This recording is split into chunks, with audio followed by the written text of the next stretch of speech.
BBC Radio Gloucestershire. Thank you, Andy. He's back with you tomorrow morning from 10.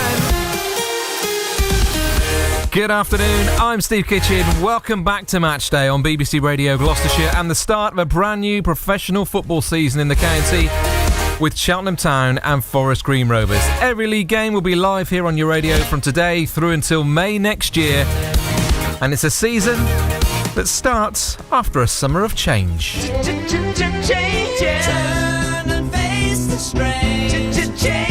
Cheltenham Town Football Club have appointed a new manager to lead the newly relegated League Two club. Michael Flynn, who's been out of work since he left Swindon Town in January, will start next week. He replaces Darryl Clark, who left Cheltenham after 8 months to take charge of Barnsley. We have got to build a team that want to play for Cheltenham Town, that want to work hard for the shirt, and create a togetherness that can help you achieve things without having the most amount of resources. I've done it before in those situations, and I'm looking forward to doing it again. It's a challenge. I love challenges, and I'm excited. I'm excited to get going.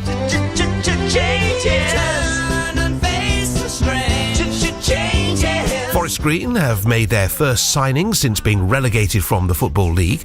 Rovers have snapped up ex-Cheltenham pair Liam Sercombe and Sean Long. The duo are out of contract at Wadden Road this summer, and it was announced on Wednesday had turned down new deal. Played with Sercs the last couple of years, and obviously Toes has moved on, but we're all back together now, so it makes things easier walking through the door. And yeah, it was a difficult decision, but it was one that I felt was right, and my main aim is to how quick we can get Forest Green back up into the league. Yes, it is all change. Very different looking sides, very different looking squads, and a new manager. Cheltenham Town starting life back then in Football League 2 with a home fixture against the hometown former club of new manager Michael Flynn. We'll bring you all the build-up and full match commentary on DAB from 3. Back at Wadden Road for you is your commentary team of Mark Halliwell and Peter Matthews. Happy new season, everyone, and off we go again. 9 months where I'm sure our emotions will go up and down like a roller coaster. Big changes, as you say, Steve, here at Cheltenham. A lot of new faces for commentators and fans to get used to.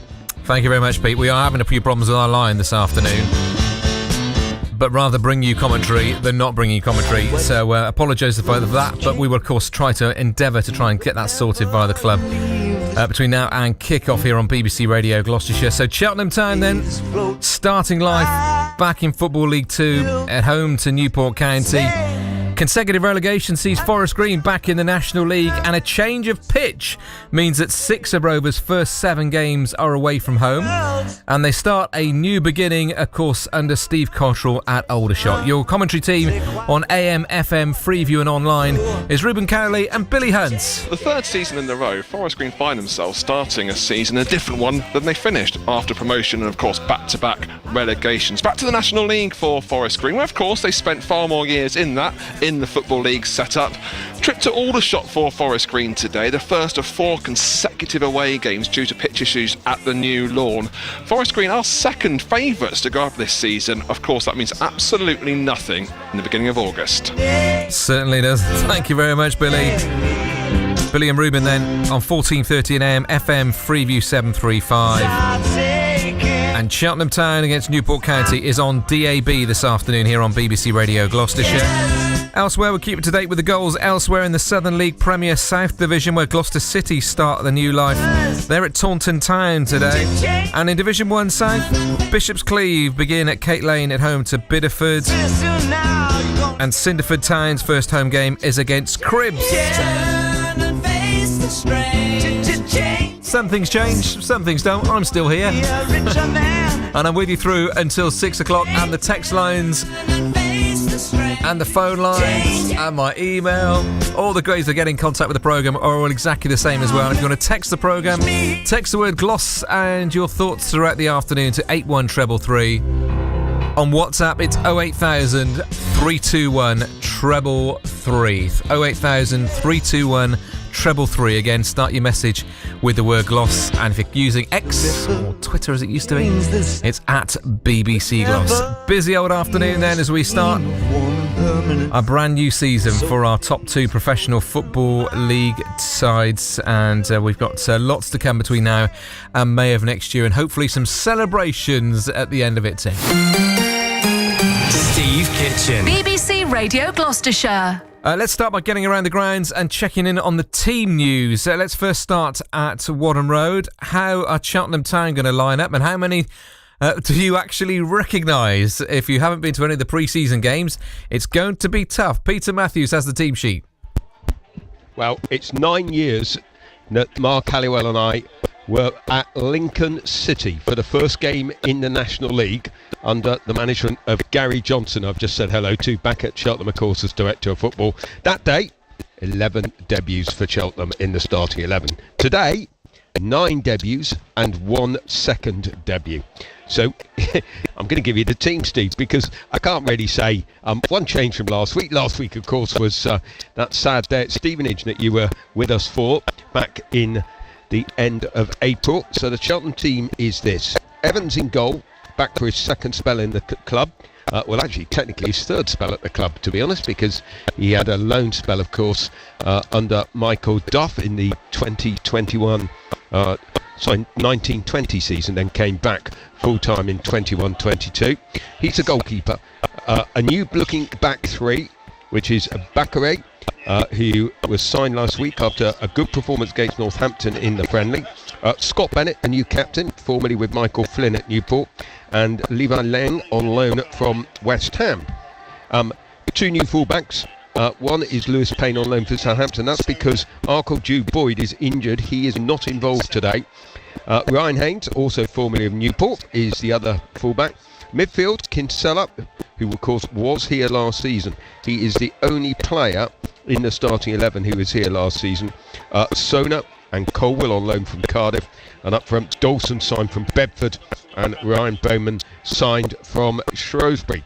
It is a very different team, and the subs bench is a little bit more familiar in the sense that some of the players here were last year. So Bradbury was here last year, he's on the bench. So too is Matty Taylor, he's on the bench. So too is Jordan Thomas, he's on the bench. So too is Tom Pett.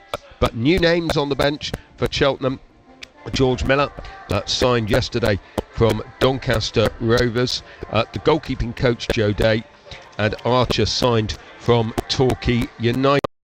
Mark Halliwell, as always, well, almost always, it was always last year, couldn't miss a game, but he is alongside me. Mark, you've inevitably seen all of the pre-season friendlies. Sadly, yes. who are you most looking forward to seeing? I'm intrigued by a couple of the players in this team. One of them is Liam Dolson, who is a player who's come from Bedford Town. Can he be the new sort of, Mo Issa, everybody's saying, plucked from non-league obscurity, but looks an interesting prospect, and Michael Flynn's talked him up quite a lot during pre-season. The other one is Joel Colwell, on loan from Cardiff. I thought he was very bright in the game against Northampton last Saturday. Obviously a really good prospect. The Cardiff fans on X were talking him up like anything. Welsh under-21 international. His brother Reuben plays for Cardiff and Wales, and yes, he looks somebody who, if he comes off, could be a very, very useful loan signing indeed. But the bottom line, Pete, is I think we haven't got an absolute clue how this team's going to perform and how things are going to go, at least in the early weeks of the season anyway. And let's hope that Cheltenham can get off to a good start this season, which they haven't always done in the last few, shall we say. Certainly haven't. It's going to be a very interesting start to this new reign for Michael Flynn. Thank you very much for now, Peter Matthews. Mark Halliwell for you at Wadham Road. Again, apologies for the line, but we're going to stick with it because we don't want to miss this opening day of the season. We've tried everything at our end, and it seems to be at Wadham Road where the problems are. So we're just going to bring you what all we can do throughout the afternoon is normally as possible, and fingers crossed it might even correct itself. We tried the old turn it off and on again, it's just not having it, but the main thing is we're here for you on this opening day of the season, as we are for Forest Green Rovers fans at Aldershot Town. Then it's a start which will see Rovers putting in plenty miles on the clock, with the Forest Green Rovers pitch under construction, and a Forest Green Rovers team that's under construction still. Billy Hunt has the team sheet. Hi, Billy. Hiya, Steve. 4 debuts that Steve Cottrell has made today, so a bit of stability. We're talking about changes there. It's only for Forest Green. There's been a least amount of changes for a while. So we'll go through the full lineup. We'll hear in a minute how coy Steve Cottrell was given the lineup. We think it's going to be the formation with 3 at the back. So Ward in goal, that's one of the debutants. The back 3 of Bunker, Tozer and Innes. Of course, Tozer's number 2. Robson and Long as the 2 wing backs. Long's number 3 in those debuts. In the midfield, McCann, Osadebe and May. May's the 4th debut that Steve Cottrell has given, and the old heads of Forest Green of Christian Doidge and Carl McAllister up front. Thank you very much. So, of the new faces, just tell us a bit about them then, Billy, for Forest Green Rovers fans tuning in maybe for the first time this season, or for general Gloucestershire football fans. Well, those Cheltenham Town fans listening might not need too much reminding of some of those names. Yeah. Of course, Steve Cottrell, the manager, you got Tozer, you got Circumers there, and Long. So there's a fair few ex-Cheltenham players there. Don't need too much talking about. Tozer, big defender. Of course, Cheltenham Town fans will know him well. Football fans wider afield might know him better from his Wrexham days. Ward, the goalkeeper. Now, he's come in with a bit of excitement around him from Bristol Rovers, and Ruben's sat alongside me. He's done extensive research on all the Forest Green players and the new starters as well. May and Long complete those debutants. They're all going to be, they're quite knowledgeable, good players of Forest Green. It's not like they're skirting around for new ones. They've certainly, you'd think, enhanced the squad, these new signings. Yeah, absolutely. And as you say, with the mixture of Cheltenham Town players, it's like a full-blown conclusion with the fact that you've got 3 players, and then you've got the manager who used to be at Cheltenham Town, and Russell Milton as well, chief scout, spent 14 years at Cheltenham Town under various roles. So it seems to be like they're just kind of picking who they want, really. But they've got these players from Cheltenham on free transfers after their contracts have expired. So good business from Steve Cottrell, I think. Yeah, just a word on injuries as well. No Jordan Moore-Taylor, he's out injured today, hopefully back in the next few weeks. Ray doesn't fancy doing all that travelling that me and Ruben and the Forest Green fans will be doing in the next few weeks. Circum's on the bench, just don't think he's 100% match fit, so maybe more of a finisher than playing the whole 90 minutes. Just go through that bench for Forest Green. Searle, Lavernier, Nels, Maddox, Circum, Jenks and Omatoy. And, Jordan Moore-Taylor is somebody that Forest Green Rovers fans will be desperate, and Steve Cottrell himself, to get back fit. They do look different when he plays. Oh, he's solid at the back, absolutely solid, and just his knowledge as well of knowing where to put the blocks in, what to do at the right time. But defensively, they're looking okay, because they have, of course, got Innes from last season, and Tozer they've brought in as well. So if they're going to play a back 3, they probably do need 4 centre-backs, just in case one of them might be injured or suspended. As we know, defenders do pick up a few cards. So they've got Bunker there to shore things up a bit, but he wouldn't say he's a natural defender. But with Tozer and Innes, they're looking pretty strong there, Ruben. Yeah, absolutely. And Bunker has played in the centre-back position before last season. He's filled in when he's had to, and he's done the job. He's got a bit of height and strength as well. He's a physical player now, and he's got 2 experienced players either side of him who can give him the confidence and communicate with him and help him through, and I think he'll be settling in quite quickly. Jordan Moore-Taylor is club captain, so he might miss out today. Again, hear what Steve Cottrell says about what he thinks of captains shortly. But for Forest Green, Circum's also, of course, in the matchday squad, but the Cheltenham Town fans again need no reminding how good a player he is and how much he has impressed the time he has been on the pitch for Forest Green. So good he's involved in the setup today, and probably will feature him, but I'm sure Steve Cottrell, all Forest Green fans would love to have a full 90 minutes of Circum. Yeah, those goals from midfield so important last season and nearly kept Cheltenham Town up, and Forest Green Rovers fans hoping that it will send Rovers up. Thank you very much for now, Billy Hunt, Ruben Cowley, your commentary team at Aldershot Town, where Forest Green Rovers begin their season in the National League. Cheltenham Town at home to Newport County. We'll hear from the Robins manager Michael Flynn in a moment. First, let's get some words, as Billy was just hinting at there. He's been chatting with Steve Cottrell. Well, Steve, first game of the season, excited? I think I'm way beyond getting excited about first games of the season, because they can bring so many different results, so many different emotions. So I think it'll be probably more like a good game to get out of the way.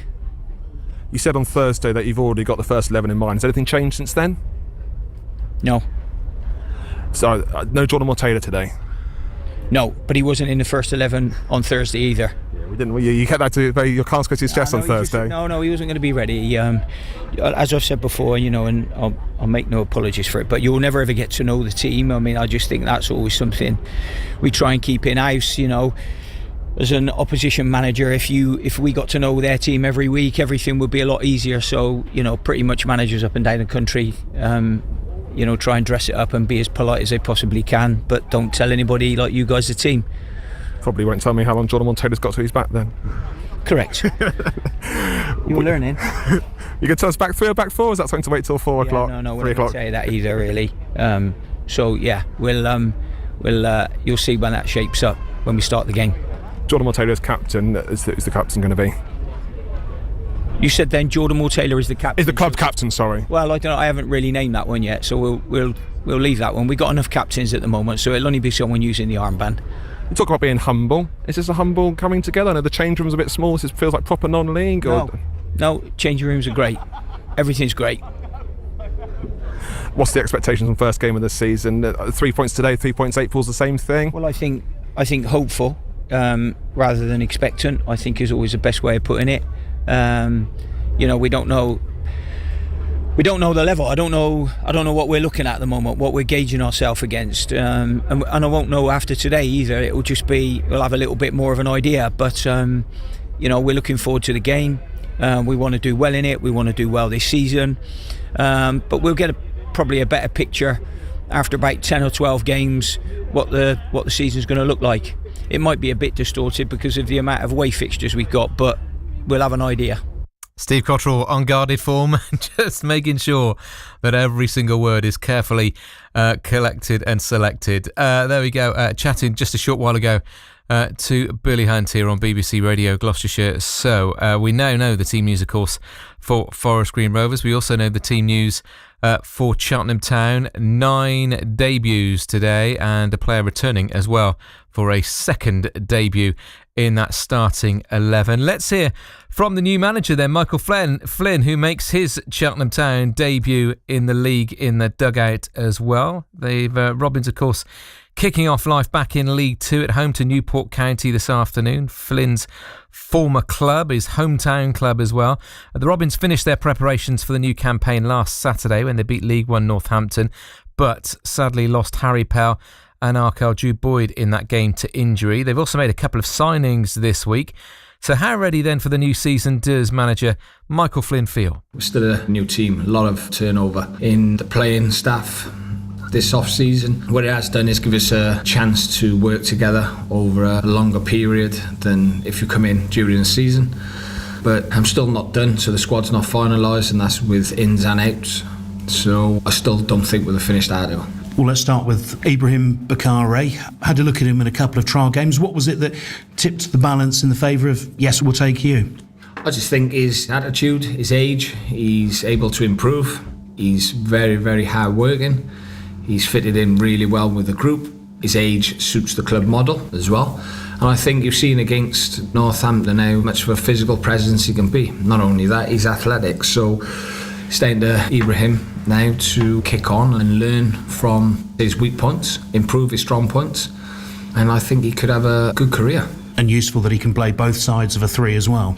Yeah, also I think when he was younger he was a midfielder, so he's very competent on the ball.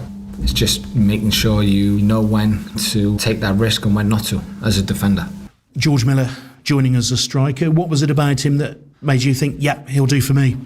I've worked with George when he was on loan at Walsall, albeit briefly, and he's somebody I think complements what we already got as strikers. We've got a bit of a different mixture of players. He runs in behind, he stretches the back line, he's very good on the press, and he's a good finisher. He's had some good moves. Teams have paid 6 figures for him, so I'm excited to work with him. Yes, obviously he had a knee injury, but we've done every single thing as a football club in terms of medical, so he's passed with flying colours. Everything is good, especially with what's happened to Harry. You know, we had to be very, very prudent in this, so he's had extra scans, extra fitness testing. It was real thorough medical, so he's come through flying colours, and now we just got to build up his game time. But I think the fans will enjoy George because he gives everything to the cause. And is he in contention for Newport on Saturday? Yeah, George will be involved. In terms of injuries, obviously Arkell and Harry went off in the Northampton game. What can you tell us about them? First of all, Luke Young and Arkell are in contention. Luke has missed most of the pre-season, but he's a very, very fit player, good professional. So that's food for thought for me. And if not, then he's almost good to go for next week. Cal, with it being a slight hamstring, we've got to eye up whether we risk him or we're confident that he's fully okay. So we'll have a look at that. And then obviously the bad news regarding Harry Pell is that he will miss the season, likely to miss the season, and he will undergo an operation for an anterior cruciate ligament rupture on Tuesday, which is awful news for us. He'll be a massive miss on and off the pitch.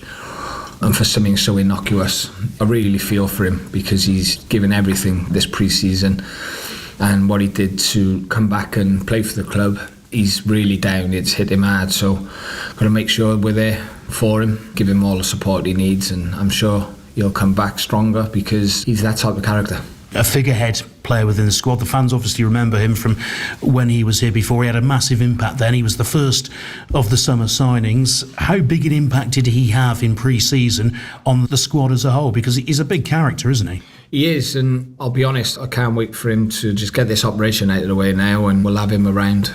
I haven't decided on a captain at the moment, but I think with his affiliation with the club and his local knowledge, Harry will be the club captain in terms of off the pitch and making sure he's looking and being a figurehead for the younger boys as well. So I think he deserves that. I was going to do it anyway, so I just think this will maybe cheer him up a little bit because he does need it.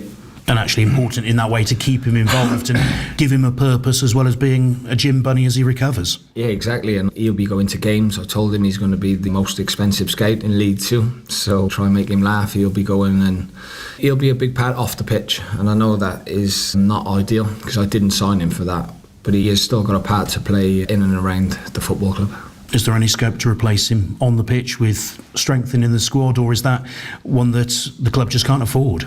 Unless you sign Peter Crouch, you're not going to get anybody quite as tall as Harry and built like him. But I'm speaking to the board. Gary's dealing with that side of things, so I'm sure we'll be able to go into it if needed, and only if the right person becomes available. Luke Young is back now, so that's like a new signing really, because we haven't had him all pre-season. So at the moment I'm not going to rush into something unless something obvious comes and jumps out in front of us. And I suppose someone like Scott Bennett is versatile, could be moved into midfield if you thought you had enough in defence and could push Scott forward a bit. Yeah, we could, of course. Scott's played most of his career in midfield, so that's not a problem. We still have Tom Pett, Liam Kinsella, Ethan Archer, Luke Young, Joel Caldwell, Harrison Sona, so we're okay in numbers. It's just Harry was a different animal in terms of what he brought in the tunnel, in the dressing room, day in, day out in training. So that's something that we're not going to replace Harry Pell.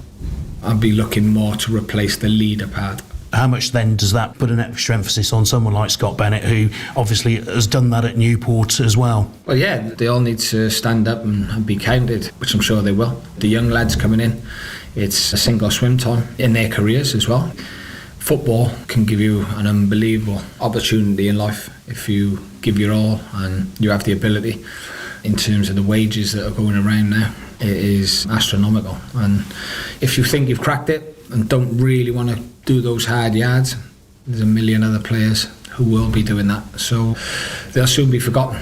But hopefully we can get the right mentality into them and they can make the club some money. Irony of ironies, the opening game's Newport, where so much of your career has been spent as player and manager. Does that make it easier or harder? It's definitely not easier. I never enjoy going against Newport. It's a club I love. Never wanted them to lose before until I faced up against them. So that's surreal. Don't like the feeling, but look, I'm a professional. I want to get the 3 points. It's about Cheltenham Town. And I'm looking forward to see how Newport do this season. The new manager, I'm looking forward to meeting Nelson and one or two of the people who are still there. But that's in the past now. I'm concentrating fully on Cheltenham Town. And apart from when we play them, I hope Newport win another 30 games and get promoted. It's as simple as that. I only wish them success, and where Hugh Jenkins come in, it's a totally different outlook, and hopefully they go in the right direction. First game of the season, how hard is it to have certainties in terms of the homework that you do on your opposition? It's difficult because Newport have brought in a lot of players as well, a new manager that, apart from certain things, elements of what he did when he was at Swansea, is, I would say, one of the most unknown ones in League 2. So we've had them watched 3 times. We've done as much as we can. And win, lose or draw for either team, it's not going to make or break your season. It's a long, long season, and we just got to keep improving day by day, week by week, and hopefully we'll pick up the 3 points. And then we look forward to Wednesday against Plymouth. But until the game's done and dusted, the only thing on my mind is 3 points against Newport County, AFC. Can you set a goal for the season, or is that one that you'll keep internal? I'll keep internal. Look, we're a new team. We've got to stabilise. We're not high up in the budgets. Been a big turnover of players, but we're hopeful that we've put together a competitive team. There's still more to come in, I feel. We're just still missing 1 or 2, I would say, key figures, which will be really good for us. There's another 3 weeks left of the window. So let's see what happens in that time.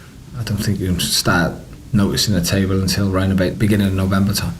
Absolutely. It's going to be a very interesting start to this season, though, with a lot of new players throughout those teams in League Two.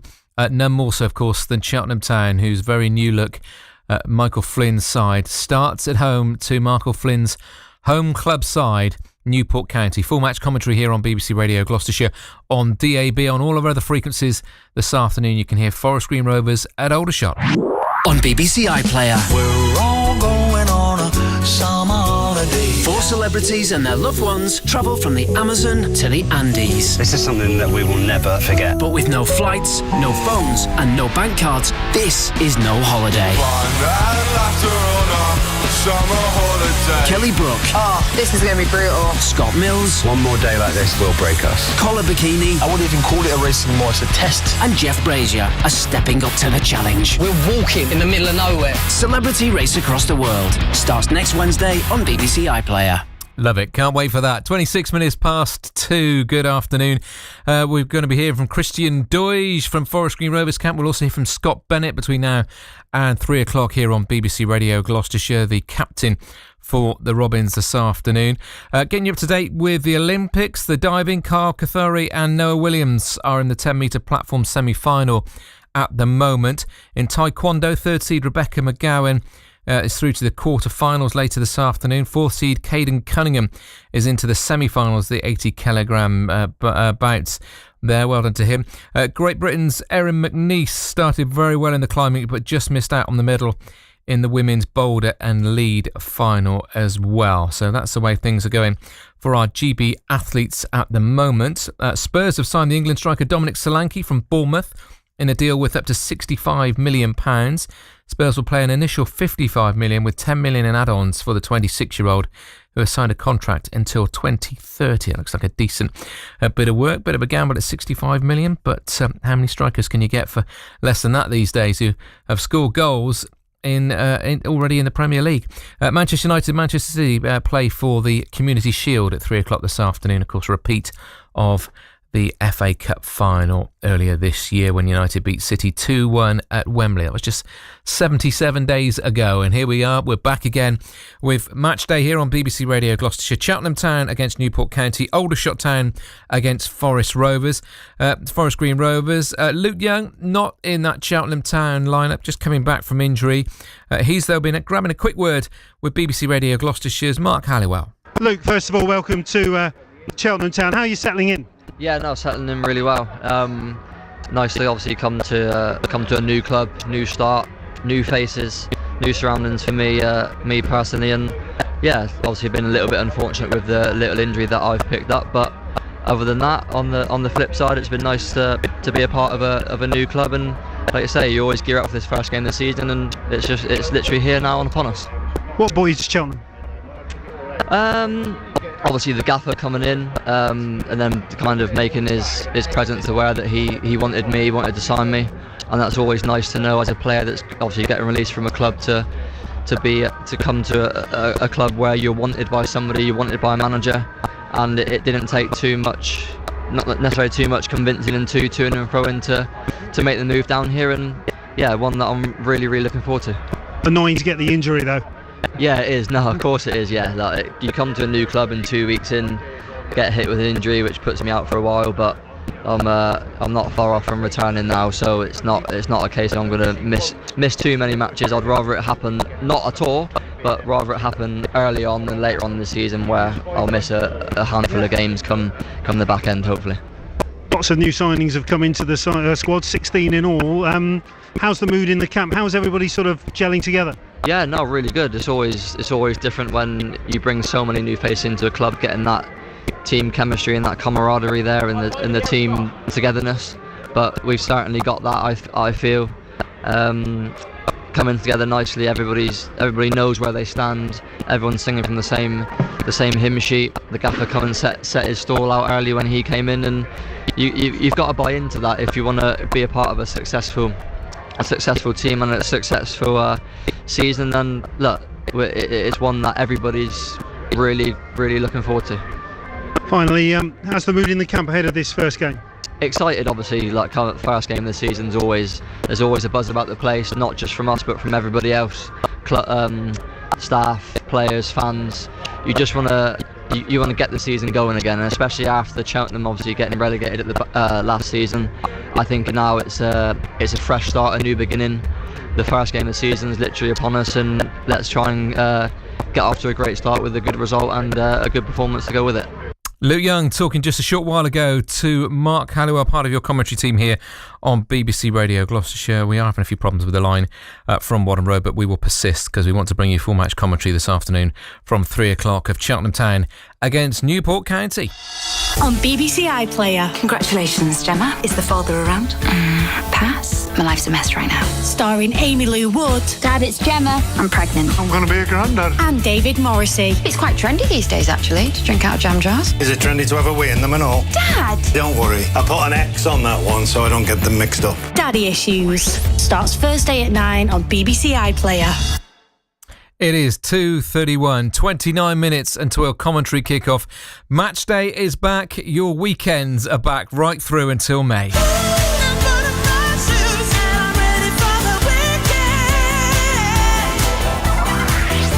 Cheltenham have won it back. Here's Circa with a shot. Goalkeeper pushes it out, and Joe Nutter scores. And McCann finishes with the rebound to put Forest Green ahead. Can he square it across? For Keena! Yes, Aidan Keena has finally scored for Cheltenham. Can they get a header? And they can! Forest Green go ahead! Christian Doyle takes the plaudits. Long ball back in. The back post, Ben Williams! Ben Williams has scored with a header at the back post for Cheltenham. Gives it to Garrick, who's 1-on-1 with the keeper. Takes one touch, his second scores for Forest Green. Jordan Garrick peels towards Free straight, looking for Matty Taylor, and Taylor gets that, and Taylor scores. Matty Taylor, innocent find on the header, and his header scores for Forest Green. Powers high as Ryan Ennis on the corner. In he swings it into the near post. Matty Taylor equalises for Cheltenham. They've got to go from a set piece again. Ball in towards Robson, who makes it 3 for Forest Green. Jamie Robson puts Forest Green 3-0 up. That was last season. Who knows what's to come this season? It all starts this afternoon live here on BBC Radio Gloucestershire. On DAB, it's Cheltenham Town against Newport County with Mark Halliwell and Peter Matthews.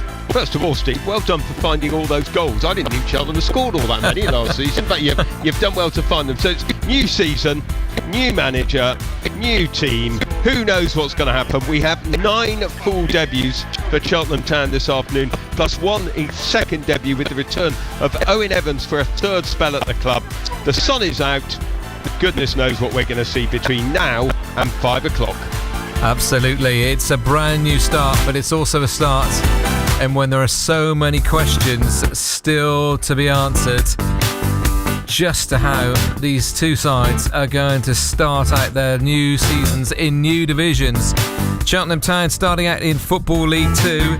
In the National League, Forest Green Rovers start their campaign away at Aldershot Town with Ruben Cowley and Billy Hunt. Yeah, it was nice listening to those positive moments because there hasn't been too many for Forest Green the last couple of seasons. Back-to-back relegation, find themselves back into the National League where they're used to, of course. Forest Green fans for more than 5 years, been more than used to being in the National League. Under Steve Cotcher as well, you've got to say he's got to be one of the better managers in the National League. He's handed 4 debuts today, 2 Ward, Tozer, Long and May. McAllister and Doyle are 2 solid heads up front. Ben Tozer's the captain today. Maybe it shows what his thoughts are of Tozer and how much of a solid impact he can have. This is the first of 4 consecutive away games for Forest Green due to their pitch being relayed. In the first 7 games, I think they've got only 1 at home. So it's going to be a fair few miles for Forest Green. Let's hope they have a far more positive start and season than they had the last few years. That's how your teams line up then this afternoon here on BBC Radio Gloucestershire. We'll also keep you up to date with Gloucester City's first game in the Southern League Premier South Division. They're away at Taunton Town. In Division 1 South, Bishop's Cleeve start at home to Bideford AFC, and Cinderford Town have their first home game as well at home to Cribs. News of the goals as they go in there here on BBC Radio Gloucestershire. But not only is your football back, but of course also back for a brand new season is the Golden Minute. So your chance to play along if you want to. Try and take on our teams here on BBC Radio Gloucestershire as they try and work out when the first goal of the afternoon is going to be scored in their respective games. And it must be said, Forest Green Rovers came from behind to win last year to take the Golden Minute non-existing trophy. Well done, Forest Green Rovers. Billy Hunt. Yeah, we never really got a chance to rub it into Cheltenham's fans' faces, really. The commentators over there at Cheltenham, of course, with the earlier kick-off there to that Stevenage game. And I think things were quite down for Cheltenham anyway, so I didn't want to rub too much into it. But today could be a good day for that. Coming from dramatically behind to go and actually clinch the Golden Minute title did help for us, I think, and all the Forest Green fans connected to the club. Forest Green's only win of the season. There was a few. No, I'm surprised to make the highlight reel that Steve just played. Yes, I mean, let's face it, last season was tough for Gloucestershire football in full, really. It was really, really tough. Our top 3 sides all being relegated, so we're hoping for much more positivity this year. Let's see if you're going to be positive with your Golden Minute predictions. Let's start with you, Billy, as the reigning champion. Which way is the Golden Minute going to go for Forest Green Rovers' first game of the season? It can get a bit of course be scored by opposition or by the side that you're commentating with. When's the first goal of the afternoon going to be scored? Just a little side note, Aldershot Town, there's some things you love about non-league. They've got a golden goal competition, so I paid £1 to get a scratch card. That I'm not going to use that one. I try and win and trying to spread my odds. So that one showed 35 minutes. So it's a 35 minutes goal. I get the grand total of £30 wow. if there's a goal after 35 minutes. Much bigger prize, of course, for the BBC Radio Gloucestershire Golden Minute, and we're going to stick because it hasn't broken from last season just yet with 18 minutes. 18 minutes. It's sticking with the old plan for Forest Green Rovers. You haven't done a scratch card, you guys, have you? Well, no, it's the old gag, isn't it? It's the old gag here at Cheltenham. The scratch card says October, November, December. You know the old gag, Steve. They're always the best. They're always the best. That's for the Cheltenham Town first goal, obviously. But no. So 18. I think this might be a bit cagey, Mark. 2 new teams trying to work out what to do. Second half, right. Early second half. Let's go right in the middle, 67. Okay, there we go. 67th minute. Okay, I shall jot that down. It is now legal tender. We shall see how it turns out a little later on. First blows have been traded. Good luck to you both as you take on the Golden Minutes. If you want to crack at it as well, all you have to do is just drop me a text message. Drop the words GLOS, GLOS, with your guess of the Golden Minute and which game you're going for as well. GLOS and your message with the minute that the first goal of the afternoon is going to be scored in either game. Make sure you tell me which game it is you're predicting. And we'll see how everybody gets on come 90 minutes. A little later on this afternoon here on BBC Radio Gloucestershire. So let's go back to Forest Green Rovers then, starting their National League campaign at Aldershot this afternoon. Relegated from the Football League last season, Rovers under Steve Cottrell, of course, looking to bounce back at the first time of asking. A big part of their plans will be striker Christian Doige, of course, signed in the transfer window, the January transfer window last time around, and at a noisy opening training session earlier this week, he told BBC Radio Gloucestershire's Paul Furley that the whole squad have prepared well over the off-season. We certainly put the work in. Gaffers had us working very hard straight from the start. Give us a 2-week block where we didn't have to do anything in the summer, but then we had a schedule to keep and all the players done that, so time we come in everyone was very fit, so it's about getting that sharpness, and the football's looking good in training, so we're looking forward to Saturday and hopefully we can start the season really well. And did I see that on the 35 yard sprints, a certain C. Doidge came out top. I'm glad you brought that up, to be honest. It's one of those things, stats-wise, I'm quite good at those runs, but obviously everyone thinks I'm really slow, so I'm actually quite happy that they posted it. Hopefully it increases my FIFA score and stuff like that, because I think I'm one of the slowest in the game, so the boys weren't too happy, but I was obviously delighted with the gold medal. I'd say you're deceptively quick. You're not as slow as people think, certainly, obviously. Is that just something that pre-season's actually allowed you to focus on building your speed a little bit more?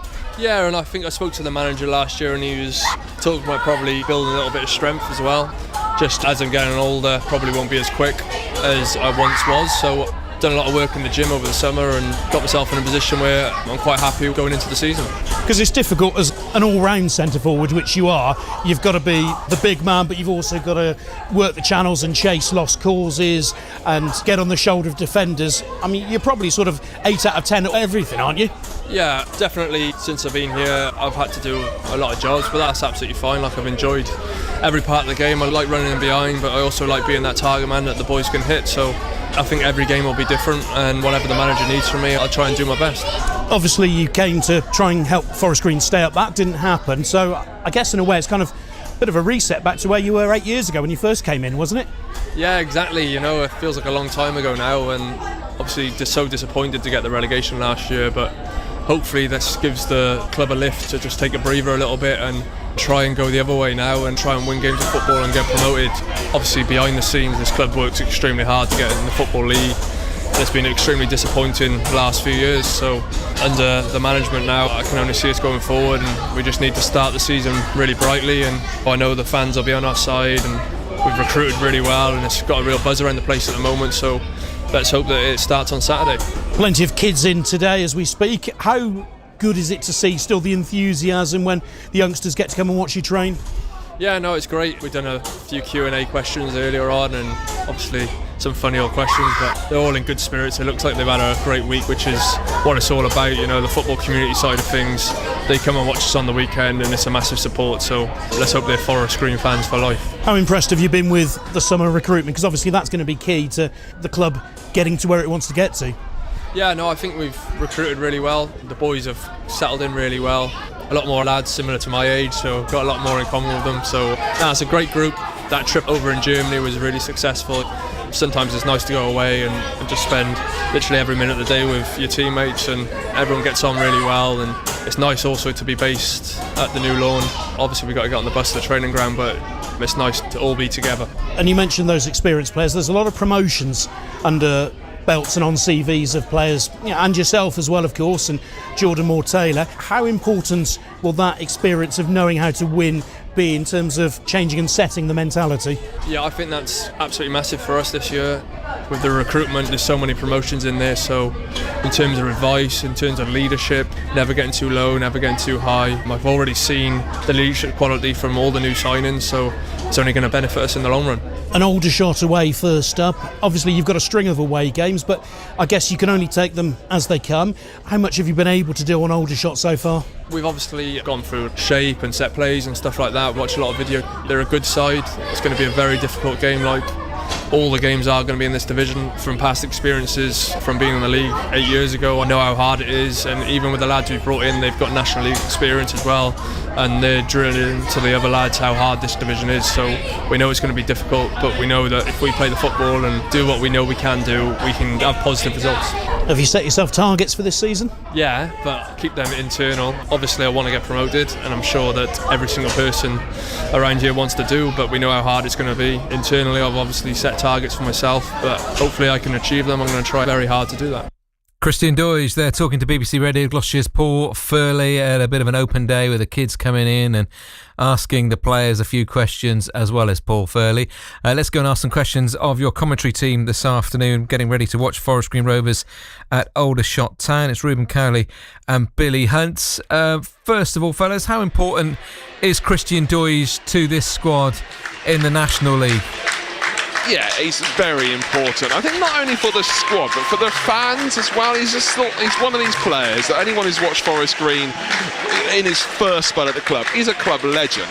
And the fact he's come back does give that positivity. Not only that he's back and he's stayed despite getting relegated as well. So it's really brought a bit of positivity around Forest Green, but for the squad as well. He's a very good striker as well as being a club legend and a very decent guy as well. He's got the finishing, he's got the work rate as well. And I think for anyone who saw those sprint times that he was the over 35 yards was the quickest.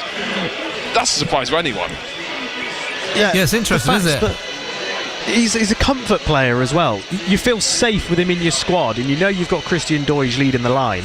There's just something about it that makes you feel nice and secure, so that's always a positive to have as well. I know it's going to go wrong, and I'm going to touch the wooden bench in front of me. He doesn't seem to get many injuries as well. You're talking about looking at Matty Stevens, you know, he's not signed on this year, you could let go and he's now at AFC Wimbledon. Whereas Christian Doige, he's normally keeps going away that something's going to go horribly wrong and he's going to be out the rest of the season today, but he's just stable in the squad.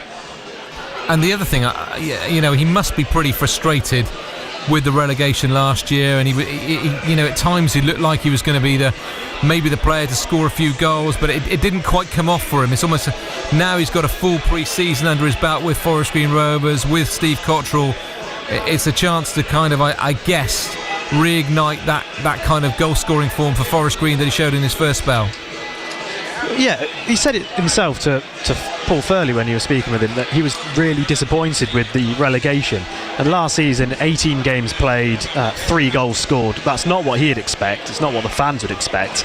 But, you know, in his career at Forest Green, 66 goals in 122 games. That's more Christian Doige, and most of those would have come in the National League. Yeah, certainly a league he knows where to play, and that's where he made his name at Forest Green, made a name for himself as well. So he's certainly rose to this league, a great finisher, work rate as well. I think you look at set pieces as well. He works hard. He's a target man, as is. Goodness me, they've got some big men up there. Also, Davey, Bunker, Ryan Innes is a man mounted, and Forest Green have got now these Bentosa throw-ins. It's a bit simple stuff, but it's a huge weapon in your armoury for that. So Bentosa whipping into the 6-yard box with the likes of Doige and Innes and other players around him. Suddenly Forest Green have had a threat they didn't necessarily have last season. And the other problem they've had for the last 2 seasons is scoring goals. So if Christian doesn't fire, where are those goals going to come from this season? Well, that's one thing you don't want to rely on as a club, is one player, and it would be foolish to just think Christian Doige is going to be the answer to all the problems, because as Billy was saying, what if he does get injured? Then where are those goals going to come from, with the absence of Matty Stevens now as well?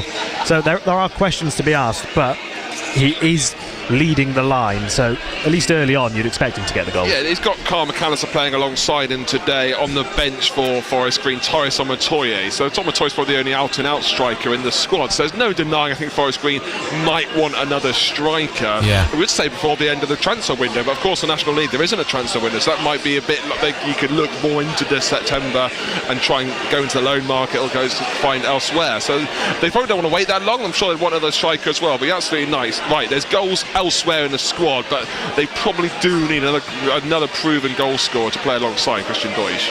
Yeah, I mean, you've got also Liam Sercombe's goals, of course, to come from the bench, which he'll get from midfield, as he did for Cheltenham last season. But you think there is a vacancy, isn't there, in that squad still, with a bit of perhaps wheeling and dealing to be done for Forest Green Rovers in this early part of the season. Thank you very much for now, fellas. Billy Hunt, Ruben Cowley, your commentary team here on BBC Radio Gloucestershire. You can hear them on all frequencies this afternoon apart from DAB, so if you've got a smart speaker, because they're in the National League, we can now bring you National League football via your smart speaker as well. So just say play BBC Radio Gloucestershire and you'll be able to hear commentary with Forest Green Rovers at Aldershot Town this afternoon. Cheltenham Town fans, you need to be on DAB as always, and we'll of course keep you up to date with all that's going on with Forest Green Rovers at home, starting their season against Newport County. Amongst the many new faces with the Robins this summer, we make it 13 new permanent signings, 3 on loan, another 3 from the academy, so 19 in total. One man perhaps knew best what to expect from pre-season, Scott Bennett, who's worked under new manager Michael Flynn for several years at Newport County and was the Robins' second signing this summer after Harry Pell. And the 34-year-old says he feels pretty settled in. Yeah, definitely. It's been enjoyable getting to know the lads. Obviously a lot of new faces. But as you say, I've been under Flinney before, so I know what it's like. Very tough first 2 or 3 weeks, and then just topping up over the next couple before we go into the season now. And did it help that you were one of the first signings as well? So in a way, you're mentally settled then, you have seen everything else assemble around you? Yeah, that always helps. You want to be sorted early and get yourself sorted, know what you're doing. So to be able to do that and then concentrate on what you're doing and get in with the other lads coming in, just show your face and welcome them in and make them feel part of the team. And then we move on, like we say, and build around that. And building that group, how do you feel that's gone gelling as a squad? Because I think there's only 2 people here who've actually had a pre-season with Cheltenham before this season. Yeah, it's been really good. I've worked under the gaffer before. He's really good at getting boys in and making them feel welcome, getting them to gel together. That's one of the things I loved about him, and that's why I bought into coming to Cheltenham. He sold it to me, and it's been a really good pre-season. The boys have looked sharp, especially the last game against Northampton was really good. So hopefully we can carry that in. An irony of ironies, the first game was against Newport, the old club who you left in the summer. I guess that's just football, isn't it? Yeah, that's it. It's sometimes written in the star type thing. Couldn't make it up, really. Obviously the gaffer's old club as well, mine and Joe's. To come in and get that one straight away is something that you don't really think about, but it's an early one and hopefully it'll be good to get it out of the way. How did Newport view playing Cheltenham? Because neither club's particularly far away from the border. Obviously there's the Wales-England, but is there a derby element to it as well, almost? Yeah, definitely. When I was at Newport, it was always looked at as a localish derby. Like you say, it's not far. It's only an hour down the road.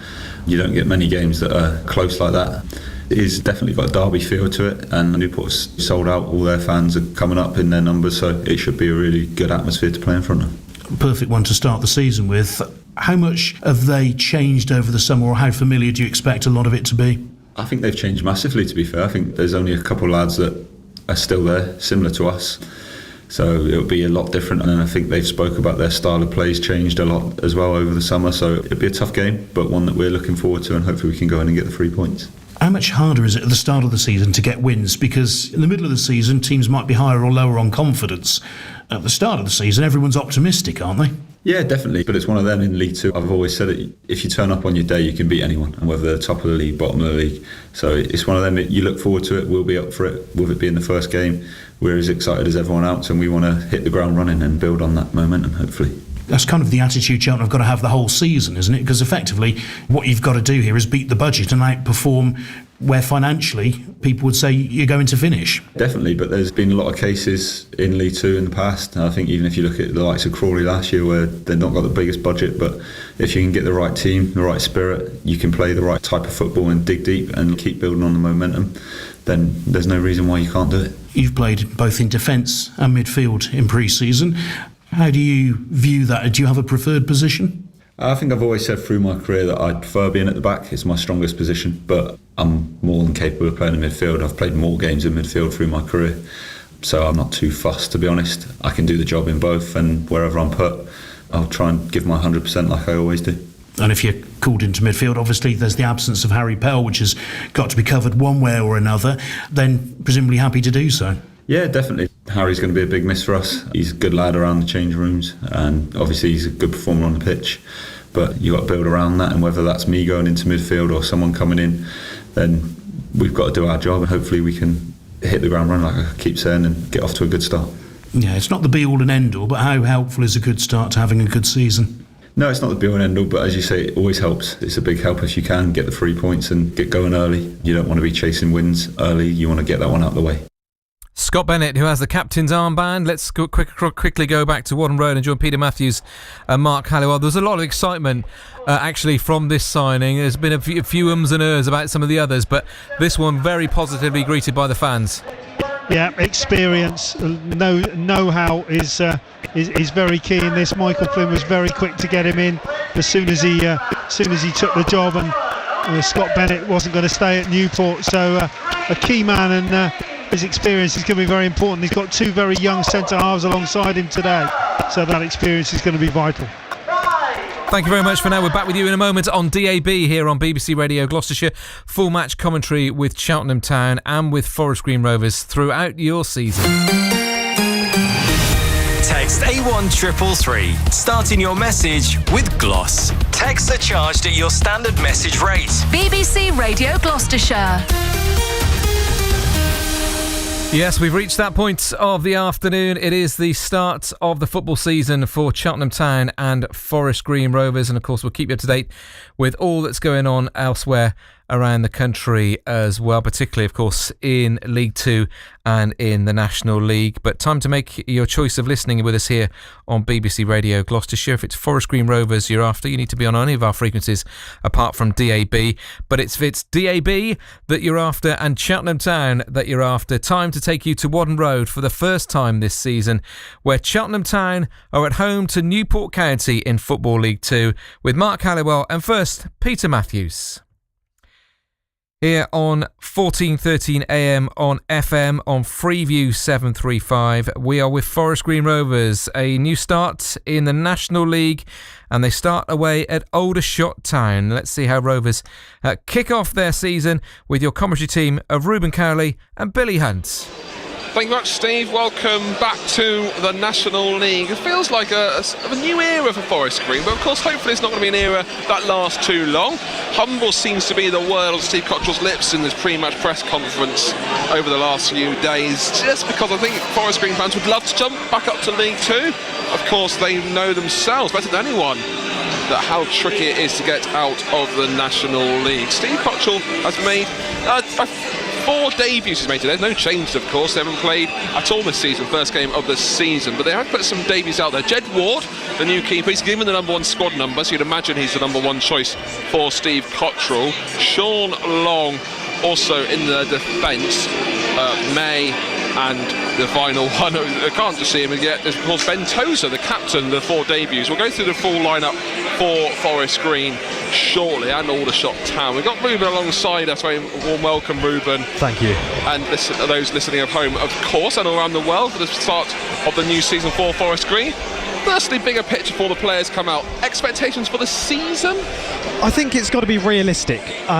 There are words being bandied around that we are second favourite to go up, but I think there has to be some sort of realistic expectations setting in. We've had back-to-back relegations, and I think it'd be quite foolish to expect Forest Green to go straight back up after entering the National League. At one point, Forest Green were the longest-serving club in the National League before they made the great escape to League 2 7-8 years ago now. So it's a league that they're familiar with, a level that they're familiar with, but it's not one that they want to get bogged down in for another 15 odd years.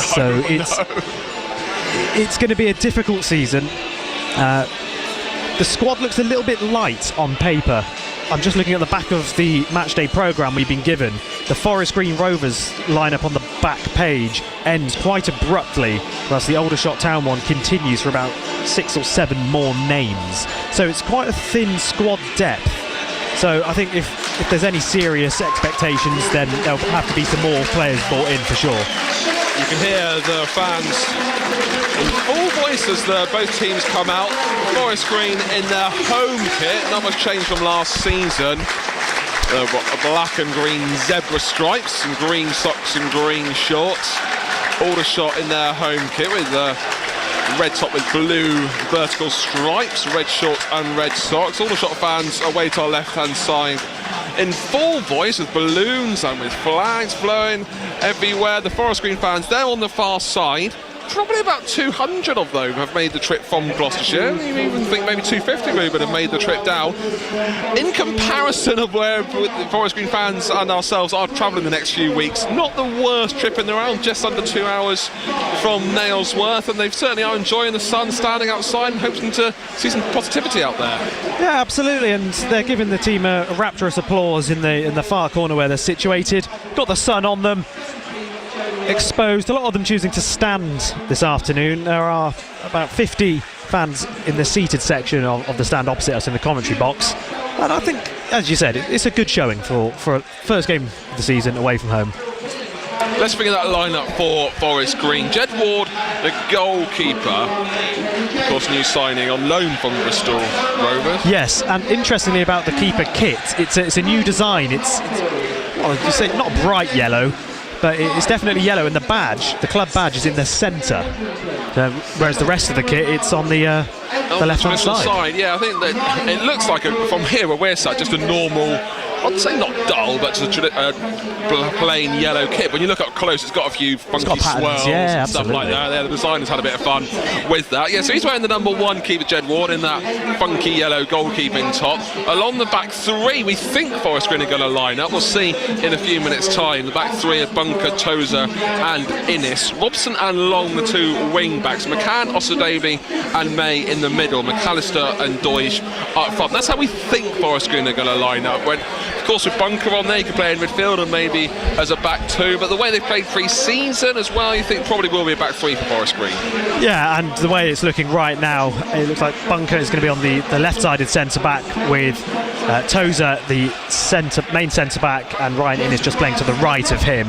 That's just how they've lined up before they go up to the centre circle for a minute silence, I believe. Yeah, the players and the fans have... There's a minute's applause given. Actually, it's a false start, but the referee's blown his whistle because they're going to be making some remembrance of an Aldershot fan. They're actually talking over the minute's applause over a former Aldershot fan.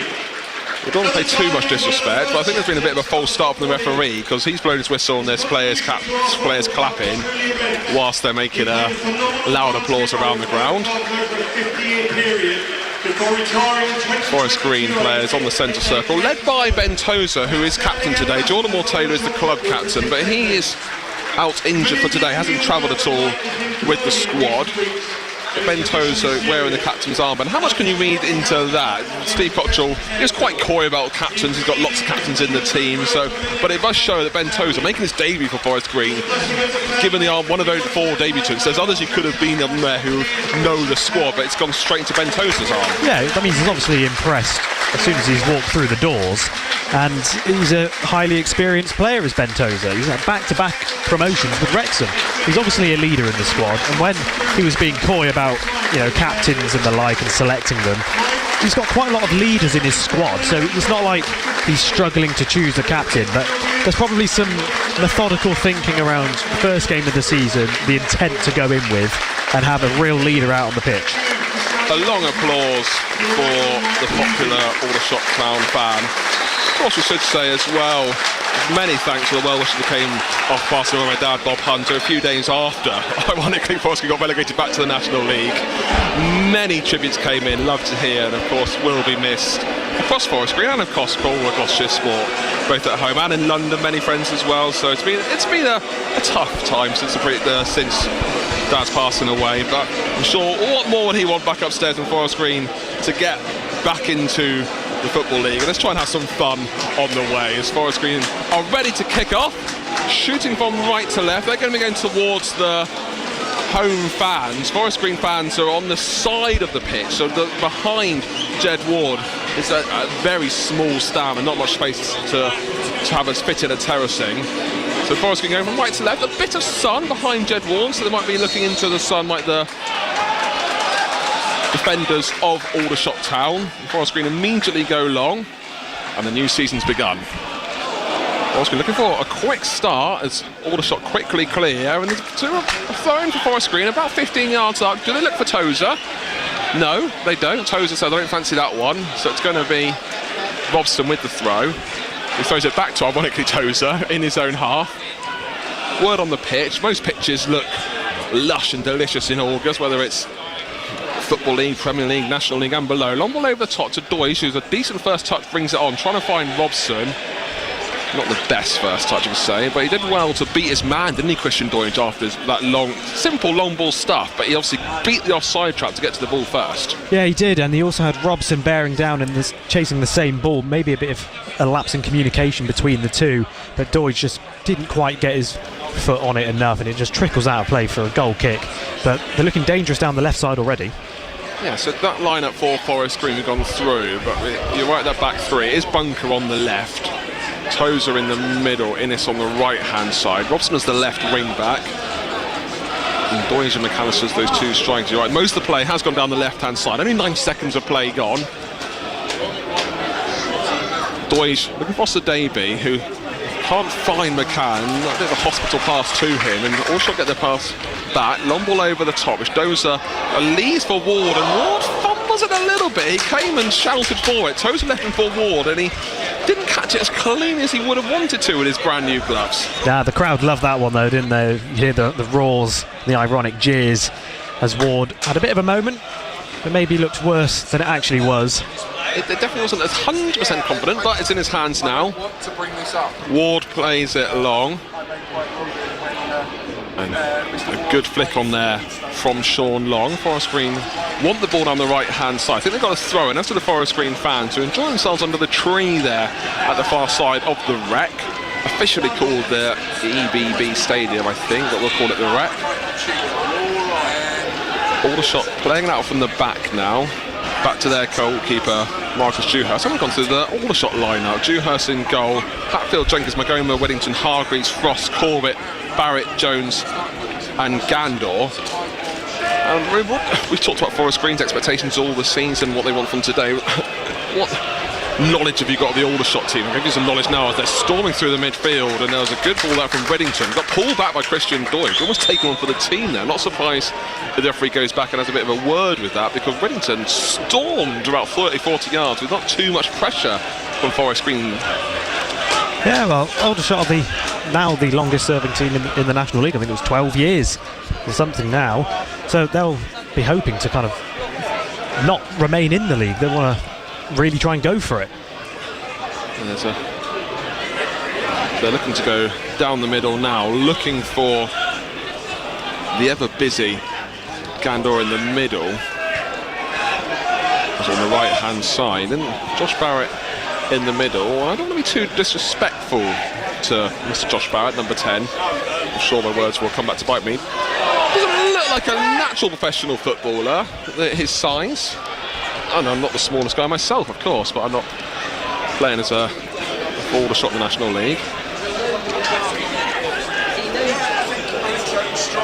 As Aldershot play it down the left-hand side, Barrett looking to get past the last man, but the ball's not played to him. Aldershot play it to the back instead.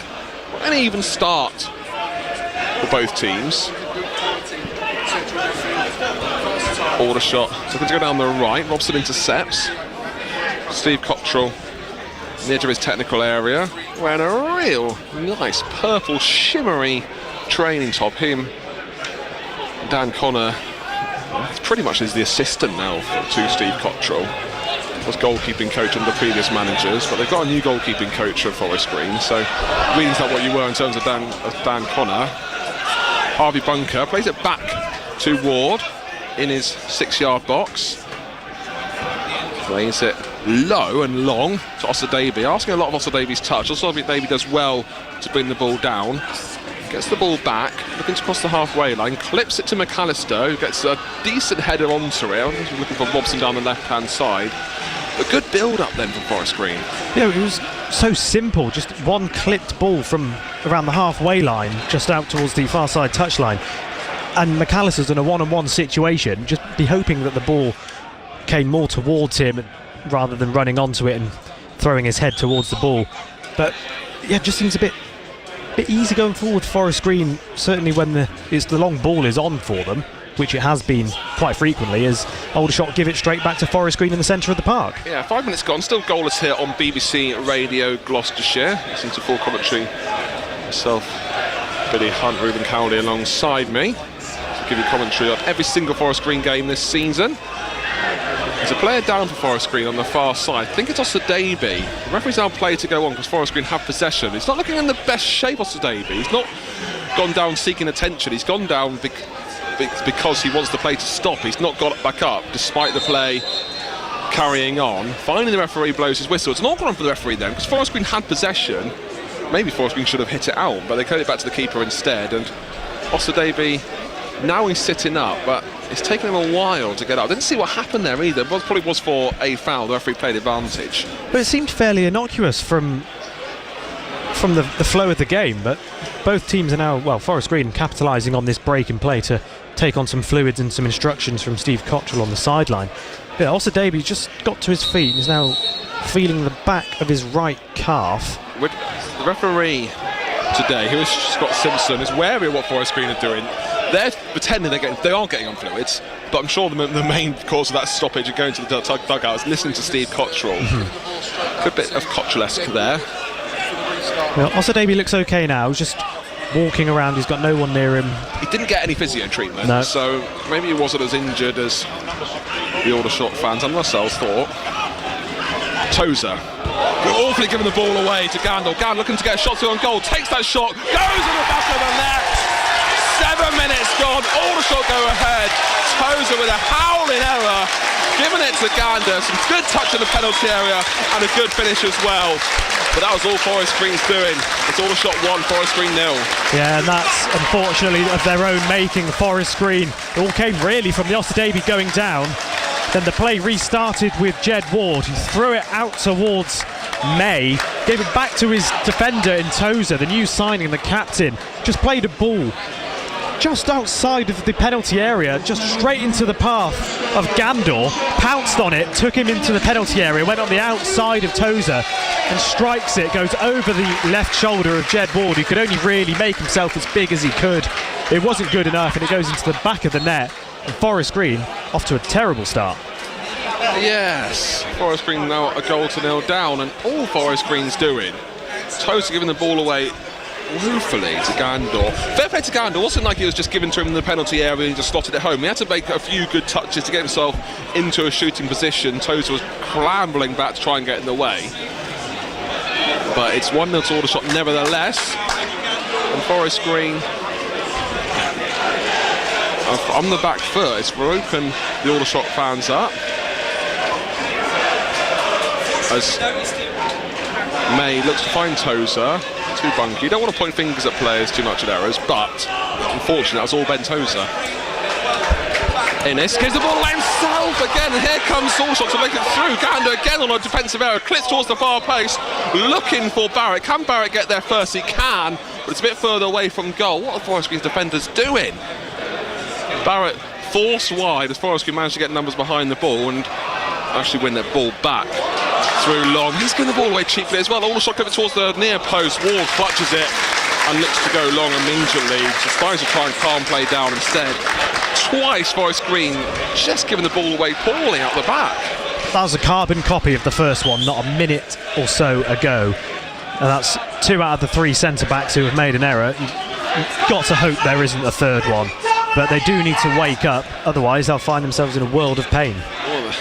Got away with that one then. They didn't get away with the one earlier. Forest Green are 1-0 down, and it's all they're doing. Tozer can't be fine from that Innes pass as Bunker goes back to Ward. He plays it long. I wonder if Forest Green just need a bit of possession now and just try and hold on to the ball. There's a bit of panicking from Forest Green as McAllister tries to pass it back to Bunker. Can't find Bunker, and he's got to work hard to keep the ball on, and finds Robson to McAllister. Back to McCann. Also Davies screaming for it, but May's there instead.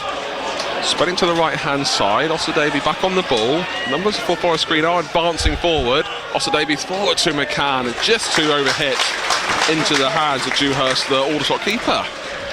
10 minutes gone, Forest Green 1-0 down. They'll need to do more of that, Forest Green, going forward. Play with a bit of intent. When they get the ball moving in the centre of the park with McAllister and Osadebe, it really does show. But there's a ball over the top now. And Gandor. Again, the player looked for that simple route one stop. Of course, to shoot because Ward had to come a long way off his line to get there before Gandor, about 10 yards outside his penalty area. Got there first, of course, scrambling back, and that's why there's calls to shoot. But Forest Green have won the ball back. They started quite settled in Forest Green. That's, whether it's Aldershot's got a bit of belief themselves, but in terms of tennis talk, unforced errors from Forest Green has been huge. Well, you can trace it back to when Forest Green did that bit of gamesmanship when Osadebe went down and they tried to get water and instruction. It all kind of turned on its head from that moment. Yeah, I'm sure your instruction from Steve Cottrell wouldn't have been what Forest Green have been playing since. No. Tozer down the right-hand side, a great ball, looking to go forward, and that was an obvious tug back as it was really well brought down on the far side then. Great ball out from Tozer. The yellow card given to the Aldershot player as well, and great play that from Forest Green. Yeah, beautifully taken down on the chest by Sean Long. Beats his man, gets in front of him. He's going down the far side touchline towards the penalty area. Doesn't really get too far. He's brought down. A bit of a cynical one, probably had to take one for the team there as he did it, but this is a wonderful opportunity for Forest Green now with a set piece, and it's Adam May who is standing over it. He's got Kyle McAllister next to him, or just in front of him. Well, we talked about set pieces before the game. You've got Innes, you've got Doige, you've got Tozer. Bunker's not small. There's certainly some big players in there, more for Aldershot as well. But Innes by far the tallest. So it's only Osadebe and Robson who remain back. McCann lurk on the edge of the area. Long and McAllister over the ball. They might take it short the way they're lining up now. They still haven't taken it yet. Now they split. Long plays it in towards the far post. Looking for Tozer. Tozer can't get a clear touch onto it. Also, Davey heads it back into the Aldershot half. And Aldershot might break here. They get a convincing touch. They don't, but it's fortuitously fell to them as Gandil gets the ball back. Forest Green, and credit to them, have got back in numbers. They really did track back quick, but needed to. And Aldershot comfortably on the ball now. Aldershot fans in full voice, as you can imagine. They're 1-0 up here on BBC Radio Gloucestershire. Gander, the goal scorer. Forest Green get the ball away again. Looking to go forward to Aldershot. They've barred down the left-hand side, looking for Gander. Look, can they make it 3? Quick over top, but it's snaps in the back of the net. Gander with a second. Lobs the keeper with a delicious angle, nestled into the side netting. And Forest Green, after 13 minutes, find themselves 2-0 down. Well, you said it would come back to haunt you, and it has. Josh Barrett, the number 10, with the assist, finds himself about 25 yards out from goal in the Forest Green half. Lays it off to his left side, where Handy Gandor takes a bit of a loose touch. Looked like it got away from him in the penalty area, and then just stabs it, chips it over Jed Ward. He can do nothing but turn and watch it as it trickles into the left corner of the goal, and that is not the start that Steve Cottrell of Forest Green would have wanted. It was a good finish, wasn't it? But it caught everyone by surprise, the finish. Whether Ward's position wasn't the best or it was a very good finish, it was a delicate little lob over the top of him. He didn't go to the player Ward, nor was he on his line. But Forest Green do find themselves 2-0 down. Less of their own doing that one, but still disappointing nevertheless. Forest Green were looking to rebuild after the 2 seasons of double relegation, but I'd hate to say it, we won't look around the league table just yet, but Forest Green 2-0 down in 14 minutes. Wouldn't be surprised at the bottom of the table as it stands with the goal difference. I'm sure not many other teams are 2-0 up in the National League. We'll have a look at goals in the National League shortly as Osadebe finds Long. He gets taken down late. That's a very big late challenge from Witherington, who's going to get a card for it. It's the yellow card, second yellow card of the game given on the referee. He'll certainly made himself known there, did Witherington for Aldershot. Well, the plus on the plus side for Forest Green is made back up on his feet. It looked quite wild and he could have been in a lot of pain, but he's straight back up. He's having a conversation with the referee. No physio needed at all, just explaining, pointing on his body where the foul came. The referee's just walking off now. May is around the ball. Forest Green 2-0 down here on BBC Radio Gloucestershire. 15 minutes gone. Probably one goal in goal actually. We going for 18. It went down to 7. We'll see how Cheltenham Town's first goal is. They went for 67 minutes in the second half. We'll look at that score shortly as Forest Green put the ball into the penalty area. Aldershot Town's fans are saying we are top of the league as McCann finds space on the right hand side of the penalty area. Was that a shot come cross? Don't know what it was, went straight up for a goal kick. Aldershot saying they're top, which ipso facto must mean that Forest Green are currently bottom of the table. There's only one game gone, there's a lot of the season to play. But it's not where Forest Green want to be. Any scores elsewhere? Any goals across the National League? Yeah, Southend are 1-0 up at York, or at home to York, sorry, and Oldham are 1-0 up at home to Braintree. Aldershot obviously 2-0 to the good against Forest Green. Rochdale away at Boston are 1-0 up. Gateshead United 1-0 up against Ebbsfleet at home. And that's it for the National League at the moment. Cheltenham Town currently 0-0 with Newport County. Listen to that on DAB Digital Radio in Gloucestershire. And the English Community Shield, the final, Man City against Man United, 18 minutes gone, 0-0. Forest Green keep reiterating, 2-0 down here at the Rec. This is Aldershot. Harry Gandor with them both. Bunker, looking to find Robson. Next goal's crucial. Difference between Forest Green being 2-1 up, 2-1 down, or 3-0 down. And they've been playing quite well at Forest Green. The first goal came of a Tozer error to gift it to Gandor. The second, bit better play from Aldershot. Barrett finding Gandor with a decent finish, but they've just been seeing a little bit of panic amongst Forest Green. Yeah, the defensive line looks disjointed from the rest of the team, the midfield and the attack. But they're under a lot of pressure on the back line, and the midfielders aren't getting back to really help out when Aldershot break, but they break so quickly. They look dangerous every time they come forward, and they do come forward again down the line. And they do as Ward doesn't come out to Gandor. Gandor looking to backheel it. It could be a 3 for Aldershot. Hits the post. It was Josh Barrett, the big guy, who looked to finish that 7 yards out. Forest Green completely undone. Gandor spreading it across the bow. He really should have made it 3. It's still not over yet though, because there's too much space for Corbett. Has a shot ricocheted. Might go for a corner. Robson clears. He does. And he can't clear convincingly, but he does get himself thrown by the corner flag. Forest Green are just looking uneasy there, and that should have been 3. Well, I've got to say, I think it's a fantastic save actually from Jed Ward down to his far post. He tips it onto the post and stops Josh Barrett from making it 3-0. But he finds himself in far too much space to Josh Barrett on the edge of the D.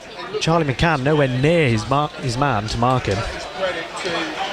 Tozer with the throw at the line in his own half, deep in his own half. Can't find Doyle. Joshua Davey picks up the second ball. Back to Ward. Ward on the ball. Yeah, fair play ball's a save. Definitely did hit the post where the Ward tipped it onto there. As Tozer's on the ball now. Looking for Bunker, who he finds. Back to Tozer. Aldershot, of course, are well up for it. They're 2-0 down, 2-0 up. Forest Green 2-0 down, and Forest Green, you just feel there's an errors in them. You put on a bit of a press, trying to settle the game down. Tozer to Bunker. Being pressed, forced to go back to Ward. Didn't want it there, did they? Even that ball back, I think it was meant for Tozer, who left it to Ward, who spreads it on the right hand side, looking for Long on the right, as Forest Green again looking to build up from the back, spreading it to the left hand side, looking to Robson with a decent header, looking for Doige, can't find Doige. Doige has a shove on the back, an obvious one as well, pushing Luke Jenkins to the floor. What Forest Green can do here is a bit of damage limitation for the next few minutes whilst Aldershot on top. It's only 19 minutes gone, so a lot of football to play, but they are 2-0 down, are Forest Green. You don't want to say get through to half time 19 minutes in, but it does almost feel like that at the moment. As you say, damage limitation, don't want to go in at the half any more down than you already are. 2-0. I don't want to be too negative so early in the season. Forest Green have got a lot of things to play, of course. But it just feels what you don't want is a negative, poor start after the couple of seasons that Forest Green have had. I know it's a different manager. It's a very good manager in Steve Cottrell. As McAllister looks to go forward there, and that's going to be a big call there. And it's going to be a yellow card, only a yellow card for Luke Jenkins. Forest Green might want a bit more then, because McAllister looked to get on the loose ball and drive forward, got tugged to the floor by the Jenkins then. Calls it could have been more, because he could have been through on goal. Yeah, he could have been. I think he was just far enough back, and I think there was another player level with him across the pitch that might have just saved him. But McAllister definitely putting his body on the line there, using a bit of experience maybe to put his body a bit closer to the defender to win the free kick. But that's what Forest Green are going to need. They're going to need to rely on the experience. May with the set piece, short to McCann, puts the ball into the penalty area, can't find a player in there. Also Davey picking up the loose ball, back to May, clip to the right hand side where Doige is, with a heavy first touch. Does he win himself a corner? He doesn't. It's kept on, actually. Forest Green looking to play it through the middle, through long. Bunker putting the ball in, and McAllister with a header, and Innes with a finish. What a finish that was from Ryan Innes. On the half volley, 6 yards out, hammers it home. Great if Forest Green had got a goal back. Game on. What a finish from Ryan Innes. The ball stabbed up towards the back post, and Innes just finds himself there and sticks his leg out, rifles it into the roof of the net. The keeper, Duas, could do nothing about that. And it's one of the defenders who made a mistake early on who has atoned for that and got Forest Green back in the game. Game on, 22 minutes. What a good game it is so far. Forest Green Rovers pull one back. It's Aldershot 2, Forest Green Rovers 1. Ryan Innes with the goal. When you see Ryan Innes goal score, you think, oh, header, far post. Not a crisp half volley. He just couldn't believe his luck. Credit to Forest Green down that right-hand side. Long, I think it might have been Bunker actually put the ball into the middle. But they did well to find Innes, who was completely unmarked. Showing that there are chances for Forest Green. First goal scorer of the season for Forest Green, Ryan Innes. Hargreaves being forced back. McCann making his presence known. Referee plays it away. We said the next goal was crucial. Forest Green get it back, and that can make a lot of difference. Yeah, that's the best way of damage limitation. Score a goal of your own. Frost on the right-hand side, clip the ball in, charged down by Robson. Great work down the right-hand side for Forest Green. They're working hard, keep it on, get that ball to Ryan Innes, who's obviously lurking on the far post. Let's see how Aldershot react to that. I think they might be trying to just get a bit of possession. They don't want Forest Green to strike again. Of course, Forest Green are a bit error-strewn. Bunker pushed off the ball and Gander gets there first. Forest Green through Tozer, forced to play it out for a throw-in. Frost with it to Corrett, who finds it back to Frost. Frost cuts inside, all the way back into the own half to Magoma. Down the left are Aldershot going now. Also, Davey wins the ball back. Forest Green have it in their own half. Clip forward to Doyle, shoots onside. Still on goal, Doyle. Can he bring it level? He gets shoved off the ball. Good defending, got to say, to Luke Jenkins, who let's not forget gets on a yellow card. Making sure Doyle couldn't get a clinical touch as he was looking to go through on goal. I say here comes Aldershot. Ward come a long way out of this line to the edge of his penalty area to smash it up one end of the pitch to the other. And it gets head back into the Dorhurst, the Aldershot keeper. Oh, no chance to have a breath. 3 goals here, but 2 goals at Wooden Road, Ruben. Which way have they gone? I can tell you. I was trying to line you up. It's 2-0 to Cheltenham Town. Cheltenham Town 2-0 up over at Wooden Road. You can listen to that commentary on DAB Digital Radio. 5 goals in the Gloucestershire games in the first 24 minutes of football. I'm not sure our Hearts can manage another 45 games of this in the season.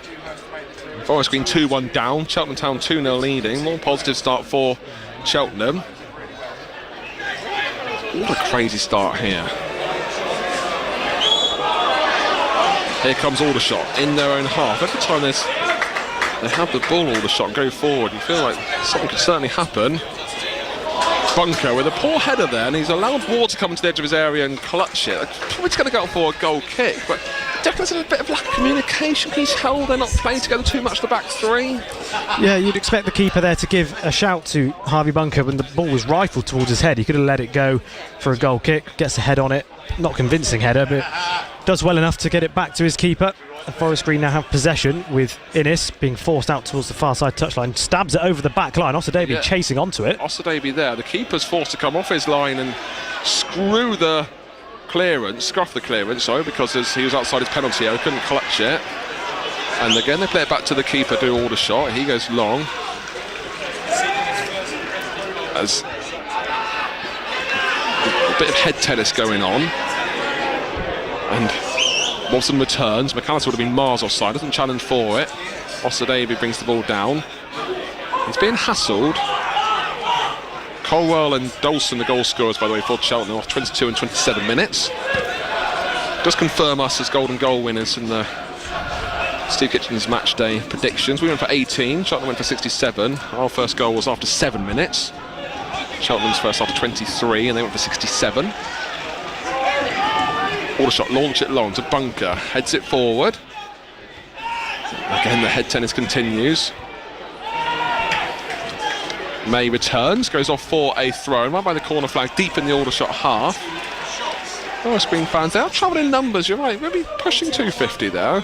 Some of them, majority of them standing up under the trees on the far side, about 100 or so just under in the sitting down in the stand next to them. Normally here at the Rec you see some trains tootling along to Waterloo. Where replacement works mean otherwise today. See the coaches going behind us instead. Nice old ground here at the Rec. Proper old school ground near the middle of the town. Big old terrace in behind the goal. Old stand we're in the back of here in the press area. Tozer, big head forward, looking to find Doige, who wins the head but goes off for a throw to Aldershot. 27 minutes. The game's bizarrely, you can say, starting to settle down. Yeah. But there's been 3 goals and Forest Green trailing by 2 goals to 1. Yeah, we definitely don't want it to settle down. Want more excitement, more goals. Doige just caught late there by Jenkins. On a yellow card. The referees waved it away. Nothing more than a match incident. Referee today is Scott Simpson. Forest Green just trying to settle the game down now as Aldershot play the ball forward. Completely unmarked there is Josh Barrett, looking to find the both goal scorers of Harry Gander. He's got a hat-trick. Already scored 2. Bunker clipping to McAllister. Decent first touch. Can he return it? No, he can't, because the touch just went into the hands of Dewhurst. McAllister's trying to take the ball around him. It's certainly there for Forest Green. Yeah, it's coming from long balls. Just one long clip ball played through the back line, and Forest Green are in. They've done it a few times now, and that's their key to success at the moment. Any more goals at Wadden Road? Yeah, Newport County are back in it via a penalty. So that's 2-1 to Cheltenham Town now. Another big tackle there at the back of Forest Green. They are flying in. There's 3 yellow cards already given by Aldershot. Jenkins, Jones and Ridrington. They're looking to see there's going to be another given to Magoma there. None for Forest Green. That does show that Aldershot are obviously deliberately trying to disrupt play. 3 yellow cards already given to them. 3 goals in this first half. 2 for Aldershot, 1 for Forest Green. Frantic start of the season. Tommy Ridington, the Aldershot manager, patrolling his dugout. Suited up is Ridington. It's being quite warm here. Sun's poking out. Cottrell in his shorts and training gear. Forest Green take that free kick short. Finds McCann on the D. McCann places up to make it 2. A great save that to the left-hand side for Dewhurst. Off for Forest Green throw. Now it's kept on. Maybe it should have been with Tozer's abilities, but it's clipped into the 6-yard box instead. Forest Green looking to draw level. Long looking for Tozer, but they can't be fine. Can Aldershot break here? If they can play a ball forward. It's well read by Osadebe, who knew the importance of stopping that ball to go to Corbett. Needs support though, does Osadebe. Forest Green defenders have trapped back. Great shot out from McCann, because it came up to him, didn't he? Wanted to take it clean on the floor, took a bit of a bobble, took on the half volley instead, and what a chance it was. Yeah, the short free kick, not picked up at all by Aldershot. McAllister on the far side of the pitch, just strolling forward, whips one, well, thought about whipping one in, plays it towards the edge of the D, as you say. McCann hit it nicely, keeper got down smartly, pushed it away. Oh, Forest get the ball away again.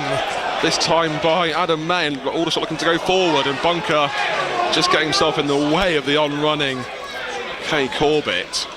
Important block that from Harvey Bunker, using NFL terms, because Corbett was making a run, he would have been through, but just made his body big, no foul given. Forest Green win a throw-in. Yeah, Osadebe just hunched over.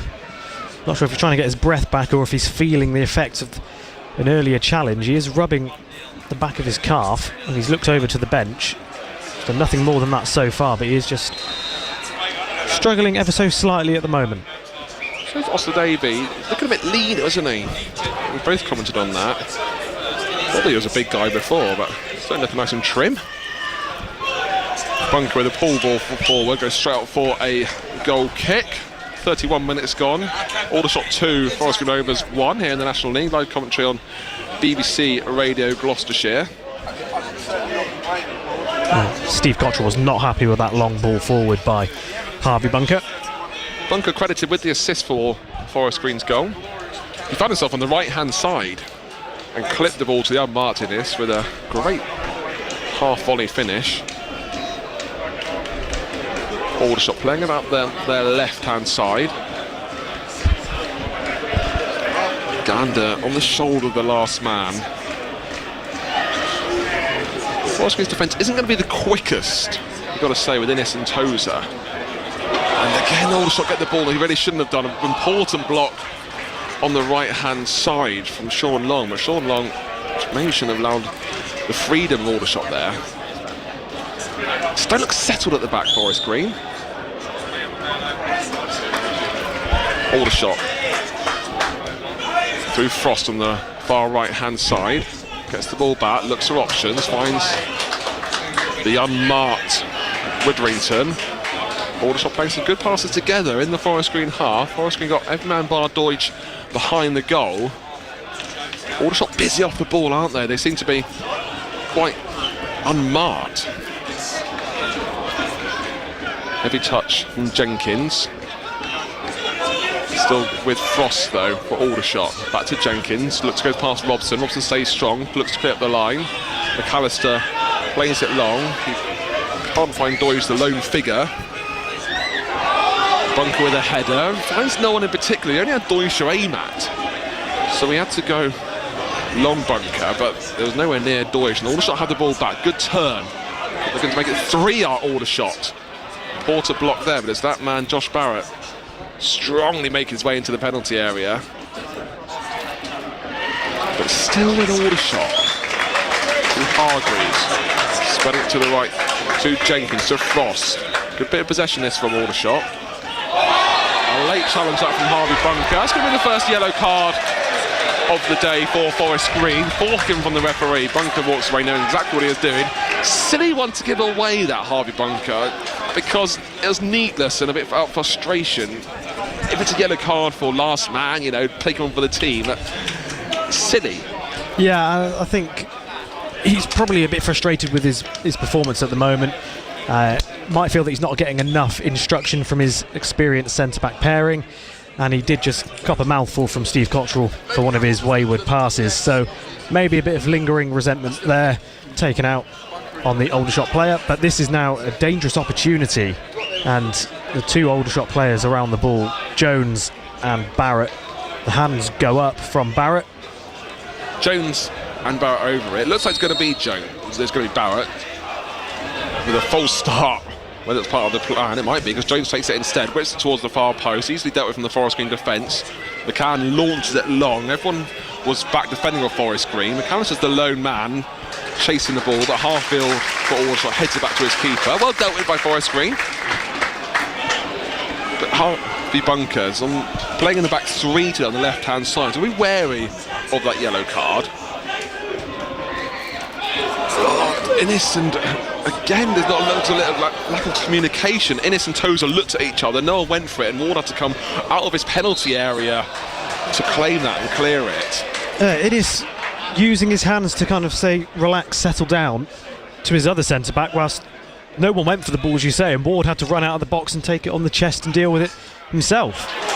Tozer gets skinned by Gandor. Gandor on the right-hand side. Plays it into the middle, but Forest Green deal with it well. Not the most convincing of passes. McCann tries to nutmeg his man and go forward, but the Aldershot player kept his legs shut and wins the ball back. Clipped all over the top. Ward doesn't go for it, and has to save it instead, going down. Again, Bunker can't get on top of it.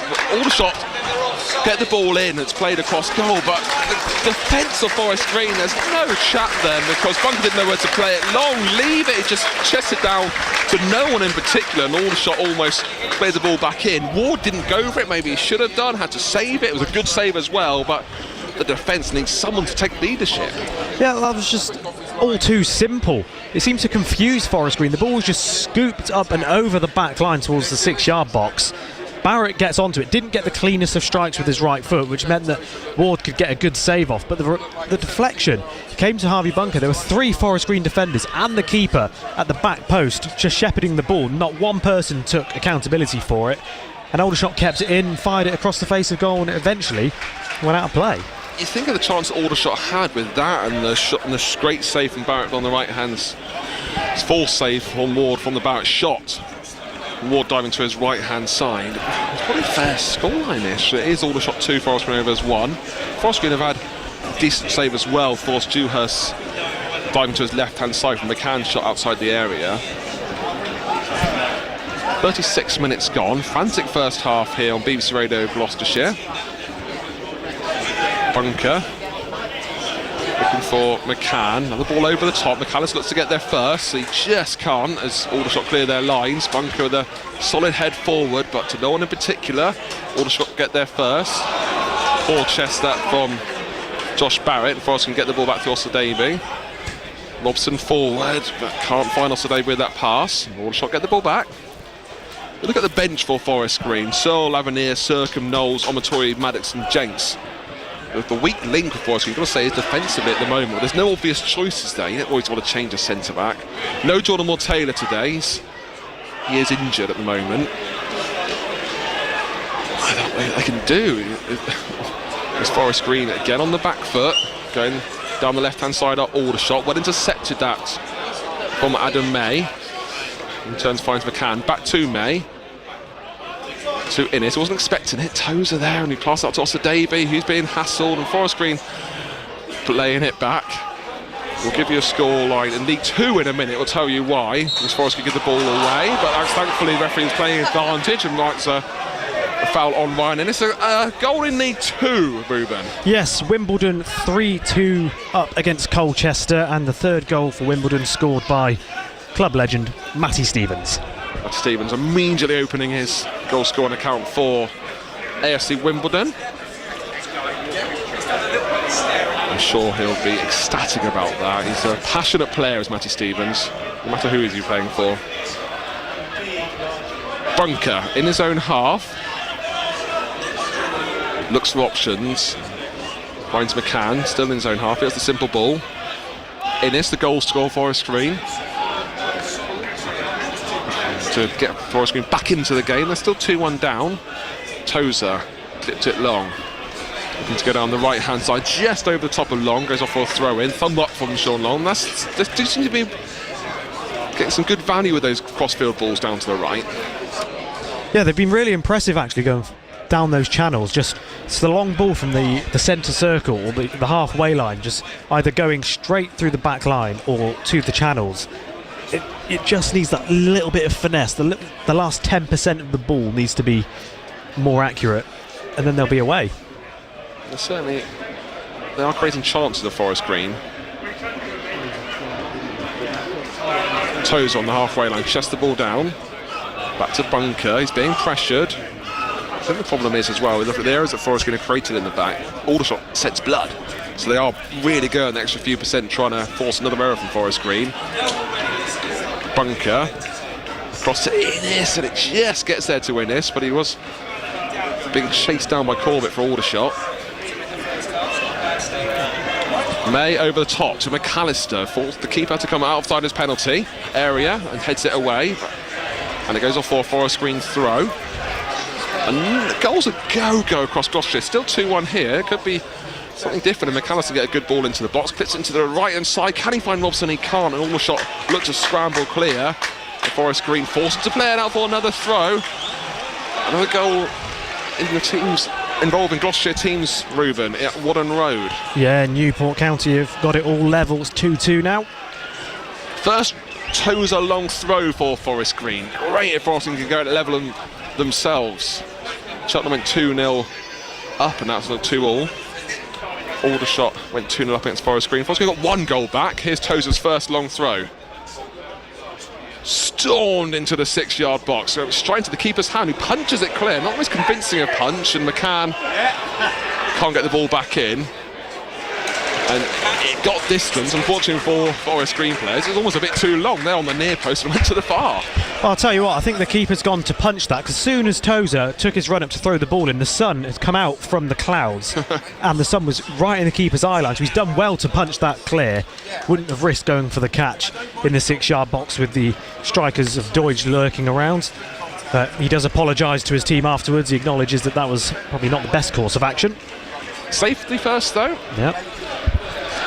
But that Tozer throw, it's well known from his Cheltenham Town days, of course, at Wrexham as well. But he was, He was on the edge of the penalty area, so 20, 22 yards up from the corner flag. Easily found the far post. Yeah, it's truly impressive. Frightening as well. Bunker rises, doesn't win the header. And the second ball's won by Aldershot. Bunker does work with a clean tackle there, but May can't win the ball himself. He's going away to Gander, looking to get a hat-trick. Plays it forward to Corbett. Corbett can't get into the penalty area. Innes plays it back to Robson. Good defending that for Forest Green.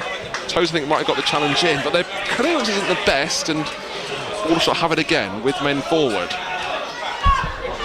Some quick passing football from Aldershot. Barrett slows play down. Frost on the right, midway in the Forest Green half. 3 minutes till half time. Forest Green trailing by 2-1. Aldershot looking to score their third before half time. They've got so much space to do so. Reddington finds Corbett with a great shot. I guess there's a foot over the bar. So much space for Aldershot. Yeah, far too much space and time on the ball. Time to turn as well in dangerous areas. And that was another let-off for Forest Green. The shot wasn't the best, always rising. It does go over the crossbar. But Aldershot look very comfortable coming forward. They have clear patterns of play that they're going to try and execute. And if the ball isn't on, they're not going to give it. And that is the difference at the moment. If the ball's not on, they're not going to do it. They're going to retain possession. And Forest Green are not doing that. Great flick on for Deutsch, and McAllister in the area. Can he come over the keeper? He flicks it over, it's going back of the net. It goes on the top of the net instead. Good chance out from Forest Green. Deutsch flicking it to McAllister. The ball's just bobbling. He did the best he can do to lob it over. Everyone's breath went in to see where it settled. Unfortunately, landed on top of the net. But that's another ball executed over the back line in a central position in the Aldershot half. And there's a free man, whether it be Deutsch or McAllister, running onto it. 1-on-1 with the keeper. I think Tyrese Omatoye might be interesting when he comes on in the second half, because, well, you think he's got pace, and he has got pace. You don't want to take anything away from him. But Christian Deutsch, it's well publicised, is winning the 35-yard sprint competition out of all the squad. You don't think he's got pure pace, but nevertheless, the stats don't lie, and he was very happy to say that, Christian Deutsch. But against a time defence, a bit of fresh-legged Omatoye could cause some problems, as could, of course, an Aldershot player to come on against not the quickest defence of Forest Green. Interesting game. Minute to go in this first half. Yeah, you're never quite sure what's going to happen next in this game. It's certainly got goals in. I'll tell you what else it's got. Cards in as well. Yes, There's 4 yellow cards given already. 3 for Aldershot, 1 for Forest Green. Wouldn't be surprised if there was more, not all yellow. As Aldershot play the ball out for a throw to Forest Green. You can see every time there's a throw in the Aldershot half, everyone looks at Tozer. He gives the thumbs up or not of whether he's going to get the long throw out. Ball's triggered off for a corner to Forest Green. First corner of the game. Is it really? I boldly said that. I think it is. As it's Adam May to take. May with it. Aldershot keeping 2 players up. The fourth official indicates 1 minute to go with the smallest of boards here in the National League. It's like an A4 piece of paper. It's done the job though, showing the 1 minute. Forest Green with the corner. Great time to make it level. Play towards the far post, and it drifts past everyone, and Aldershot scramble clear. Forest Green win the second ball through McCann, looking, trying to find Long on the right hand side. Goes off for a throw in instead. Yeah, it wasn't a bad ball into the box there, was it, from May, from the corner? Just didn't quite meet the Forest Green player. 30 seconds to go with that 1 minute of added on. Frantic first half. I think it might be an angry Steve Cottrell at half time. The throw was thrown back to Dewhurst, the Aldershot keeper, in his bright high-vis orange kit. He's in no rush to play it forward. He's happy with the half to end. Eventually does play it forward because McAllister was chasing him down. Bunker wins the header, not the most convincing one, and Forest Green looked to scramble clear. The referee blows for half-time. Half thought it could have been a foul on half-field. There is Dow, might need some treatment, but none of his teammates care because they're all going down the tunnel at half-time. So half-time here at the Rec. It's Forest Rovers are trailing by 2 goals to 1. The smiles onto the officials because the line dropped his flag running in. Well, Ruben, how do you summarise that first half? Oh, it's a difficult one. It's a horrific start for Forest Green in terms of going a goal down and then immediately making the same mistake and going a second goal down. But they've shown good character, and Innes will be really pleased that he's atoned for his mistake, put it in the back of the net and levels. Well, doesn't level, he pulls one back for Forest Green, and that is something to go into the second half with. They've certainly got a lot to cling on to in the second half. Goal scorers for Aldershot, both from Gandor, one after a Tozer poor error, just gifting into it and played it past the keeper to make it 1-0 up. He got the second to Gandor, good full ball to Barrett to play it through. Ryan Innes got Forest Green back into it, a great half volley on the far post to make it 2-1. All to play for in the second half. It's a fantastic game. Forest Green are trailing by 2 goals to 1. Steve Kitchen. BBC Radio Gloucestershire. Thank you very much to our commentary teams here on BBC Radio Gloucestershire. Half-time then in both of your commentary matches where Cheltenham Town are level at 2 goals apiece after being 2-0 up against Newport County, and Forest Green Rovers trail by 2 goals to 1 after being 2-0 down. We'll reflect on those goals and get all the other goals from across the divisions as well in this half-time interval. And of course you can get in touch as well with your thoughts this afternoon. Text the word GLOSS, GLOS, and your message to 81333. It's at BBC Gloss if you're using X as well to come through. Hi to John, who's dropped us a message supporting Cheltenham Town and Bishop's Cleeve this afternoon. Bishop's Cleeve at the moment drawing 0-0 at home to Bideford. Cinderford also in action in Division 1 South today, and at half-time they trail by a goal to 0 after earlier having a penalty saved. Half-time whistle's gone in that game. It's been a tough first half for Gloucester City at Taunton Town. They trail by 3 goals to 0. Mike Cook actually making a double substitution on the half-hour mark after going 3-0 down inside 30 minutes. So those are approaching the half-time scores, just waiting for that half-time score from Bishop's Cleeve at Kate Lane. And of course we'll round up, as I said, the other scores in the National League and in League 2 too, and reflect on those goals scored in the first half as well. There's a predator in this town. On BBC iPlayer. I'm a detective. I'm basically a human lie detector. Starring Jenna Coleman. I need you to tell me what happened that night. The Jetty. I'm starting to think you're a spider sat in a web at the heart of all this. Watch on BBC iPlayer. At the Olympics, congratulations to Noah Williams, who qualified in 12th place and then did brilliantly in the final to win bronze in the 10-metre platform. So congratulations to Noah. Caden Cunningham in the 80-kilogram taekwondo is into the semi-finals and fighting at the moment. I'll bring you the update from there.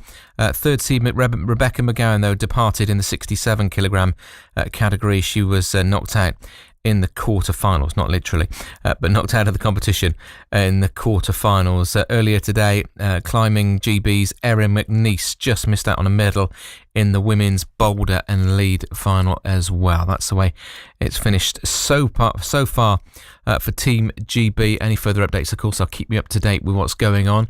At half-time in the Charity Shield, and there are no goals at the break as well. Manchester City 0, Manchester United 0 is the half-time score. Let's get you up to date with the other games then around the country.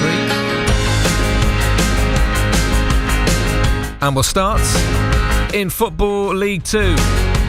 Well, we've seen 4 goals at Wharton Road. Down to Cheltenham Town right. Can Payne get across in here? Yes, he can. And it's only half cleared. What's that handball? Bowman's shot, brilliantly blocked. Goal for Cheltenham. Goal for Cheltenham. Colwell the scorer.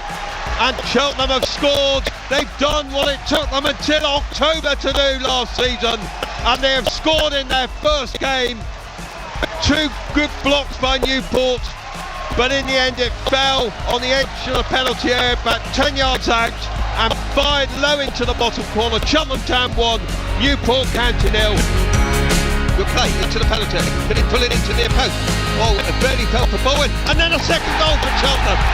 A second goal for Cheltenham. Bowman has pulled it back, and Dawson has pulled it in. and Cheltenham have scored again. Once again, Payne involved down the Cheltenham Town right. Bowman's shot once again blocked, and it fell for Dawson, who has scored on his league debut, and Cheltenham has a second. And he pushes Guns, and he gets into penalty, it goes down, and the referee says penalty. Penalty. Push and run by Camera, and he's brought down, I think, by Payne, and the referee has given Newport County a penalty. Baker Richardson with a short run, tall man, up he comes against Owen Evans, and he scores. Sends Evans the wrong way, goes down the right hand side of Owen Evans' goal as Evans dives to his left, and Newport are back in it. Cheltenham Town 2, Newport County 1. Well, this is good football by Newport. Here's Greaves into the penalty, he goes and shoots straight to the goalkeeper. It rebounds back off Owen Evans, and Greaves equalises for Newport County. 2-2 at the breakdown at Warren Roads. Joe Colwell and Liam Dolson giving Cheltenham Town that 2-0 advantage, but cancelled out just before the break. Elsewhere in League 2, it's Salford City 0, Port Vale 1, Tranmere 0, Notts County 0, Walsall 1, Morecambe 0, Fleetwood 1, Grimsby 0, Gillingham 1, Carlisle 0, AFC Wimbledon 3, Colchester United 2. Matty Stevens getting the third for Wimbledon after they were 2-0 down at home to Colchester. Barrow 1, Crewe Alexandra 0, Doncaster 1, Accrington Stanley 0, Harrogate 0, Bromley 0, MK Dons 1, Bradford City 2. Into the National League, where Forest Green Rovers are starting their season at Aldershot. Tozer, awfully giving the ball away to Gandil. Gandil looking to get a shot to on goal, takes that shot, goes in the back of the net. 7 minutes gone, Aldershot go ahead. Tozer with a howling error, giving it to Gander. Some good touch in the penalty area and a good finish as well. But that was all Forest Green's doing. It's Aldershot 1, Forest Green 0. Forest Green getting the ball away again. Looking to go forward to Aldershot. They barrett down the left-hand side, looking for Gander. Can they make it 3? Quick over top, but it's snapped in the back of the net. Gander with a second. Lost the keeper with a delicious angle, nestled into the side netting. And Forest Green, after 13 minutes, find themselves 2-0 down. Put the ball in, McAllis with a header, and Innes with a finish. What a finish that was from Ryan Innes. On the half volley, 6 yards out, hammers it home. Great if Forest Green have got a goal back. Game on. What a finish from Ryan Innes. Ryan Innes, normally the man with his head on the ball, this time a half volley. Getting Forest Green Rovers back in touching distance at Aldershot. Second half commentary to come here on BBC Radio Gloucestershire. Elsewhere around the National League this afternoon, it's Fylde 1, Solihull Moors 2, Aldershot 2, Forest Green 1, of course we know all about, Altrincham 1, Woking 0, Boston 0, Rochdale 2, it's Dagenham Redbridge 0, Wealdstone 0, Halifax 0, Barnet 0, Gateshead 3, Ebbsfleet United 0, Maidenhead United 0, Eastleigh 2, Oldham Athletic 2, Braintree Town 0, Southend United 1, York City 0, and it's Tamworth 0, Sutton United 0, Yeovil Town 0, Hartlepool United 0. In our other local games today, Gloucester City are at Taunton Town and they trail by 3-0 at the break in the Southern League Premier South Division. Tough start there for Mike Cook's side. Cook actually making a double substitution after going 3-0 down. Plenty to be said in the dressing room there. At half-time at Kate Lane, it's Bishop's Cleeve 0, Bideford AFC 0. That's in Division 1 South. We're also Cinderford Town trail by a goal to nil at home to Cribbs. In the 16th minute, they had a penalty save, and Cribbs making them pay in the 33rd with that one goal in the first half. So that's the way that one sits at half-time. 1-0, that scoreline at the break. Other news today in the world of football, West Ham United have completed the signing of Nice defender Jean-Claire Todibo on an initial season-long loan deal with an obligation to buy the Frenchman for around €40 million, £34.22 million in 2025. Apparently they've seen off competition from Juventus to sign Todibo. Also expected to sign Manchester United's Aaron Wan-Bissaka, who's not been included in the United squad for their Charity Shield game today.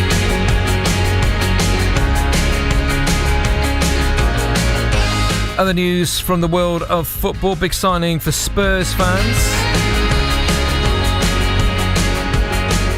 They have spent a fair bit of money, 60 to £65 million they'll be spending on Dominic Solanke from Bournemouth, paying an initial $55 million with $10 million in add-ons for the 26-year-old. Signed a contract until 2030. In the Championship, at lunchtime there were wins for Stoke City, West Brom, Watford, Sunderland, Middlesbrough and Oxford. Oxford back for the first time in 25 years at that level of competition. The thriller saw Leeds United and Portsmouth see out a 3-3 draw, and it finished 1-1 as well between Hull City and Bristol City.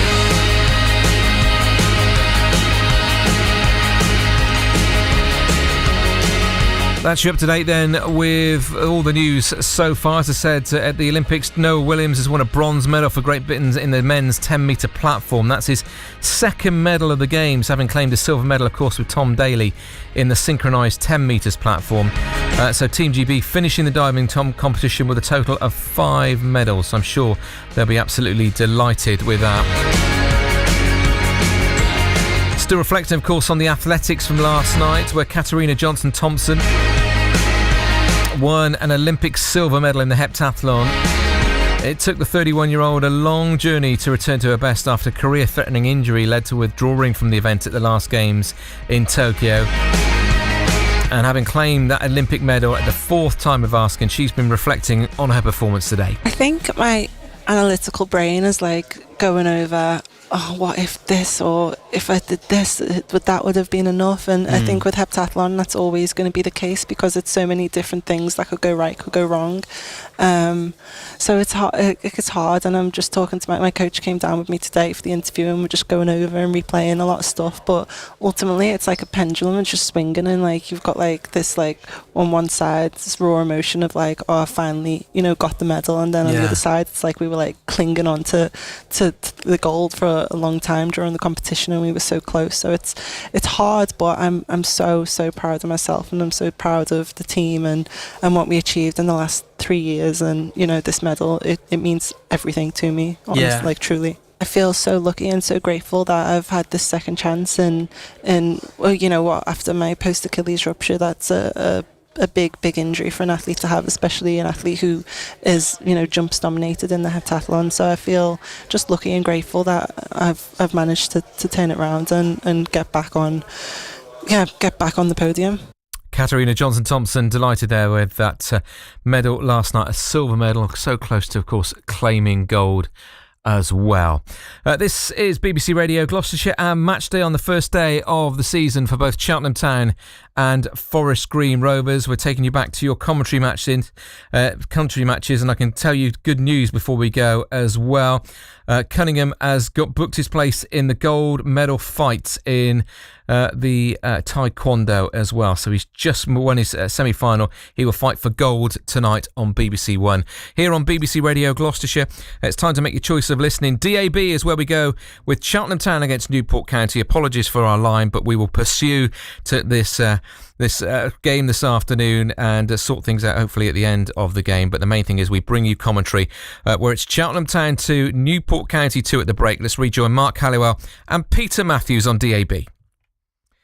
Meanwhile, here on all your other frequencies, it's Forest Green Rovers at Aldershot Town in the National League. If you want to listen on your smart speaker as well, just say play BBC Radio Gloucestershire. You'll be able to listen in there, as well as 14:13 AM on FM and Freeview 735, where Rovers trail 2-1 at Aldershot at the break. Let's rejoin your commentary team of Ruben Coley and first Billy Hunt. Thank you very much, Steve. Welcome back to the EBB Stadium, properly known as the Rec, where neither teams have come out yet, but all the subs are still warming up. So a few minutes behind there at Cheltenham, where Forest Green are trailing by 2-1. Ruben, at half-time, what do you reckon Steve Cottrell would have been saying to his players? Well, I think he'll tell them to be a bit calmer on the ball, show some personality, and just go out and enjoy themselves. I don't think he'll make any changes at half-time unless there's an injury. I think he'll let his players know that they've got themselves into this mess. They can now get themselves out, and he'll give them, I predict, 10 to 15 minutes before he starts to think about changes.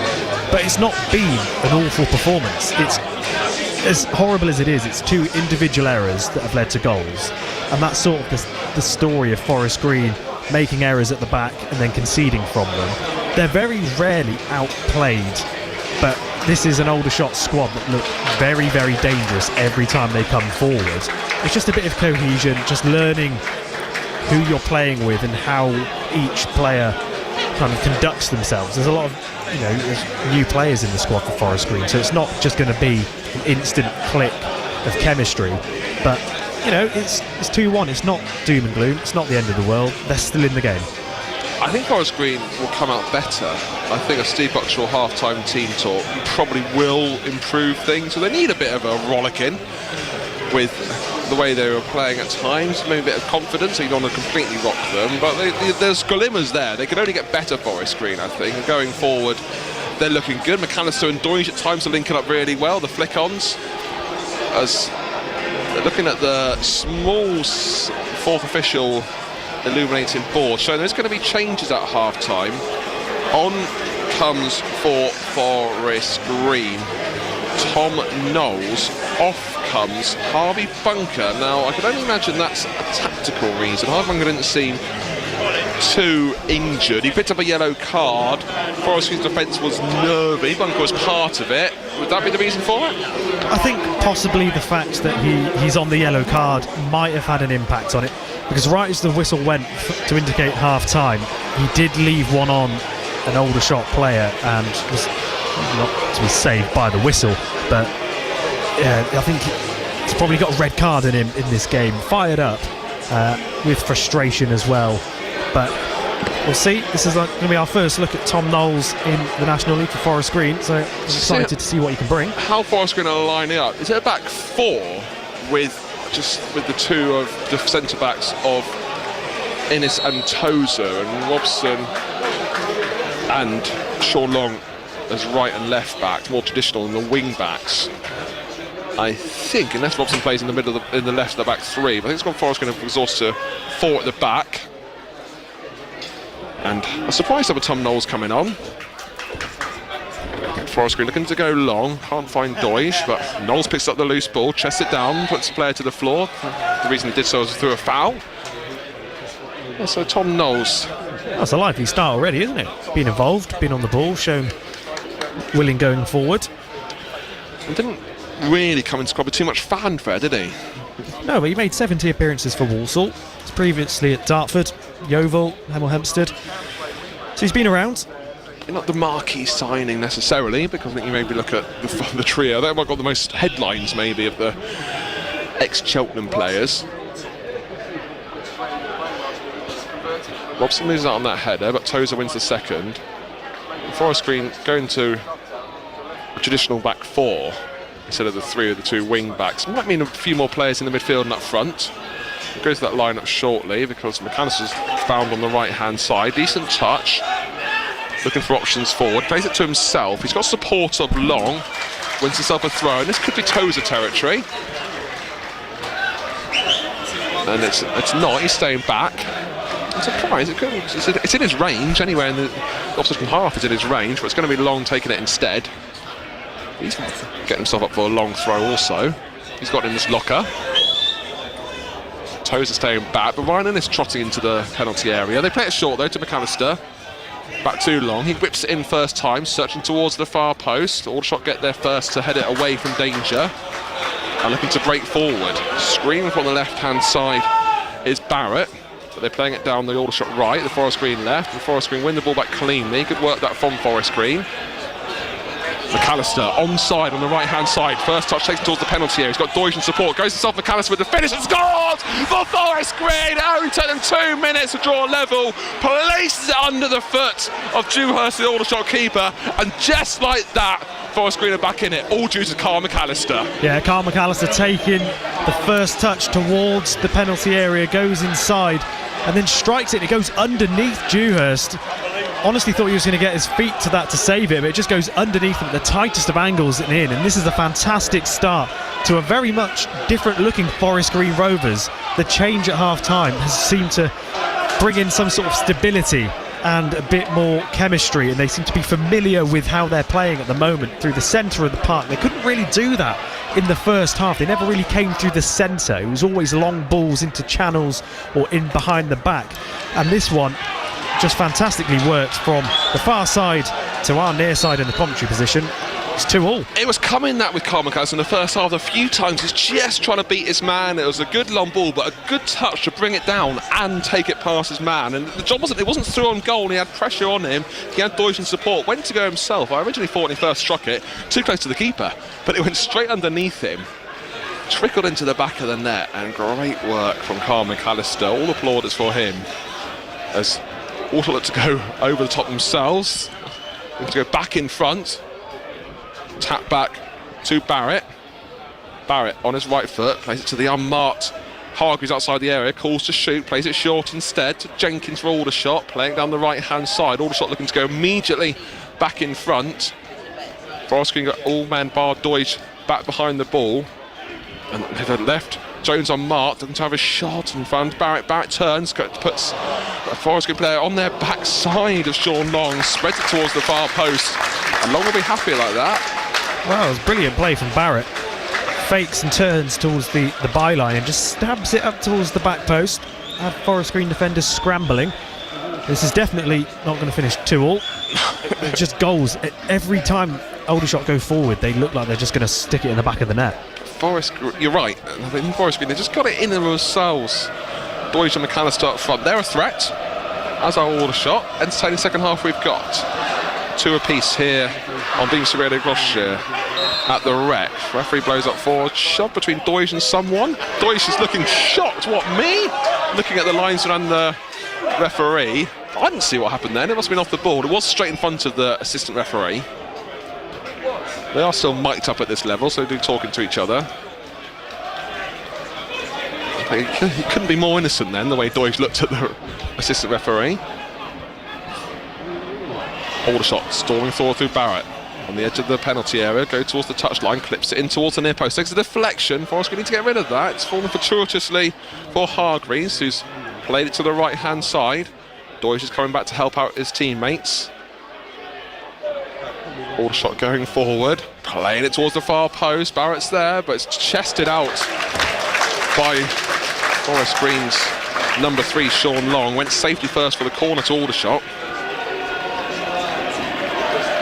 Yeah, it's one of those ones where, from our angle, it looks like he doesn't need to do it, as it's just going to trickle out anyway. But he must have got a shout from the keeper or another defender to tell him to get a touch on it. And it results in a corner now for Aldershot.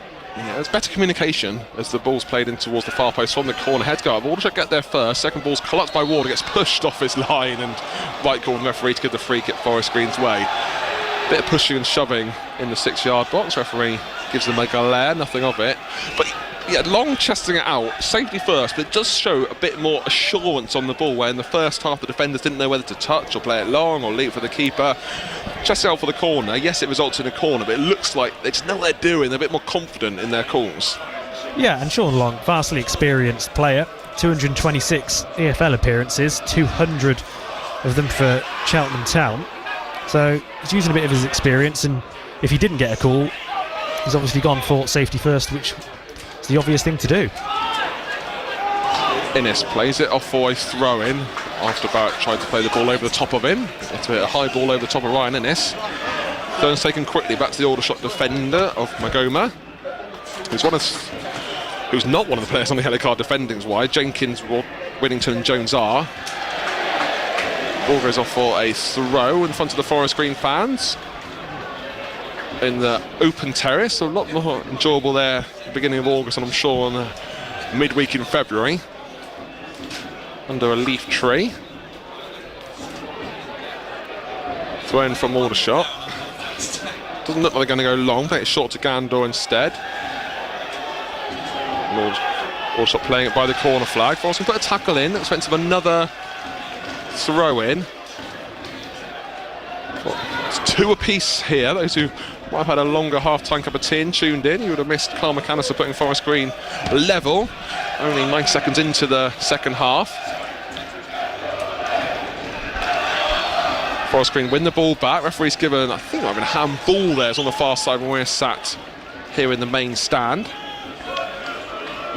Both teams that we're covering here on BBC Radio Gloucestershire drawing 2-2. Cheltenham 2-0 ahead.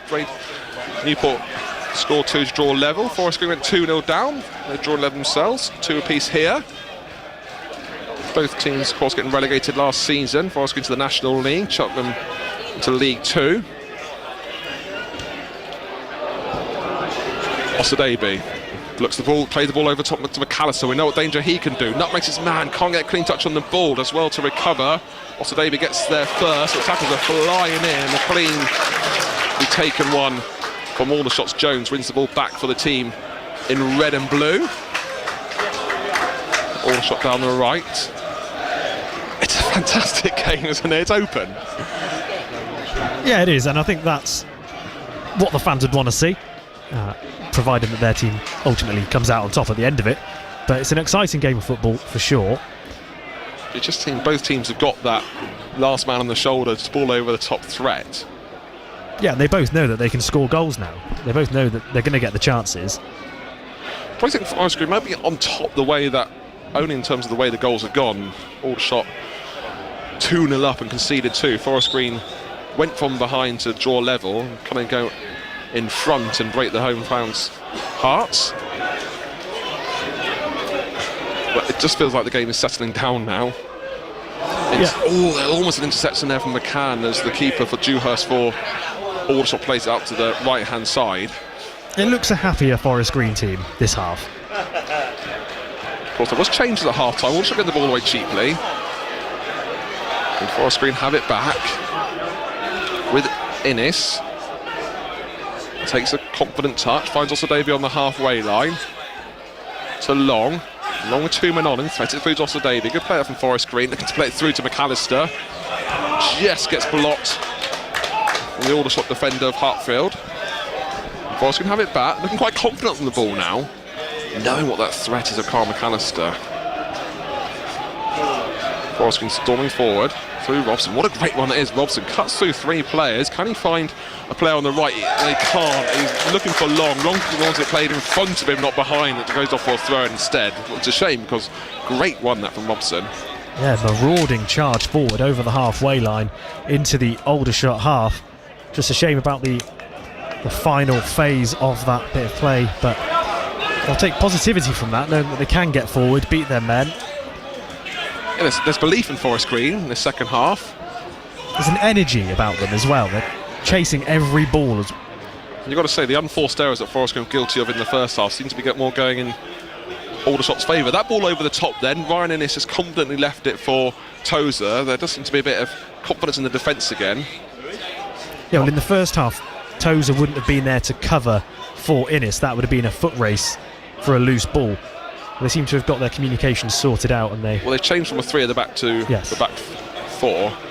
McAllister plays through. Can he put Forest Green ahead? He's through 1-on-1 with the keeper. The players are scrambling back for Aldershot. Finds Deutsch. Should drag it 3. Deutsch does! Forest Green go ahead. Christian Deutsch with the tap in. McAllister with the assist. The Forest Green fans on the far side are jubilant because Forest Green have gone from 2-0 down to 3-2 ahead. Oh, and what a game this is.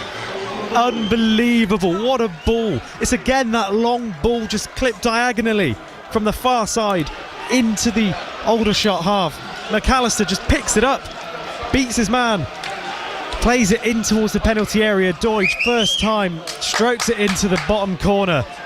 What a turnaround this is. What a game of football this is. And great work from Carl McAllister. McAllister's getting all the hugs, and rightly so, because it was all him. Made past his man, looked to be through on goal, but the defenders were tracking back, putting off his guard. Could have had a shot there. Saw Christian Deutsch, put it on a plate, Christian, say, here you go, thank you very much. And what was it last season? Didn't get as many goals as he wanted, Christian Deutsch, when he came back to Forest Green in January, but he's got one today, and it was an easy one, but that's what Christian Deutsch does.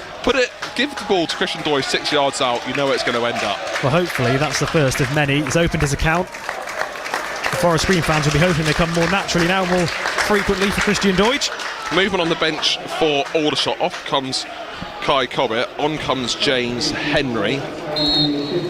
Forest Green now 3-2 ahead here at the Rec on BBC Radio Gloucestershire. Frantic start of Forest Green in the National League. Aldershot now, of course, looking to go and break themselves back into the game. Shackles off Moors for Aldershot. They're rattled, and we did say it, didn't we? Forest Green, the momentum was there with them, and it certainly shows. Stickle twist time, 58 minutes gone, a lot of football still to play. Forest Green in front and confident. Another long ball over the top. That time it would be offside. It is. Yeah, the assistant referee puts his flag up. We had a perfect position for that. Ironic cheers. I think McCallister, when he's been played through, he times his run perfectly, and there's been no obvious offside to Forest Green. That one was. Yeah, but again, it's there from a long ball. Tom Knowles just clipping it straight down the line. Doidge is there. Just got to hold his run for next time. But I'm astounded that Aldershot have not done anything about those long balls. Yeah, he's got a bit deeper, don't you, really? Or do something with the man on McCallister, but they're looking to draw level now at Aldershot. Barrett playing it forward, but he's slow played down and played back to the midfield. Forest Green have got time to go back. Here they come down the left of Aldershot, play it into a 6-yard box, goes over everyone, smash shot over the bar, taken a bit too quickly, the Aldershot player in the penalty area, and Forest Green just got away with that one. Yeah, it was a good connection on the ball, to be honest, on the half volley. Just leaning back too much was the Aldershot right wing back. It goes in to the crowd behind Jed Ward's goal, but it's another let off for Forest Green. They're not completely home and away. They still have defending to do, and they have to do it well. Interesting goal kick routine there from Forest Green. Ben Tozer took it. So he took it, played it to Forest Green's keeper Ward. He played it long, played it straight up for a throw in. There's obviously some sort of training ground routine. The end product shouldn't have been that. It'll be interesting to see if that's the last we see of that routine. Osadebe, if he ever oozed there, because if he won the ball clean and went forward, he could have just cleanly found McCallister. Gives away a cheap free kick. And this has been a great game for the neutral. Hopefully it'll be a great game for the Forest Green fans, because they find themselves 3-0 up after going 2-0 behind. Aldershot playing out from the back. A lot of football to be played, as we said. It's now marks just come and gone. Half an hour of normal time to play. They're looking a bit more sure of themselves, Forest Green. Crossfield ball from Aldershot. Finds a sub of Henry. That's a long-range effort towards the near post, and Ward had to jump over Ryan Innes, and that's a big high jump to do that, to parry the ball away from danger.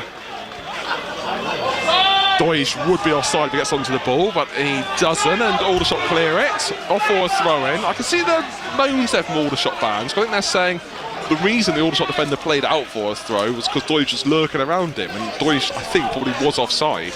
Well, just going back to that clearance by Jed Ward, the keeper, he landed awkwardly on his shoulder, and I was about to say that could have been an awkward landing.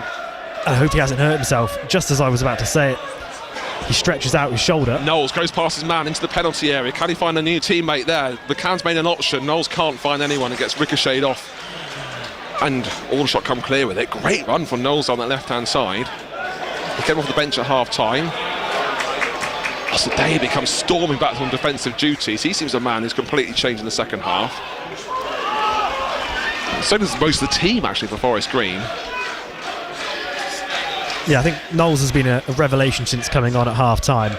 And as you say, Osadebe's turned into a new player this half. Just seems confident going forward. They just changed things, haven't they? Literally at half-time, with moving from that back three to the solid back four.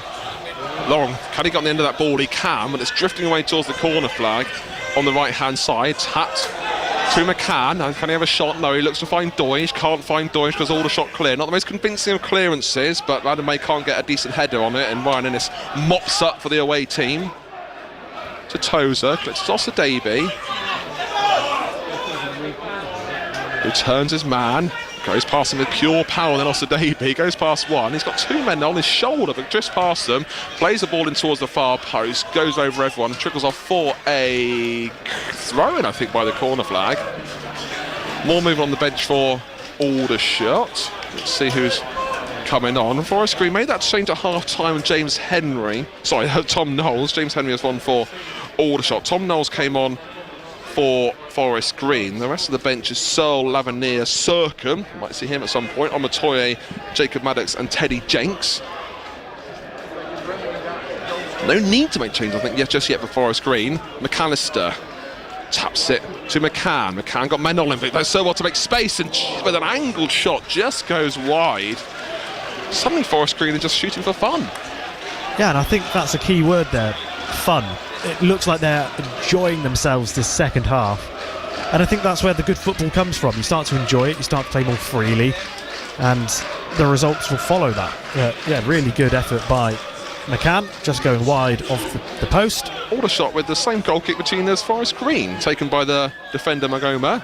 Play it to the keeper. This time he plays it, keeps the ball in open play. Mentioned that both teams tried that. Defender taking the goal kick and just tapping it to the keeper.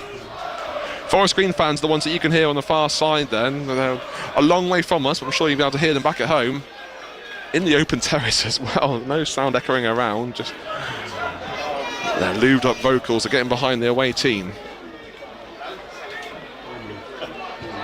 As Aldershot player from the back, what you do know, it's a bit quiet around here though. If Aldershot do draw at level, suddenly the home team will have the belief behind them, and maybe they can make it 4 and go ahead. I hope not. So what do Forest Green do now? They certainly, both teams can definitely got a goal in there. I think there are goals left in this game. 64 minutes gone. Forest Green win themselves a throw just inside their own half. Referee stops play because there's going to be movement off the bench.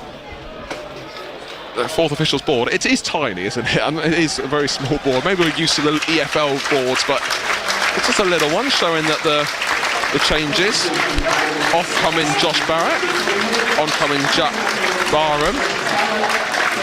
Barrett got the assist for Aldershot second. Had an enjoyable off-season. By the looks of things, I can say that now. He's got off the bench, gone off the pitch. He's not the smallest player, but powerful and good as well. An asset for Aldershot. He got an assist as well to his name. Absolutely. Thrown for Forest Green, trying to find Doige, who's nowhere near where the throw went, and Aldershot looking to clear their line. Take a touch instead. Does Magoma. Playing out from the back. Not the most convincing way to do so, because there was a track back a long way, Aldershot. Jones is being pressured by Long, still playing out from the back. You can hear it's Cottrell screaming at his players. I'm sure he's trying to turn that press on. As far as we have responded, but it does mean a few players out of position. Long ball over the top, and he's onside. Is Marnham just off the bench as well? Plays the ball across goal. Can Forest Green deal with it? They can, but it doesn't matter because the offside flag was up when it was played through to Barham. The referee's assistant waved his flag very early. No one saw him. You'd have thought he'd have given the shout to his colleague in the middle saying that's offside, mate. It took a while for him to see the flag. Yeah, I think that's another minor let-off for Forest Green. Forest Green are going for the old stop play and have a drink moment. Well, we know what happened last time they conceded place, two very quickly. You can hear the boos around us. They took on some fluids, but most of it's for tactical talk. Jones keeps the ball on for Aldershot in his own half. Osadebe puts in a challenge. Legally, says the referee. Illegally, says the fans around us. McAllister on the ball. The referee blows up because he's holding his head, is Theo Witherington. Interesting where this start's going to happen, because Forest Green would say we had the ball in the final third. We're going to attack from this drop ball. Yeah, the referee now just having a word with Long to decide what he's going to do. He's taking the ball to the touchline, blown his whistle. Both teams taking on fluids here, mostly Forest Green, and the referee's, he looked like a frustrated teacher there. Yeah, as in he thought, look happy. I've told them, why are they still doing it? Well, you're the referee, mate. Like, it's Forest Green who are doing it. He looks frustrated that his team aren't listening. And the Aldershot manager, rightly so, Tommy Whittington, say, well, why not get away with it? They're like, Forest Green are just ignoring his instructions. Came to nothing though, because from that throw in, it went to May, and it went straight out for a goal kick from that drop ball. Sorry. I think that's the scrappiest the second half has been. Was that little bit of play there? 67 minutes gone. Forest Green are leading by 3-2 after going 2-0 down. Well, they certainly are goals in this game. No more movement off the bench of Forest Green. They made that half-time change with Knowles coming on for bunker and changed the formation. Here comes Aldershot, opening up again for them. There's a bit too much space for Henry. Tap to the left-hand side to Jones. Jones can't play back to Henry. Henry with the finish, takes some ricochets and goes just wide of the goal and goes off for a corner. But that was some great defending on Forest Green, because it looked like all James Henry had to do was smash it home from 2 yards out. Yeah, it started in the centre of, well, the centre circle. Osadebe got too tight to his man, who then gave a little back heel in the centre of the field. Driving forward, plays it out towards the near side, and then fizzed into the 6-yard box, and that could have gone absolutely anywhere. I think Forest Green are lucky to get away with the corner there. And here comes that corner. Whipped into the far post. It's a good one as well. To go straight off for a goal kick. No, it's stayed on the far side then. It's been well kept on by Redrington. Turns past his man. And it's Deutsch whose man who's doing the last ditch defending then. Sees it off for a throw in. And which they take it quickly, do Aldershot. Back to Magoma. Tap to Henry. Just open up a bit too much for him. Leaves it for Harfield, looking to put a ball into the box. They're tapping it around. Back to Magoma. Forest Green just backing off at the moment. They're a bit deep. Magoma with a long range shot, and it's well over the bar. It's gone over onto the roof of that terrace in behind the goal. And is it going to trickle down? Yes, it does. Just comes back onto the pitch. Yeah, it took about 5 seconds to come back down off the roof there. And Osadebe has gone down. 2,564 is the attendance. Very good call by you, Ruben, saying it's like 250 Forest Green fans. 241 have made the trip down from Gloucestershire. At the moment, they're very much enjoying themselves. Moving on the bench, I think, for Forest Green, because Circum looks ready to come on. Could be Osadebe who's gone down. Seeing what the fourth officials board does say, it is indeed Circum coming on and Osadebe going off. So a welcome to Circum, who makes his first league appearance for Forest Green. Of course, has featured in some of the pre-season's friendly, maybe not just 100% match fit. And he's going to be an asset for Forest Green in the last 20 minutes of this game, as both teams are now taking on fluids. Osadebe taking a very long time to come off the pitch, so his team can have a few more tactical instructions.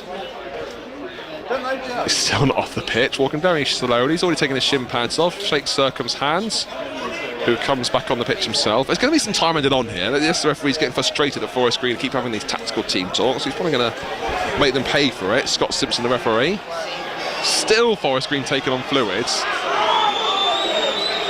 I guess what he'll do is the referee just say, we'll take as long as you want. I'm aware of it, I'm going to add lots of time onto it. Goal kick to Forest Green. 19 minutes of normal time to go there. 3 goals, 2 up are Forest Green. They're going 2-0 behind. And Gloucester City, they were 3-0 down themselves in the first half.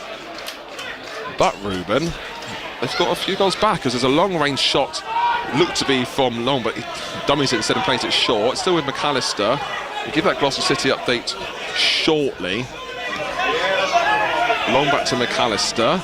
As Forest Green had the ball just outside the penalty area. McAllister might have given the ball away. A little shove in the back as well. Referee allows play to go on. Innes gets an important first touch, nipping the ball off Jack Barman and plays it forward. Forest Green give away a throw, but it's in the Aldershot half. And then Gloucester City. Yeah, Gloucester City got one back. It's now 3-2. Harry Burns getting the goal there for Gloucester City.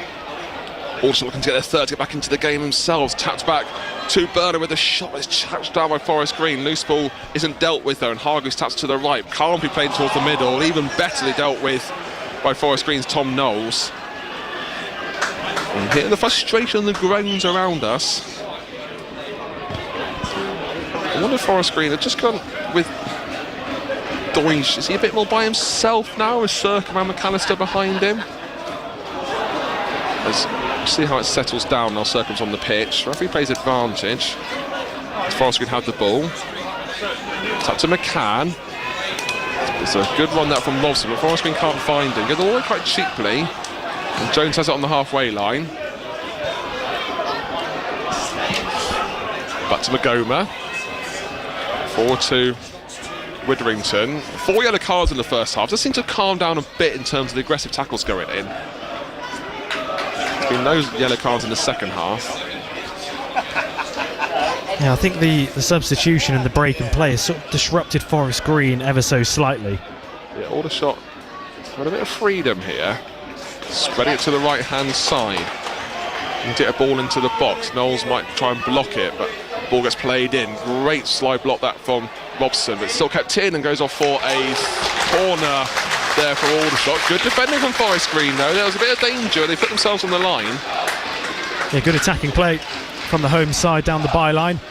The vital deflection at the near post sends the ball behind. Just looking now, the number 6 for Aldershot, Theo Witherington, is lurking way beyond the back post, unmarked. Yeah, he's outside the penalty area, but he's completely unmarked there. They're going to look for it. No, they don't. They play it towards the traditional back post, but it goes off for another corner. I do wonder if they are trying to flick it onto him. So I'm actually going for goal, trying to find that man on the far post. Are they going to take this corner quickly? They're not of Aldershot.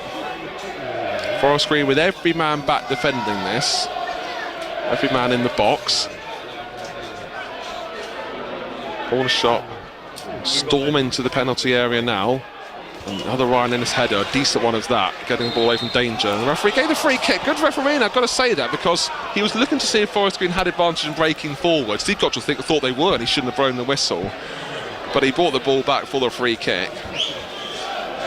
Cottrell having a right go at the fourth official. And the Forest Green fans as well. Maybe they thought that McAllister would have been through on goal there from that break. Yeah, maybe they had a better angle than we did. So I certainly don't think that would have benefited Forest Green in any way, shape or form if that had continued. Goal kick to Forest Green. 15 minutes of normal time to go. They're leading by 3-2. Doige with the flick on trying to find McAllister, but the keeper for Aldershot gets there first. Innes with another header down, but it goes straight into the path of the Aldershot player of Henry. Tap to the left to Jones. Slow build up this from Aldershot. No need to panic for them just yet. As you said, a lot of football still to play.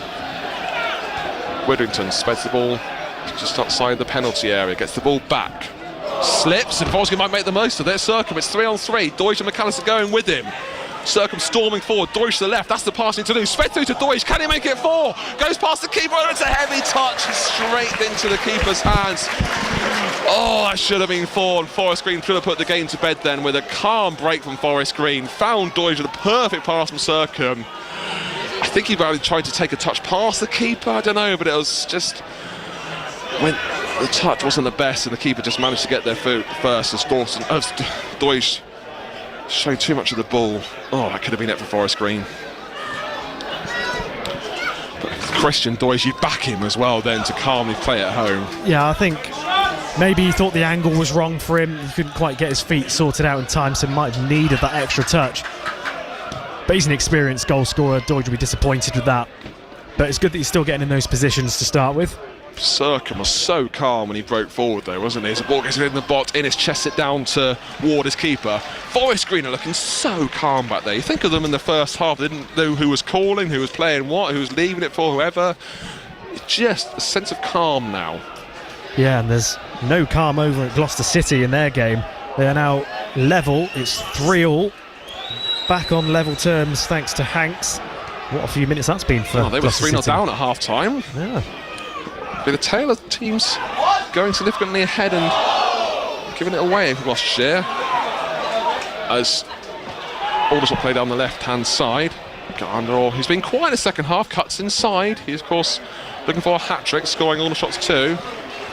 Goes to Witherington, back to the unmarked Garner. Plays a shot and it just goes wide of the goal. And Forest Green, got to be careful.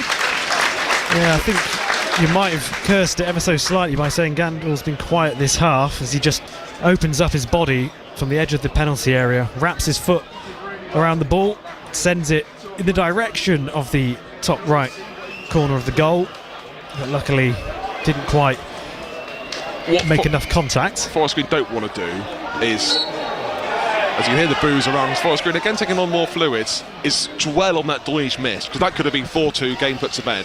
However, it's still 3-2, they're still leading, but that might just change momentum of this game. As Omatoye is getting ready to come on. Fresh-legged Omatoye. I wonder if it might be for McAllister or Doige. Maybe Doige, but do you want to take off a Christian Doige or McAllister? Maybe McAllister, because Doige might be needed defensively if they're scrambling back. He's also handy for if Tozer has a long throw, maybe in the last few minutes or so.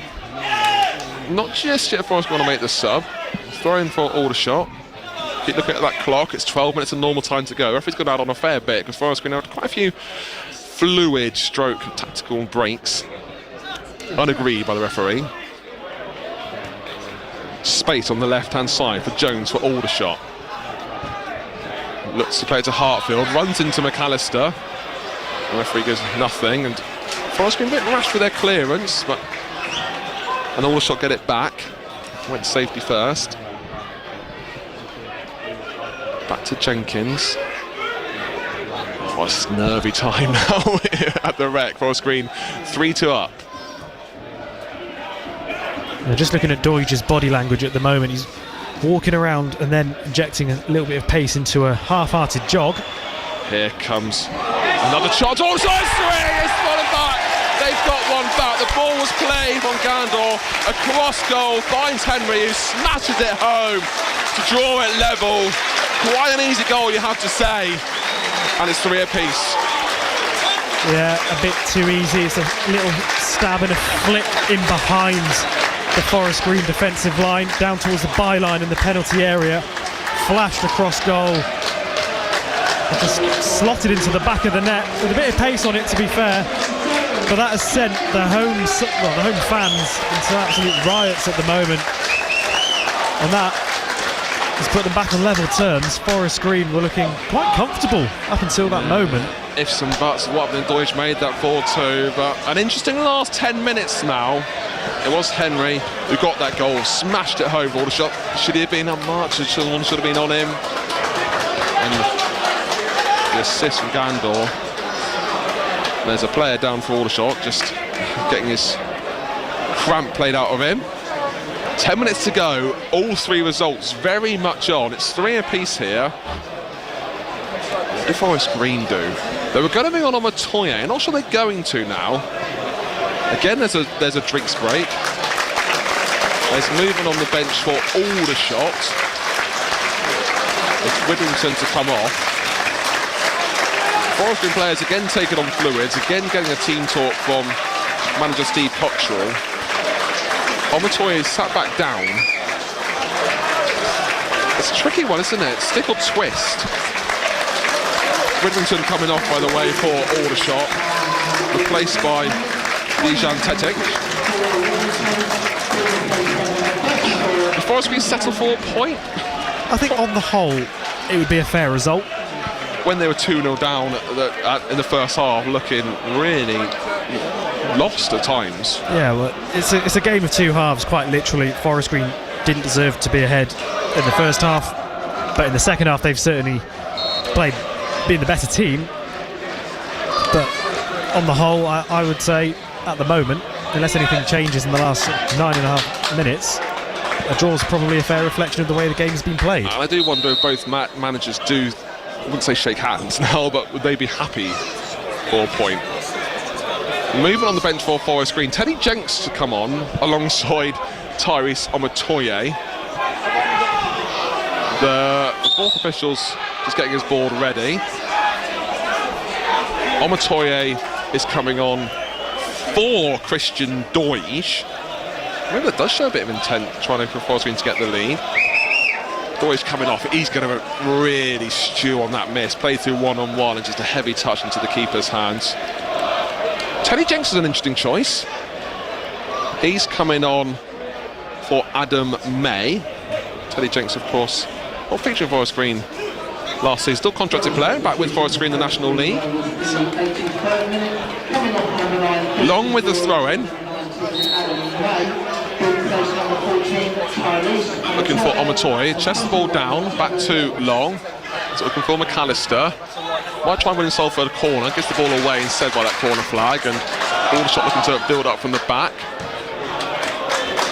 And there could be a half break on here, but Innes calmly wins it and plays it to Robson with a bit of a heavy touch, but does well to recover and play it forward. Omatoye, he had a heavy touch straight off for his throw-in. Well, the good thing about Omatoye is one of my notes about him, it literally just says high intensity forward. True. So that's good. True. And that's what they need. Yeah, if they want to get fourth, maybe it shows intent. They're going up for the win here. 7 minutes to go, 83 minutes gone, 3 apiece here between Forest Green and Aldershot. Forest Green away like they are for the first 4 games of the season. And here come Aldershot again. There's chances for them. They can find the ball to the left-hand side. It's with the sub of Tatic. Tapped to Jones. The Aldershot home fans believe, can Aldershot go back in front? They play it back to the defence. Forest Green are a bit deep at the moment. They're inviting the ball from Aldershot. It's nervy times. Ball straight out for thrown to Forest Green. And they can chance to regroup. They want to rush with it. This could go all 3 ways this game, definitely. Thrown to Forest Green, and they're in half. But no one should take it. We'll have a quick look through the other National League scores shortly. You know, it's still Cheltenham 2 apiece with Newport. Offside flag goes up against Circum. And we will see the other scores looking at across the National League. Yeah, Tamworth are 1-0 up against Sutton United. Yeovil are currently losing 1-0 against Hartlepool. Southend against York is 1-1 at the moment. Fylde 3-2 up against Solihull. And here comes Garner down the left-hand side. Can he get past Innes? He can. Plays the ball calmly back to Harfield, to the Sotedic.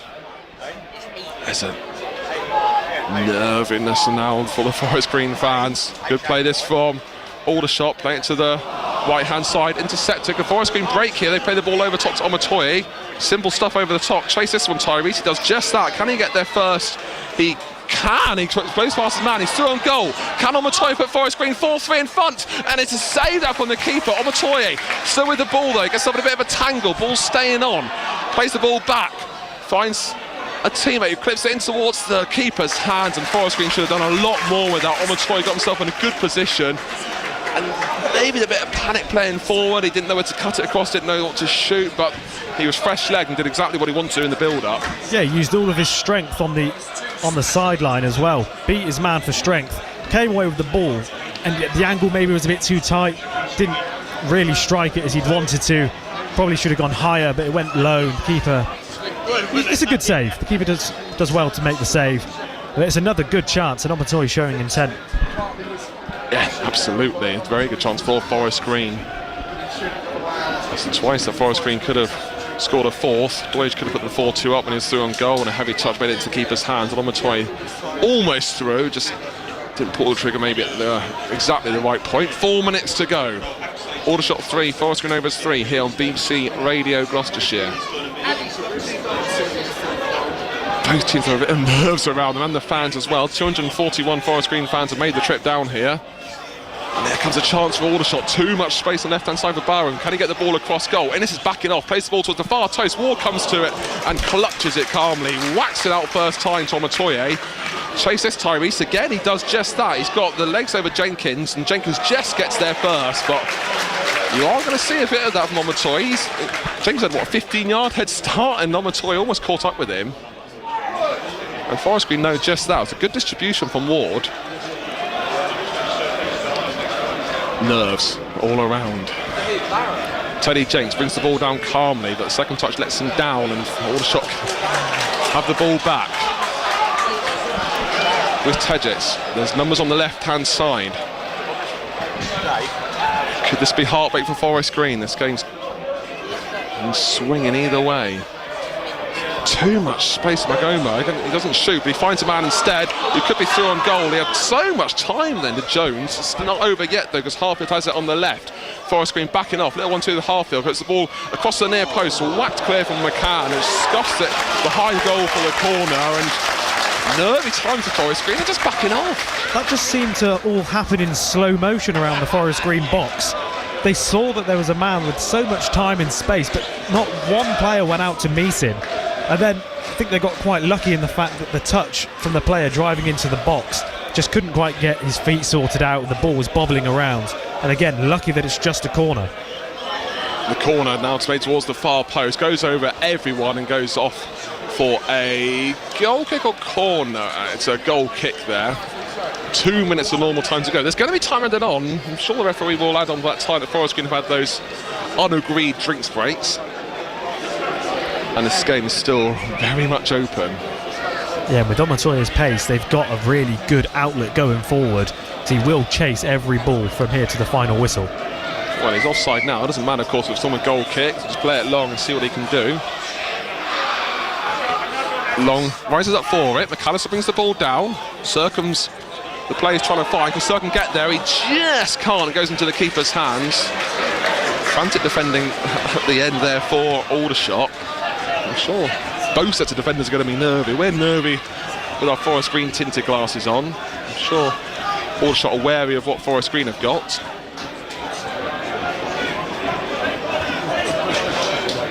I wasn't expecting the heart rate like this at the first game of the season. Long ball over the top. Can Forest Green deal with it? They let it go straight off for a goal kick. Right thing to do. Well, Jed Ward thought about coming for that and then quickly retreated. Right decision. And he's now going to take quite a bit of time to take this goal kick as he walks over to the ball at a very slow pace. All of that shows a bit of intent for Forest Green. I think Forest Green will take a draw. Be disappointed because they went 3-2 up. Let's not forget they went 2-0 down as well. Goal kick to Forest Green in the last 30 seconds of normal time here. Ward with a long clearance. Aldershot have it back though, playing the ball over the top. Innes chests it down. This is given away cheaply. Here come Aldershot back in towards goal. Can they get a shot away? Frantic defending, shot comes in. Ward parries it wide. What a save that was. It was well placed, that shot from Aldershot. Off his post, the corner might be taken quickly. It wasn't his power, went for pure placement. He got exactly what he needed to do, getting fingertips onto it to stop the heart rate. But the danger's not over yet because it's a corner. There's some dangerous corners. 5 minutes of time added on from the fourth official. Wow, the ball hit Ryan Innes in the chest, and then Robson tried to take a touch and it just bounced off his shin, and just like that Aldershot were in behind, charging towards the byline, and Jed Ward pulled off an amazing stop down towards his right post, tipping the ball out for a corner. They've been swinging in these corners. Goes the other way, heads go up. Ryan Innes gets there first, forcing everyone back, so they'll have another chance to put the ball in. Will Aldershot. They've got the big men up there still, clipped in towards the near post. Tozer with a defensive header. Forest Green looks to get the ball back and break. They do just that with McCann. Played the ball forward to McAllister, who can't get there first.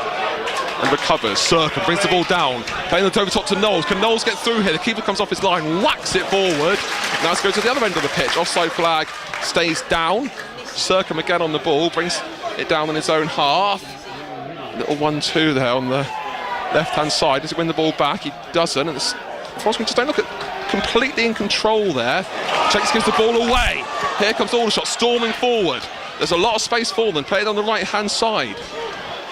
It's all the shot at the moment. Forest Green backing off, clipped towards in the 6-yard box. Circum there, calmly plays it away. Knowles wins the ball back for Forest Green. Off forward, throw into Aldershot,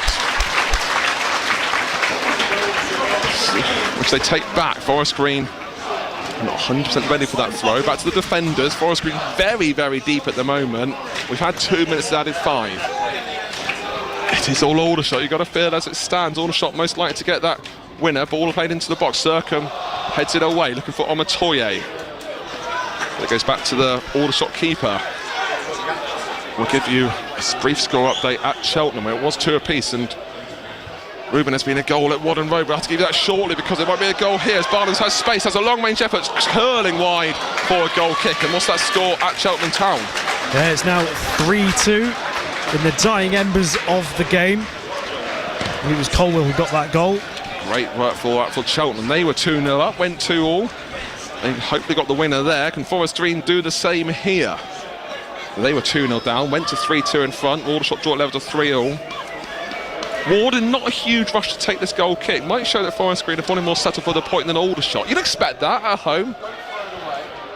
Over 2,000 Aldershot fans, 241 Forest Green ones. Whilst we've got to be switched on right to the end. I think you take a point now, I certainly would. Level 3, but it is Aldershot finishing the game on top. Robson wins the header. Jenks calmly-ish plays it back to Tozer, a bit powerfully placed, but Tozer's touch is good. Omatoye loses that on the header. Innes turns aside his man calmly. Spreads to the left-hand side. Forest Green have a few numbers there. Playing the ball forward, looking for Cirque. Montoya gets there first. Has a touch. Looks for McAllister. Edge of the area. Can he go past his man? Onto his left foot. Shot. Ricochets. Goes to Aldershot. They clear. This is suddenly Aldershot could break on. Basketball game stuff. End to end. Jenks put a challenge in. Ball is well over hit. And goes off. Or Ward keeps it on and plays it into his hands. Oh, McAllister could have done something there. 1 minute, 10 seconds to go. He's onside. It's Circum. Through. Can he find Omatoy? Might go himself, Circum. For 4 for Forest Green. Great save that from the keeper. Parry that could have gone anywhere. And my goodness me, there was chances there for Liam Circum. Just seemed to be a calm finish, but it was a good save from the keeper. But Aldershot going the other side now. Free kick given away, but the referee gives advantage. Brings the ball back, and Forest Green had a chance with Circum. It looked like all he needed to do was just hammer it home. Yeah, Circum got into a fantastic position in the box, just driving, getting closer and closer to the 6-yard box.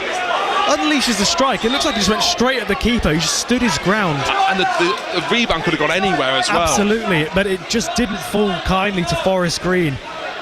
And then Aldershot started to break down the other end, and now they've won a free kick right in front of Steve Cottrell's dugout. And this might be the last chance. Well, there's 20 seconds of injury time to go. We've had 4 minutes and 40 of the 5. So it's going to be its goal. It's going to go Aldershot. Jones with the free kick. Played drifting into the 6-yard box and goes over everyone. No, it doesn't. Forrest can think it was going to go off, but it stays on. Can they clear their lines, Forest Green? McAllister, got to be careful, stay on his feet there, McAllister. And the referee blows the full-time whistle. And we can have a breather there, and there's players on the floor after that frantic finish. It finishes 3 apiece. Forest Green come away with a point. They were 3-2 ahead, it went 3-all. They had chances as well with Omatoy, with Circum, with Doige. Aldershot had chances as well. On reflection, a point's probably a fair result. Yeah, absolutely. I think the game of 2 halves, you'd be happy. Either side are going to be happy with this, I think. Of course, there were chances missed by both sides. Forest Green, Circum, Doige, Omatoy. But you can't dwell on those. It's a result. It's a good result to start the season away from home. 241 fans in support of Forest Green this afternoon. There'll be work to do on the training pitch for sure, defensively and with communication. But you have to admit, the second half, the substitution where Knowles came on, completely changed the dynamic of Forest Green. And you think the start that Forest Green had, 2-0 behind, rudderless at the back. You didn't know whether to check. There was no communication with the keeper, the defenders. Oh goodness me! And the way they recovered and went in front, disappointed they didn't come away with all 3 points, and they had a chance to put the game to bed, which will probably Steve Cottrell will be disappointed on. But the response to that first 25 minutes when we found ourselves 2-0 down, I know you say it jokingly, they're at the bottom of the table because of the goal difference and with all that. And that could have been a horrible start to the season. They recovered, they've got a point, they've done well against a good Aldershot team, and there was glimmers of them looking very good as well. Knowles off the bench, Circum off the bench, they were looking sure, and there is quality there. You just hope they can have a better season than the last few. Yeah, and it's just ironing out those individual errors. Managers have said it season after season that they need to put an end to those individual errors, and they'll start to win games off the back of it. It's happened again for Forest Green, 2 individual errors, but they responded fantastically well. Well, join us again at Boston next week, or a long trip up there. Stay with us on Steve Kitchen's Match Day. We'll try and get Steve Cottrell's reaction to you as soon as possible. And if you want to be a happy man, we're just relieving a bit of a lie down after that. It finishes full time here at the Rec. Aldershot Town 3, Forest Green Rovers 3. Steve Kitchen. BBC Radio Gloucestershire. Thank you very much to your commentary teams here on BBC Radio Gloucestershire. So Forest Green come from behind to get a 3-3 draw at Aldershot. Cheltenham Town come back after giving away a 2-0 lead to win 3-2 at home to Newport County. We'll reflect on that and all of the other action this afternoon between now and 6 o'clock here on BBC Radio Gloucestershire. And as always, love to hear your thoughts too. You can text the word GLOS, GLOS, with your message to 81333. It's at BBC Gloss on X. And if you're on WhatsApp, 08000 321 333. Start your message with the word GLOS. 08000 321 333. On BBC iPlayer, Am I taking too much on here? Freddie Flintoff reunites with his Preston cricket team. Thank you. All right, lads. I've missed you. For their greatest adventure yet. India. Everything's so different. I've never been anywhere like it. Biggest cricket playing nation in the world. You can feel the team spirit. It's back. Freddie Flintoff's Field of Dreams on tour. We're representing England, but we're representing something far bigger than that. We're representing Preston. Starts Tuesday on BBC iPlayer. Yeah, looking forward to catching up with that one as well this week. This is Steve Kitchen. I'm with you through until 6 o'clock here on BBC Radio Gloucestershire on our first Football League and National League match day. Match Day. BBC Radio Gloucestershire. What an afternoon with plenty of goals here on BBC Radio Gloucestershire, with Cheltenham Town going 2-0 up and then winning in the 96th minute by 3-2. Down to Cheltenham Town right. Can Payne get across in here? Yes, he can. And it's only half cleared. What's that handball? Bowman shot, brilliantly blocked. Goal for Cheltenham. Goal for Cheltenham. Colwell the scorer. Can he pull it into near post? Oh, it barely fell for Bowen. And then a second goal for Cheltenham. A second goal for Cheltenham. Bowman has pulled it back and Dawson has pulled it in. And Cheltenham have scored again. Once again, Payne involved down the Cheltenham. Into the penalty, threads the ball through. Colwell scores! Right on stoppage time. In the inside right channel. Joe Colwell's second of the afternoon, enough for the Robins in the 96th minute to get a 3-2 win against Michael Flynn's former hometown club, Newport County. Robins fans, what did you make of it? Text the word GLOSS and your message to 81333. It's at BBC Gloss on X if you want to get your thoughts through as well.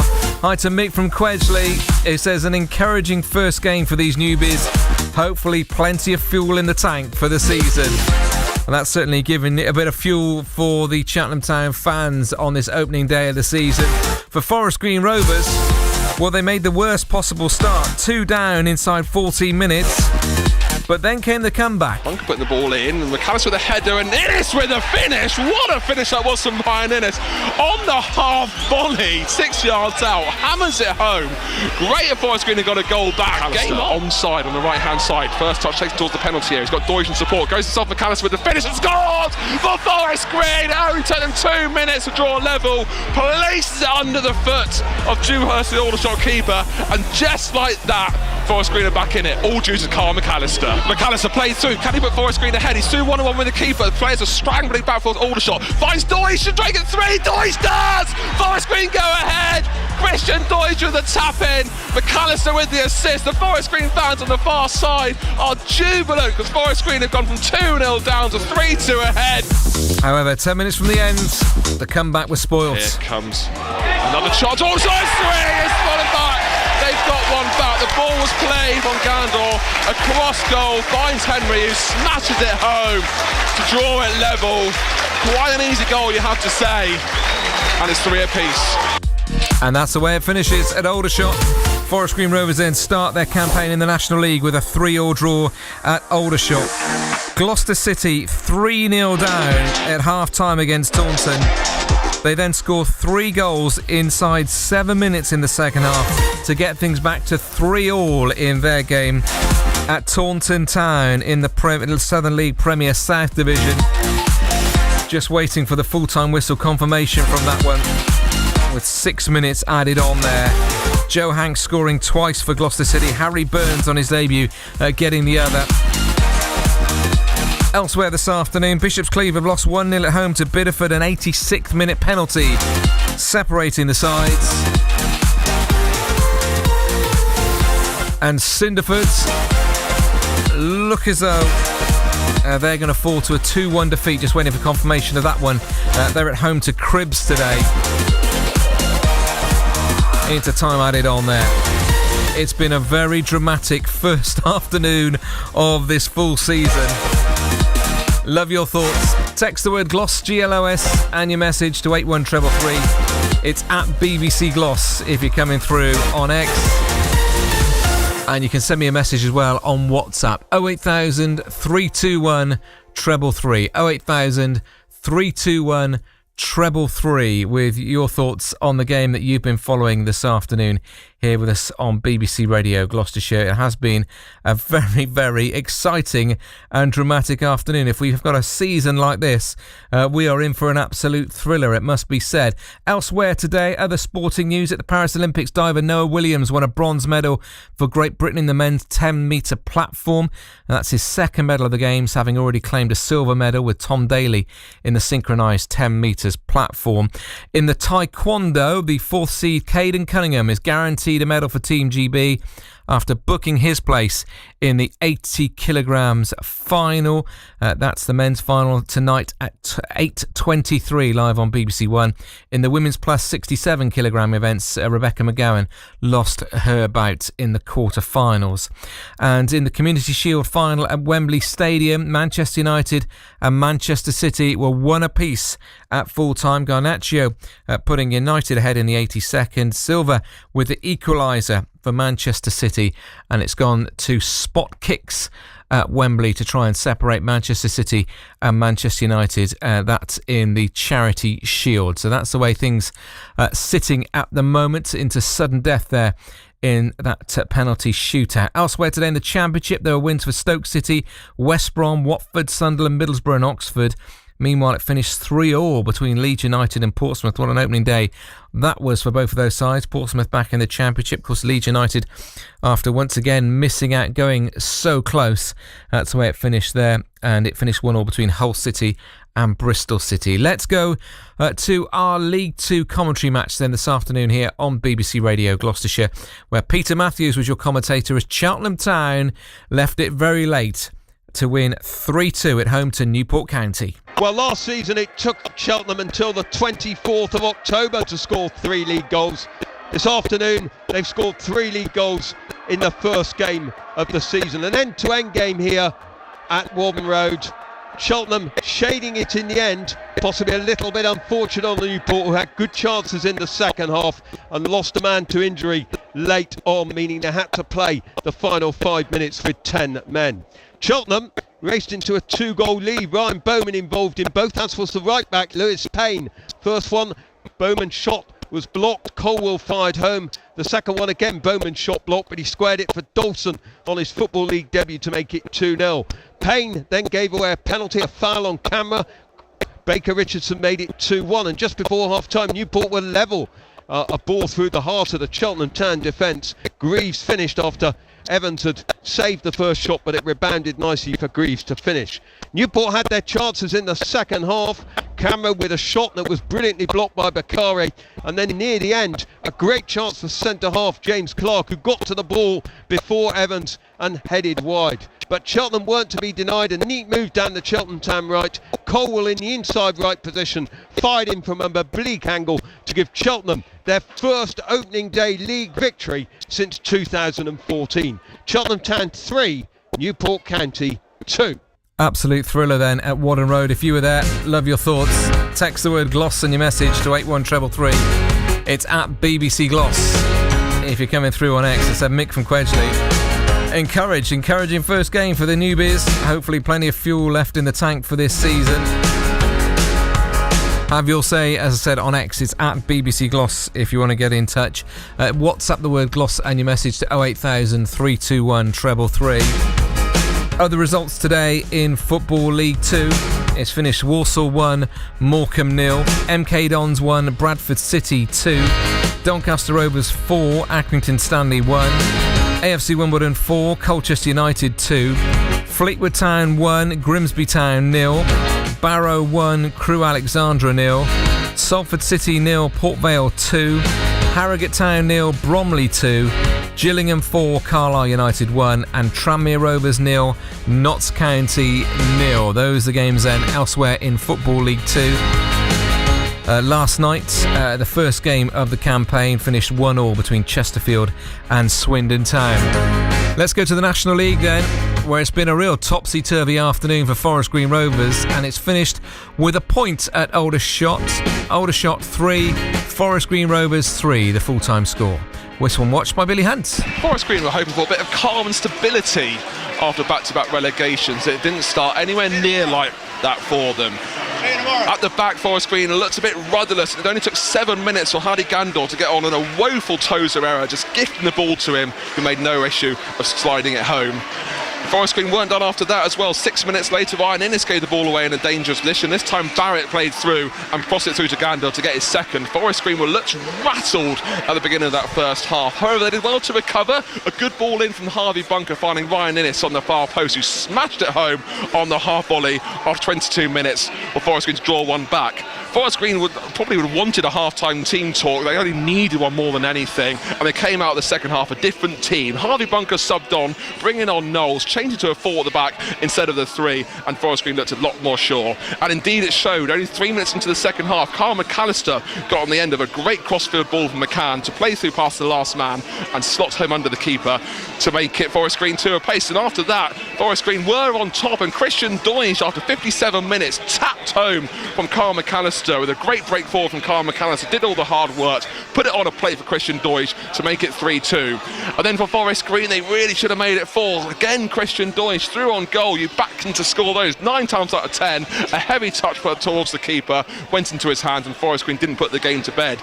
And it showed for them as well, unfortunately. 10 minutes to go, Gander turned assist, putting it to James Henry, smashed it home in a 6-yard box to make it 3 apiece. Forest Green again had opportunities for Tyree Somatoy, playing it through on goal and couldn't finish it off. Circum as well, coming off the bench, looking very impressive, breaking through, and his one-on-one opportunity went straight into the keeper's hands, and his parry went wide of the goal. Forest Green Rovers looks like a good team. They certainly settled down, but it was a frantic game here at the Rec. Steve Cottrell probably will be happy with a point. Full time here at the Rec. It's Aldershot Town 3, Forest Green Rovers 3. Well, we'll find out if he's happy with the penalty in a short while. We'll get some reaction from the Forest Green Rovers camp. Just to let you know, in the Charity Shield, Manchester City beating Manchester United on penalties. It went to sudden death. Johnny Evans, the Manchester United centre-half, skying his penalty. City converted theirs, and it's finished 1-1 at full-time, but Manchester City win the Charity Shield this year, beating Manchester United on penalties when it went to sudden death. Elsewhere this afternoon then in the National League, let's get you up to date with the other scores today. It's finished Fylde 3, Solihull Moors 2. Elsewhere, Altrincham 1, Woking 0, Boston 0, Rochdale 3, Dagenham and Redbridge 2, Wealdstone 1, Halifax Town 2, Barnet 1.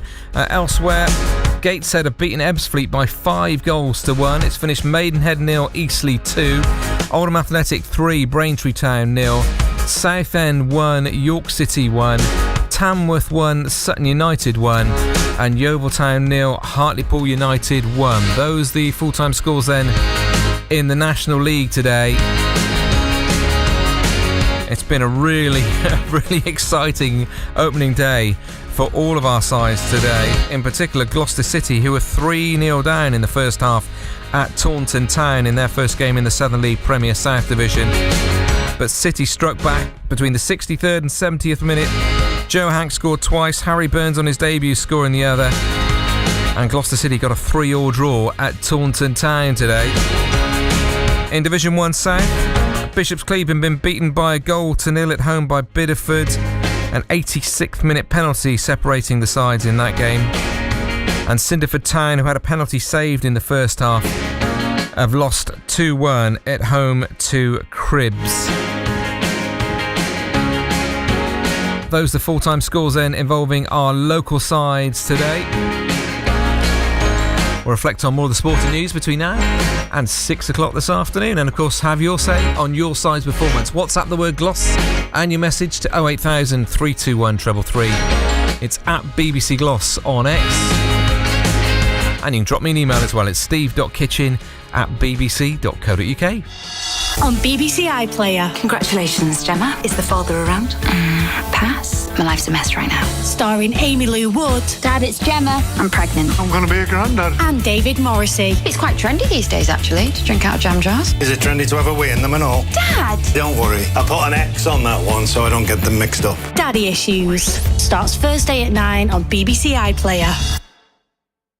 It's been a very, very busy afternoon of sport as well. In the Olympics, still plenty of medals to be won today. Well done to our diving team. We've had a brilliant Olympics as well. The diving team securing 5 medals. The 5th of those medals today going to Noah Williams. Well done to Noah, who today won a bronze medal. This coming in the 10-metre platform. And he says it felt like a dream getting on the podium today. Here he comes, skipping up to the edge of the 10-metre platform. Forward, 4.5, somersault rotation. What a dive from Williams! Wow! Could that be the dive that somehow wins Noah Williams a second medal of the Games? On BBC iPlayer. We're all going. Individually winning a medal, doing it yourself, is obviously a whole nother level. And I don't think it's sunk in because, I'm nowhere near as emotional as last time. And also, the only British divers to win 2 medals in one Olympics in the synchro and individual, Jack Law, Tom Daley, and now you. That's the end of the list. That's the level that you now are at. No way. I just got lucky. They're a whole nother level. Those two are literally the greats of GB diving. And, don't get me wrong, I'm so happy with how I've done, and it's a huge achievement, but they are another class, yeah. Your last 2 dives, putting up those scores of 93 and 94, and then the rest had to match that, and they didn't. Did you think it was an advantage going first in that situation, and what were you saying to yourself? Yeah, no, I genuinely did. Even before the competition, obviously nobody wants to qualify in 12th and sneak into the final, but Jack and Rio did the same thing. And then, when you're first, I'm not focused on anyone else because I'm the first one going. I just can do what I can do, which was great. And then, I was just able to literally do what I had to do to get the medal. One of my dives wasn't great, but overall, obviously, I'm so happy and I couldn't ask for more. I love how much time you took on the 6th dive. I was watching you and you were just taking ages pacing. What were you saying to yourself at that moment? What were you thinking? I was basically saying, I don't think, I'll get this chance again. Obviously, there'll be another Olympics, but being in the position I was, close to medaling, I was like, this is basically now or never. And luckily it was now, I guess. And I know we spoke about it after your win in the synchro, but Dave Jenkins, your coach, not here with us anymore, but he would be incredibly proud and so happy of what you have achieved. Yeah, I'm really glad I'm able to, put what we worked together for 7 years together today. It's a good day to do it on, I'm so happy and I miss him so much, but I love him and he's gone far too early. But yeah, I'm just saying words at this point, but super happy and I'm so glad I could do it for him. And let's finish with the tattoo, because you got a tattoo to commemorate him last time. What tattoo are you going to get to celebrate this incredible Olympics that you've had this time? Because I know you and Tom Daley have been talking about it. Yeah, so I'm for sure getting one for Tom, for synchro. I never actually thought I'd medal individually, so I don't have a plan. I don't know, Eiffel Towers, nothing wrong with it, but I feel like it's a bit too basic. I like going for a bit quirky, so maybe I'll ask for Kuto. Where is he? He's I love him, he's such a cutie, and I'll let him decide. I just let random people pick him at this point. Just random people picking tattoos for you. He's definitely a bit high at the moment on the thoughts of that bronze medal, which he just wasn't expecting to win in the individual men's 10-metre platform. Well done to Noah Williams and taking a silver and a bronze away from the Olympics. It's 17 minutes past 5. There's a predator in this town on BBC iPlayer. I'm a detective. I'm basically a human lie detector. Starring Jenna Coleman. I need you to tell me what happened that night. The Jetty. I'm starting to think you're a spider sat in a web at the heart of all this. Watch on BBC iPlayer. Let's get you up to date with the scores today. Opening day, of course, in the Championship as well. So lots of football being played up and down the land today. The first game in the Championship played today finished in a 3-3 draw between Leeds United and Portsmouth. Brendan Aronson scoring an injury time equaliser for Leeds, and manager Daniel Farke was pleased with the way that his side dug in to get a point. To know, also to show this character and to show this fight is also quite important, and you never have something to cheer about in the end of the season when you don't have this mentality and this character, this comeback mentality. And 2 times we equalized today, the second time even after conceding the 92nd minute after a difficult story of the game. Pretty pleased with this character. Obviously would have wished to make our life a bit easier with a bit better individual defending behavior and also a bit more effectiveness in using the chances, but sometimes you can't choose.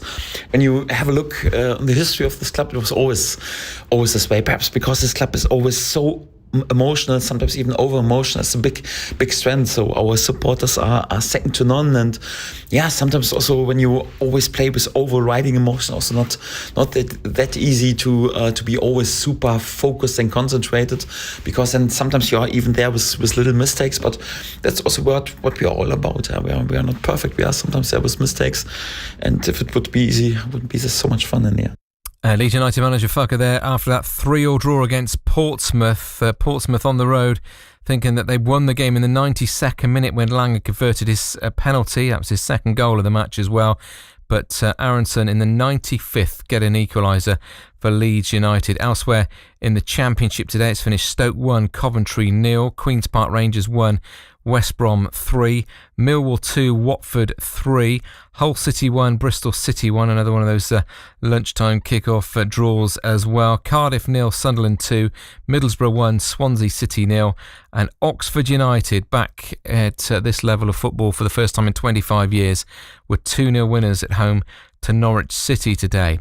In Football League 1, it all kicks off at 5:30. Such are the quirks. We're going to have to get used to being with you at all times of day and all days of the week with the new TV contracts that have been negotiated. So basically, you can guarantee whatever's going on, we'll be with you with Cheltenham Town and Forest Green Rovers throughout the season. I can't guarantee, though, that we'll be with you at the same time every week, because that is not down to us now. It's not even down to the football clubs. It's down, they've kind of handed the keys over to the TV broadcasters. But whenever they're playing, we'll be with you here on BBC Radio Gloucestershire, letting you know what's going on and how's it going on as well. Let's get some more thoughts from Katarina Johnson-Thompson. Of course, she went into the decisive 800 metres race of her heptathlon competition last night, needing to finish 8.5 seconds ahead of Natalie Thiam, but despite running a personal best time, she couldn't overcome the Belgian, who won Olympic gold for the 3rd time. I think my analytical brain is going over, what if this, or if I did this, that would have been enough. And I think with heptathlon, that's always going to be the case, because it's so many different things that could go right, could go wrong. So it's hard, and I'm just talking to my coach came down with me today for the interview, and we're just going over and replaying a lot of stuff. But ultimately, it's like a pendulum. It's just swinging, and you've got this on one side, this raw emotion of I finally got the medal, and then on the other side, it's we were clinging on to the gold for a long time during the competition, and we were so close. So it's hard, but I'm so proud of myself, and I'm so proud of the team and what we achieved in the last 3 years. And this medal, it means everything to me, honestly, truly. And you talk about the pendulum of this event, but the pendulum of your recent career as well, isn't it, Katarina? Because you've had, your tough times with injuries. How have you been able to sort of overcome those? You've talked about it before, being at sort of highs and lows of your career, and to be here now. Yeah, it's not a given. I feel so lucky and so grateful that I've had this second chance. And after my post Achilles rupture, that's a a big injury for an athlete to have, especially an athlete who is, jumps dominated in the heptathlon. So I feel just lucky and grateful that I've managed to turn it around and get back on the podium. Yeah, you've said previously that you're really glad that you didn't give up. What would you say to people who are in a position now where they think, whatever it might be in their personal life or in a sporting sense, and think, I've had enough, I just think I might just stop. You're someone who didn't stop. What would you say to them? I think I would say, it's things can change really fast and things might look bleak, but like it can change really fast with just like a plan. Just plan to get yourself out of the rut and stick to that plan and just have that belief that things will change. Yeah, those are thoughts of Katarina Johnson-Thompson, delighted to get that first Olympic medal. She said such bad luck with injuries, so brilliant that she could do it today. And hi to John, he says, great late win for Cheltenham. Sadly, Cleve lost late to our bogey side Bideford, and that penalty coming very late on for Bideford to seal that win at Kate Lane today. John not happy with the TV deal that's been done as well, hoping that it doesn't have an effect on the gates as well in not only, of course, the games that are being featured like Cheltenham Town, but also on the non-league as well. Why has this been allowed? He says, I'm sure there are big reasons, and they involved pounds and pence, John. That's what it's all about, isn't it, unfortunately? But yeah, absolutely understand that, with games being shown at 3 o'clock on a Saturday afternoon now. Do you go and watch your local team, your local non-league side maybe, or Cheltenham Town or Forest Green Rovers, wherever it may be, or do you sit in and watch telly? And hopefully that you go along and watch whenever possible, and when you can't, of course we'll be bringing you commentary of Cheltenham Town, Forest Green Rovers, and when the rugby season kicks off, of course, we'll be with Gloucester Rugby as well. But there's a fair bit of choice set there. There's a dead cert, but there are a few decisions to be made, definitely for fans now, as to how they support their side and when they support their side as well. Let's go and get some thoughts from the Forest Green Rovers boss, Steve Cottrell, who watched his side come back from 2-0 down early on. It finished 3-3 at Aldershot. He's with your commentator, Billy Hunt. Well, Steve, what's your thoughts after picking up that point today? Well, I suppose at 2-0 down, you'd be happy with it. At 3-2 up, then we're not happy with it. So as I said before, first game of the season, mixed emotions, never quite know where you are really with all of it. You must be quite happy with how your team reacted after those first couple of goals. Well, yeah, but then I would expect that. What I wouldn't expect is for us to give away the goals or give up the goals as easy as we've given them up. That's the disappointing part of it. For the first goal, we were in control of the ball. We had 3 or 4 passes, we were in control of it, we didn't have any pressure on it. We have spoke about breaking that line in week and worked on it. And sometimes the lads are going to make a mistake, and then if they do, it's about how they react after it, really. There's no point pointing fingers, I guess, for you when there's individual errors like that. Well, I don't do that anyway, so no, you won't get anything out of that. To get one back in the first half, Ryan Ennis, with an unconventional finish for him. Yeah, it was a good finish. We were pleased with all the goals today. Our goals are really good goals.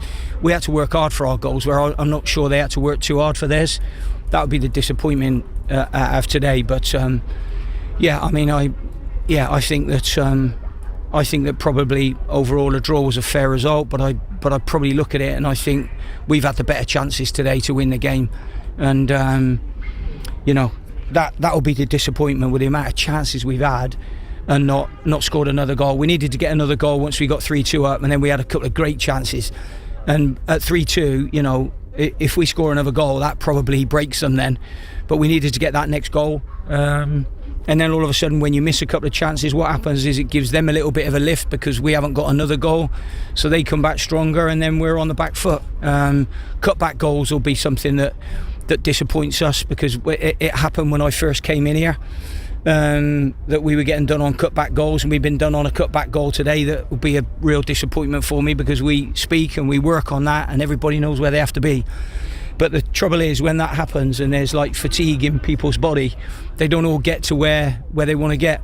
I think today was obviously a step up in class, because our pre-season hasn't been what I would say is our pre-season probably hasn't been as good as theirs in terms of opposition. So that's another step up for us. We'll get better as the season goes on. That's for sure. We'll get fitter. People will get to know each other a little bit more. So all in all, we'll take a point on with us and then crack on with training next week. You took Harvey Buncroft at half-time, changing the forward back. Did you feel a bit more comfortable in that formation? Well, we didn't have 4 at the back in the first half. We had 3 at the back. So 3 at the back in the first half, yeah. So we changed that just to go with the left foot on that outside, and then decided to go a little bit more attacking down that side with Knowlesy, probably because we were losing the game, but probably more importantly, we needed a left foot to open the game up. But I thought that works, but no disrespect to Harv. Harv's gone back in there. He's played right side of a 3. He's played I was taking a gamble really with him playing him on that left hand side of a 3. And it probably, that's my fault. That's not anything to do with Harvey. I thought Harvey did okay, but we needed to be probably better in possession, and that left foot opened the pitch up a little bit more for us. Jamie Robson's played there last season. So that's not anything to do with Harvey. That was my fault today. Circum coming off the bench, Knowles coming off the bench. They certainly did see some good important performances coming from there. Yeah, I think I was surprised that Sirks didn't score once he'd got through all the skirmishes over there. I mean, I'm not being funny, but if anybody in the box that you want to have a chance, you want it to be Liam Sercombe. But, look, lads are going to miss chances, Doidgy maybe had a chance just before it where I thought he should have took it first time, but then that's fine until you're the one running through, and it's, it was a really, really warm day as well today. The pitch was a little bit sticky. But then, we could say parts of our game that would have helped us, but then it wouldn't have helped them late on when they were quite strong. So, as I say, all in all, I thought a draw was probably a fair result today. You've got a week to go for Boston. I guess for you were saying it takes a while for the season to settle down. Is there much to learn, and you're going to continue with the players in the next week to come? No, I'm going to give them till next week off and not do any work with them. Of course, that's what we do, isn't it? First game of the season, all the emotions and everything else that goes with it. We had a really good following as well today, so that was great, and obviously it was good for them to see us score 3 goals. You said as well that about pre-season team spirit and fitness, they both seem to be out there today, the fitness all the way and the team spirit as well. Yeah, no, it is. It will get better. That'll get quicker as we go along. We'll get better with that. That will come quicker. Now we're getting into the real meat of the season. And in terms of togetherness, finally, I know we're doing a lot of travelling, don't want to dwell on it too much, but I guess it does help keeping the team together, the overnighters, the camaraderie that comes with it. I don't know whether that helps or not. I can't quite work that out, I think the Germany trip helps because you're away in pre-season, you're in camp, there is nothing to do bar, I don't know, talk to your roommate and train, and then talk to your roommate and then eat and then sleep, and so I think they get a real tight bonding on that. And Germany was excellent. That was a great trip for us. They wouldn't be this tight if we hadn't gone to Germany, that's for sure. So the overnights, obviously it does help, but it would be nice if it would have been a bit kinder to us at the start of the season. But it is what it is. Like I said before, we can't do anything about it. I thought we might have got, I don't know, maybe 3 or maybe 4 away, but to have 6 out of 7 away is quite a tough start for us. But that, as you say, perhaps we can build on that. So thank you, well done today. Okay, thanks. Steve Cotterill talking there to Billy Hunt, your commentator this afternoon here on BBC Radio Gloucestershire. Forest Green Rovers, remember, were 2-0 down inside 27 minutes of that game, and then they just found their gears, really.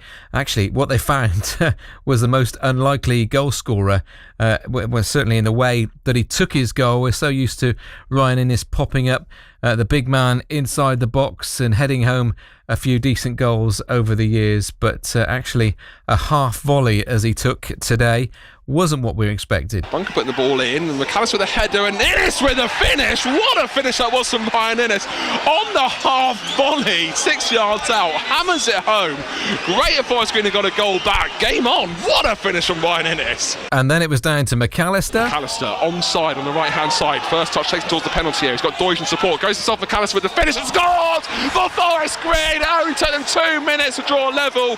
Places it under the foot of Dewhurst, the Aldershot keeper. And just like that, Forest Green are back in it, all due to Carl McAllister. And we talked at the start of the afternoon about Christian Deutsch disappointed with 3 goals from 18 on his return to Forest Green Rovers. He'll be delighted to be off onto the score sheet and off the mark for the season. McAllister plays through. Can he put Forest Green ahead? He's 2-1-1 with the keeper. The players are scrambling back for Aldershot. Finds Deutsch. Should drag it 3. Deutsch does! Forest Green go ahead. Christian Deutsch with the tap in. McAllister with the assist. The Forest Green fans on the far side are jubilant because Forest Green have gone from 2-0 down to 3-2 ahead. Couldn't hold on. It finished 3-3 then for Forest Green Rovers. Cheltenham Town, though, 3-2 winners against Newport County. We'll get some reaction from the Cheltenham Town camp in the next 2 or 3 minutes. Whilst we wait for that, let's reflect on Gloucestershire's hopes of reaching the knockout rounds of cricket's one-day cup. Very much alive after they won their penultimate game yesterday against Notts at Trent Bridge by 7 wickets. After dismissing the hosts for a very useful 332, Gloucestershire made their victory target inside 47 overs, with Miles Hammond top scoring, making a fabulous 157. And afterwards, our man Ed Seaborn had a chat with him. Miles, congratulations, a huge win there for Gloucestershire and chasing down a big target. Just give me your thoughts overall on the chase and how important that was as a game to win. I thought it was a great performance. I thought to keep them to 330 was a really, really good effort with the ball. Our spinners bowled really well. Zoom bowled brilliantly through the middle as well to get a couple of wickets. And then the chase, obviously, we set it up and finished it off really nicely.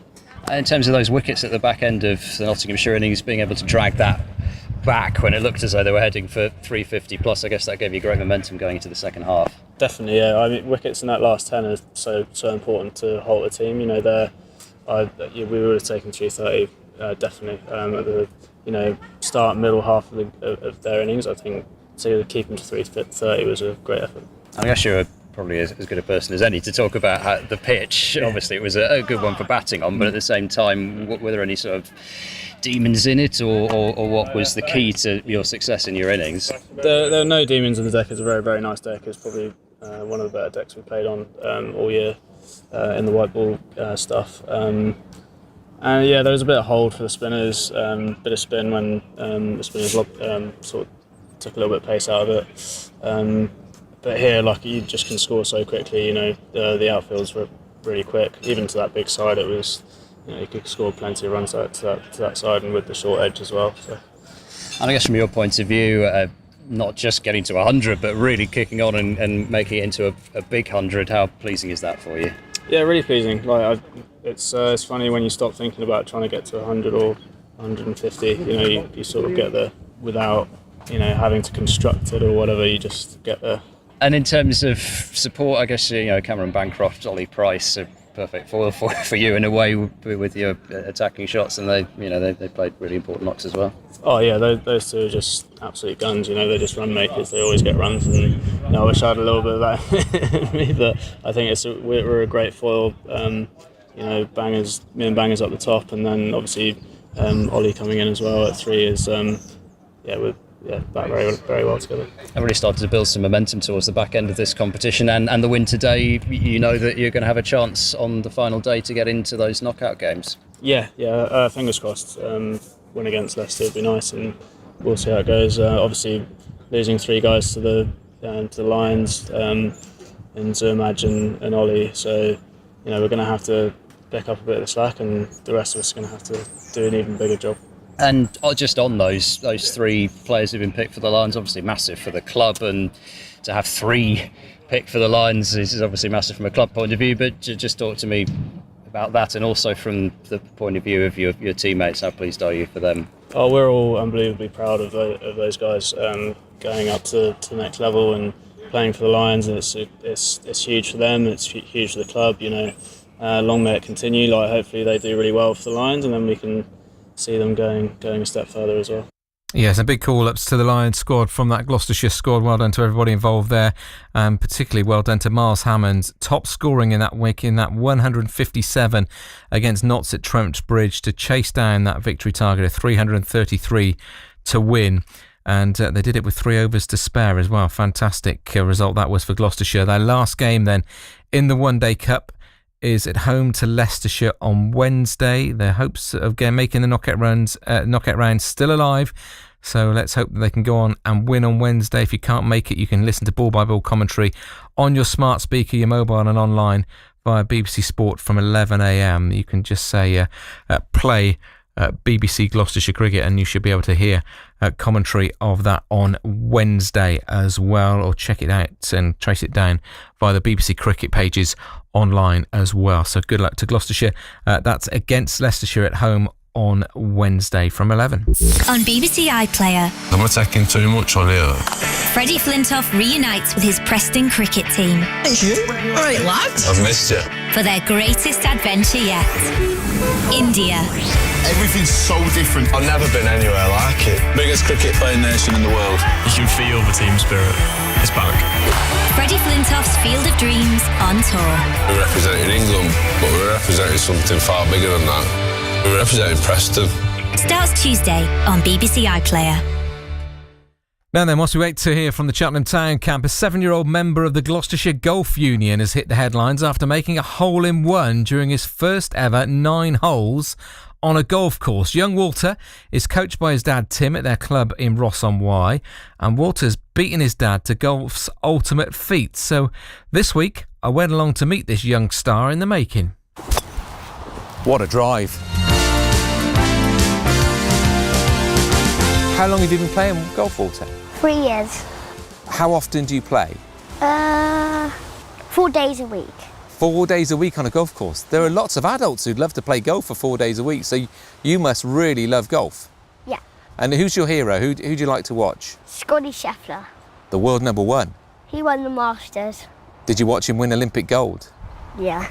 That was pretty cool as well, yeah? And Tommy Fleetwood. Yeah. So I understand that at the weekend on Sunday, you played your first 9 holes. Yeah. How exciting was that to start with? At the start of the day, Dad says we're going to play 9 holes today.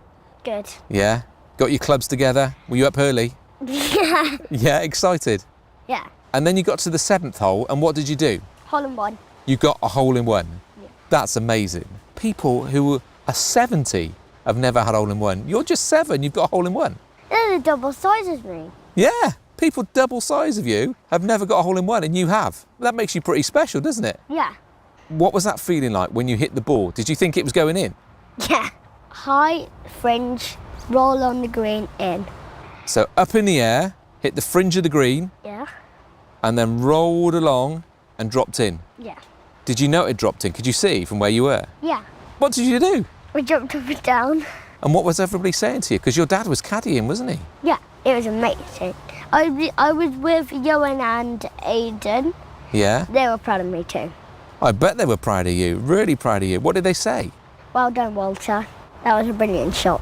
Now, everybody, as we came out onto the golf course, was waving to you, was giving you high fives, was saying hello to you, and they were congratulating you as well on your hole-in-one at the weekend, weren't they? And I got a £1 from someone. Someone gave you £1 as well? Amazing. So what's it like with everybody saying congratulations? How's it been? Amazing. Do you feel like a bit of a celebrity? Yeah. I want you to take me to the hole. You're going to show me how you hit your hole-in-one. Would that be good? Yeah. OK, let's go and have a look. You must be a very proud dad. But yeah, extremely proud, yeah. Just a very, very surreal moment, and one that I've been sort of dreaming of personally, professionally, to get a hole-in-one, but never had one. And then I go and watch my 7-year-old son in his first outing on a golf course knock it in. It was a very, very special moment. And this was his first 9 holes on a golf course? So yeah, within our junior programme, we do take the kids out onto the golf course a lot, and obviously I'm up here all the time with what I do at the club, and we would always take him out for the odd couple of holes. And I sort of said to him on the first tee, we're gonna play properly today, Walt. You know, we're gonna go off our forward tees, the navies. And he was like, oh yeah, Dad, can we do 18? I'm like, no, let's just do 9. It's your first 9, so let's take it easy. And stepped up on the 7th and teed it up with not a care in the world, as he does every shot, and one bounce at the front of the green and rolled up to the back and went straight in, and yeah, rest was history. You know, he always hits it pretty straight like a lot of juniors, and he middled this one, and it never looked like it was going to go anywhere else than where it did. How long have you been playing golf? So I've been playing 25 years, and I've got very close, and I've seen lots of hole-in-ones, but never had one. So he's beaten me to it, and at the age of 7. At the age of 7, yeah. So part of his pride, but the other part's hurt him. Yeah, it is. It's dented my pride a little bit, but if anyone's going to beat me to it, I don't mind my own son doing it in his first outing. So here we are, Walt, at the par 3, 7th hole, 111 yards. So tell me, what goes through your mind when you're standing on the tee? What are you thinking? Getting a hole-in-one. You're thinking about getting a hole-in-one? Yeah. And what have you been coached when you stand over the ball? What do you have to think about? The front flip should be to the ball. Front foot opposite the ball? Yeah. Yeah? Posture grip alignment. PTA. Let's see if you can do it again, shall we? I'll go into commentary mode. So What's this commentary mode? Well, I'll tell you in a minute. So this is 7-year-old Walter Hall on the par 3 7th, 111 yards in front of him. Let's see what he can do. What a drive. Straight at the pin. Oh, one bounce. Up. Yes! He got a hole-in-one, Daddy!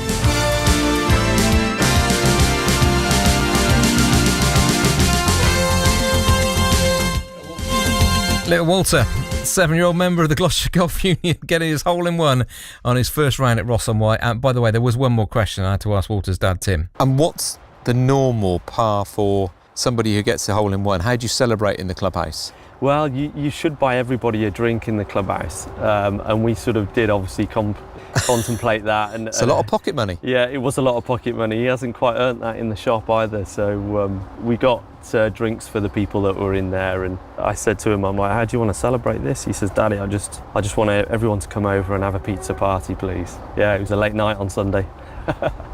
Last weekend, as his hero was picking up a gold medal in the Olympics. It was young Walter hitting his first hole-in-one at the age of 7. Walter Hall, looking out for the name. You might be hearing that in the future, picking up a gold medal at the Olympics in years to come. That would be lovely, wouldn't it? And yeah, what a delight to go along and meet them this week. Really was great fun.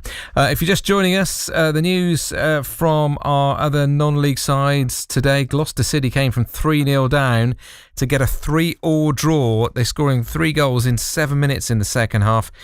2 of them from Joe Hanks, one of them on debut from Harry Burns. For Gloucester City, Mike Cook's side then turning things around after they were 3-0 down at the break. Bishop's Cleeve lost 1-0 to Biddeford, an 86th minute penalty deciding that game, and Cinderford missed a first half penalty to go down 2-1 at home to Cribbs. Drew Heffernan getting their goal in the 48th minute, but they couldn't hold on to the 1-all draw and went down by 2-1 in the end in that one. So that's the way things have finished there. For Cheltenham Town, well, their season is up and running. They got a 3-2 win today at home to Newport. Let's hear from new boss Michael Flynn. Michael, a dramatic afternoon. How did you see the game? I thought Newport started better than us. We were, I don't know, a little bit sloppy when we had possession of the ball. Shape was good.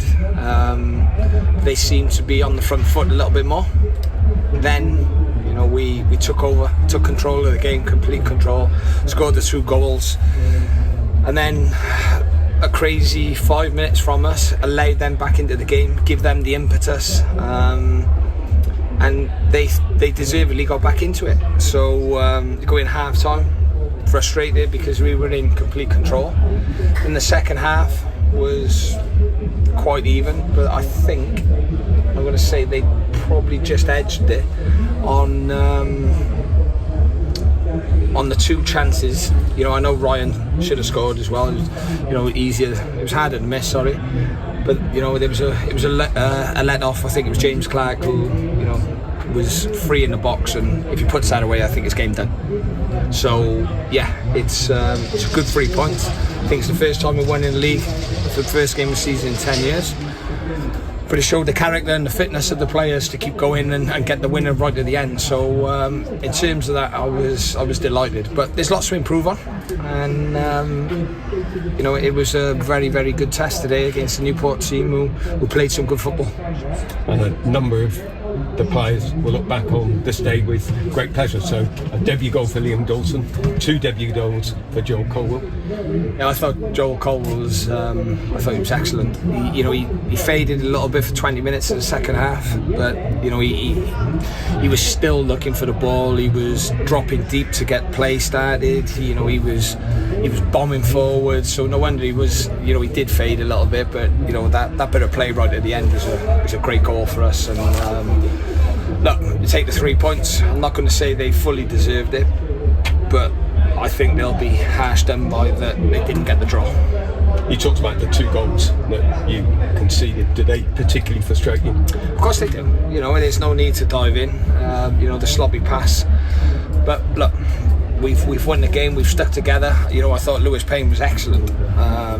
For the majority of the game. So that the 2 errors. It's something that he's going to learn from. It's League 2 football now. It's not academy football where you can get away with it. But he's a good kid.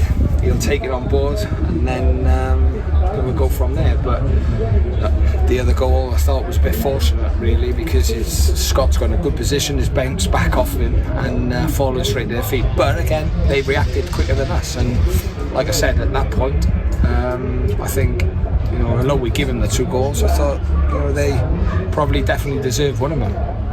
Managers often say that they're most interested in performances.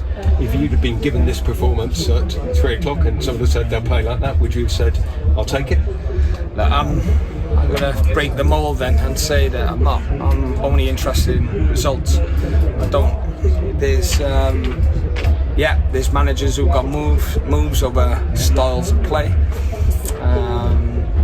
Which is crazy because they lose football matches.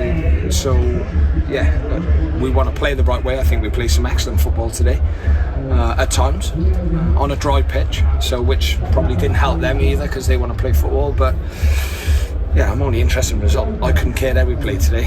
Beginning of the season, the end of the season, it's picking the points up, and it's getting off on the right foot. And like I said, it's the first time in 10 years that they've won on the opening day Cheltenham, so I'm pleased with that milestone. Did you see signs today that players have started to get used to playing with each other? Because it's been a massive turnover. It's been a huge turnover, and like I said, we're only going to get better. We've got to be lucky with injuries. We've got a small squad at the moment. I'm still trying to add a few. Obviously, the crushing blow about Harry Pell. He was involved. He was with us on the bench today. But then, thankfully now next week we've got Luke Young and Arkel back, so they'll be back now next week. So look, it'll help. It gives us that little bit more strength and depth. And I will say Freddie Wilcox as well today. He was 19th man. He's been excellent in pre-season. He's really catching my eye. So it's easy just to talk about the lads on the pitch, but it's the boys off the pitch as well who've got a big part to play this season. Are you hopeful that you might be able to do some more business this week? I'm very hopeful. I don't know about this week, but I'm hopeful before the window shuts we can get 2 or 3 more in. Do you think there might be players leaving as well? Possibly. How confident are you that those deals will get done? Because it's a difficult time of the year for managers, isn't it? Look, I don't know. It depends whether the player wants to come, wages agreed, locations right. Lots of things to overcome, but look, we'll keep trying like we have all pre-season. Just stick, work within the budget that we got. A lot of people will have enjoyed this afternoon from spectating. What was it like to be in the dugout for? I hated it. I didn't like today. I don't like playing against Newport. I've never liked playing against Newport. It's only the last couple of years that it's happened, so it's quite. I just don't like it. They're a fantastic club, passionate fans. I thought their fans were excellent today. I will say that, like ours were. But I don't enjoy it. For me, it's no winners. I've got kids who support them as well. Obviously today they're supporting Cheltenham, but it's tough for them. They're only young, and sometimes you've got to explain. You've got to stick with daddy. Absolutely. The thoughts of Michael Flynn then after a victory as manager of Cheltenham Town for the first time in charge of the Robins in the Football League, and it had to be against his hometown club. Forest Green Rovers got back on track after going 2-0 down thanks to defender Ryan Innes' strike in that 3-3 draw. Let's hear from Innes. Well, Ryan, a frantic game. What's your thoughts after it? Yeah, of course. I think you summed it up. Frantic. Boys are disappointed in there. I know we showed good character to come back, but we dug ourselves a bit of a hole. And then when we got ahead, obviously, I think we could have done more at both ends in both boxes. So yeah, it's a point game, but the lads obviously want better for themselves and as a group. The reaction after going behind 2 goals as well, I guess, is something that you and the gaffers are quite proud of.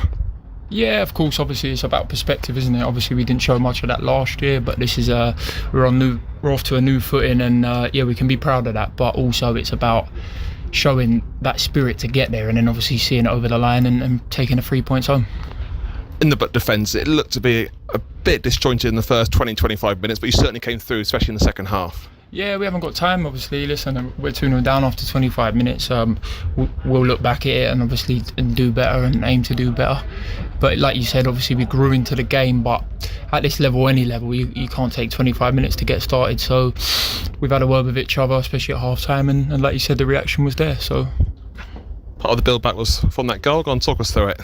Well, it's something I kept saying last year, isn't it? I thought it'd come with my head, but it's not about me and me scoring. Obviously, I'm happy on a personal note, but it was more about the timing of the goal, just to stop their tails are up. So to bring it back to 2-1 and give us some kind of light to look forward to in the game, a little bridge back into the game. So you must be quite happy with the half volley. Yeah, of course. Listen, to be honest, I just stayed over it, do you know what I mean? But like I said, I know it's a bit cliche, but it was, by my reaction, you could tell I was buzzing to get a goal back because we was under the pump a little bit at that point. And the gaffer said as well, it ebbed and flowed the game at the last 10 minutes. Again, that you'd probably expect the home team to be on top, but you dealt with it. Yeah, of course, listen, we're away from home, we had a good support here, but we've got to be able to deal with that, obviously. So, like I said, we'll look back at it. Obviously, I don't want to go into too much detail. We've had some words in there. We really want to push on this season, so it's about dragging each other through the tough moments and being as good as we can, even when we win. And we didn't win today. You got Tozer back there. What's it like playing with him? Yeah, of course, he's an experienced player. Speaks a lot. So yeah, we've obviously not played many games together. We're all still gelling. We played a few different systems over the pre-season, so it's all about getting the fitness in, and we're going to get fitter, we're going to get stronger and get more detail and more relationships between us. You don't want to dwell on it too much, but I guess a point is quite a positive result. Yeah, of course. Like obviously I touched on it before. We wanted to get all 3 points, get off to a flyer, but like you said yourself, at 2-0 down, you probably would have took a point, but we didn't come here for a point, I'll be honest with you. So we'll watch it back, we'll get better this week, and then we'll look forward to Boston. You're looking at the away games as well. It's hard for the fans. It must be hard for the players as well, spending so much time on the road, overnights, away from family. Yeah, of course. Listen, the numbers, obviously we got relegated last season. To see that many numbers here, I commend them. I hope they can travel again. Obviously for the first few games they've been great. We had an engagement evening the other night. There was a lot of numbers there, so there's a real good spirit, and obviously we want to give them 3 points instead of one on a more regular basis. What's it like as a player going away so much? Does it make much difference with these first 4 games? I think 6 out of 7 away from home. I can only speak for myself, not so much. We're privileged here, you know. Obviously, in terms of little things like the bus and the hotels that we stay in, obviously we can't complain. It's the job. So home or away, we've got to turn up and perform. Ryan Innes talking to your commentator Billy Hunt. Let's go back to the Cheltenham Town camp. Ibrahim Bukhari talking to Peter Matthews. Ibrahim, what an eventful debut for you at Cheltenham Town. No, 100%. We thought we were kind of cruising through them at 2-0 up, and then that shows how ruthless the league is. 2-0 up until 2-2 draw, and then we win last minute. That's the way the league goes, I guess. That's what Benno said. So I think that's living proof, innit? Did you enjoy it? Oh, bro, what a game. And from minute 1 to the last minute, what a game. Everything was going, the fans were going, the game was going, tackles were flying in. No, it was a really good game and a really good debut for me personally. And how did you find it, playing in League 2? The experience itself was great, you know. It was just up and down, no rest, it's relentless, and just kept on going. And I really enjoyed being able to show that passion and be able to chase after every ball, you know. That's what I think I'm good at, and I think that's what I'll be able to bring to the team. And the fans seem to enjoy your contributions. Oh, no, I enjoyed them too. They didn't stop singing, they didn't stop chanting, so it meant a lot for them to really sing my praises, and I really appreciate that. And how was it at half-time? Because you'd raced into the 2-goal lead, you seemed to be in control, and all of a sudden, 25 minutes and it's back level. Exactly. I think we just spoke at half-time, and then it was just being able to show we're really men on those pitch. Do you get what I mean? We're not boys, we're not going to shrink, because 2-0 up to 2-0 draw, to 2-2 draw, anything can happen. So we just spoke to each other at half-time and said, the next half is ours, that half's gone, we're not losing, we're drawing, so it's back to 0-0. It's up to it's up to us to go and win the next half, and we did, especially in the last minute, So we kept on going. They had a few chances, but we had the better ones, and then Joe managed to go and score us the last minute winner, and that's what counts, That's what counts. And does it give a particular buzz when you get a last minute winner? No, 100%. Of course we'd want to win 3-0 from the start, but those last minute winners, it gets everyone going, That's how ruthless football is, and we wouldn't want it any other way.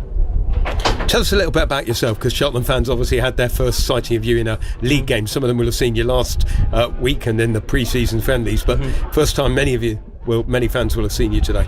Oh yeah, I don't know how to describe myself. I think today was the best example of it. I'm going to go for everything, we'll make every challenge, we'll go for every header. I'm dominant, and that's how I want to carry on the season. I think I put my foot in this game, and each game I want to build on. I'm not perfect, I won't be perfect, but I'm going to try my best to carry on building every day I'm in the building. How come you ended up at Cheltenham Town?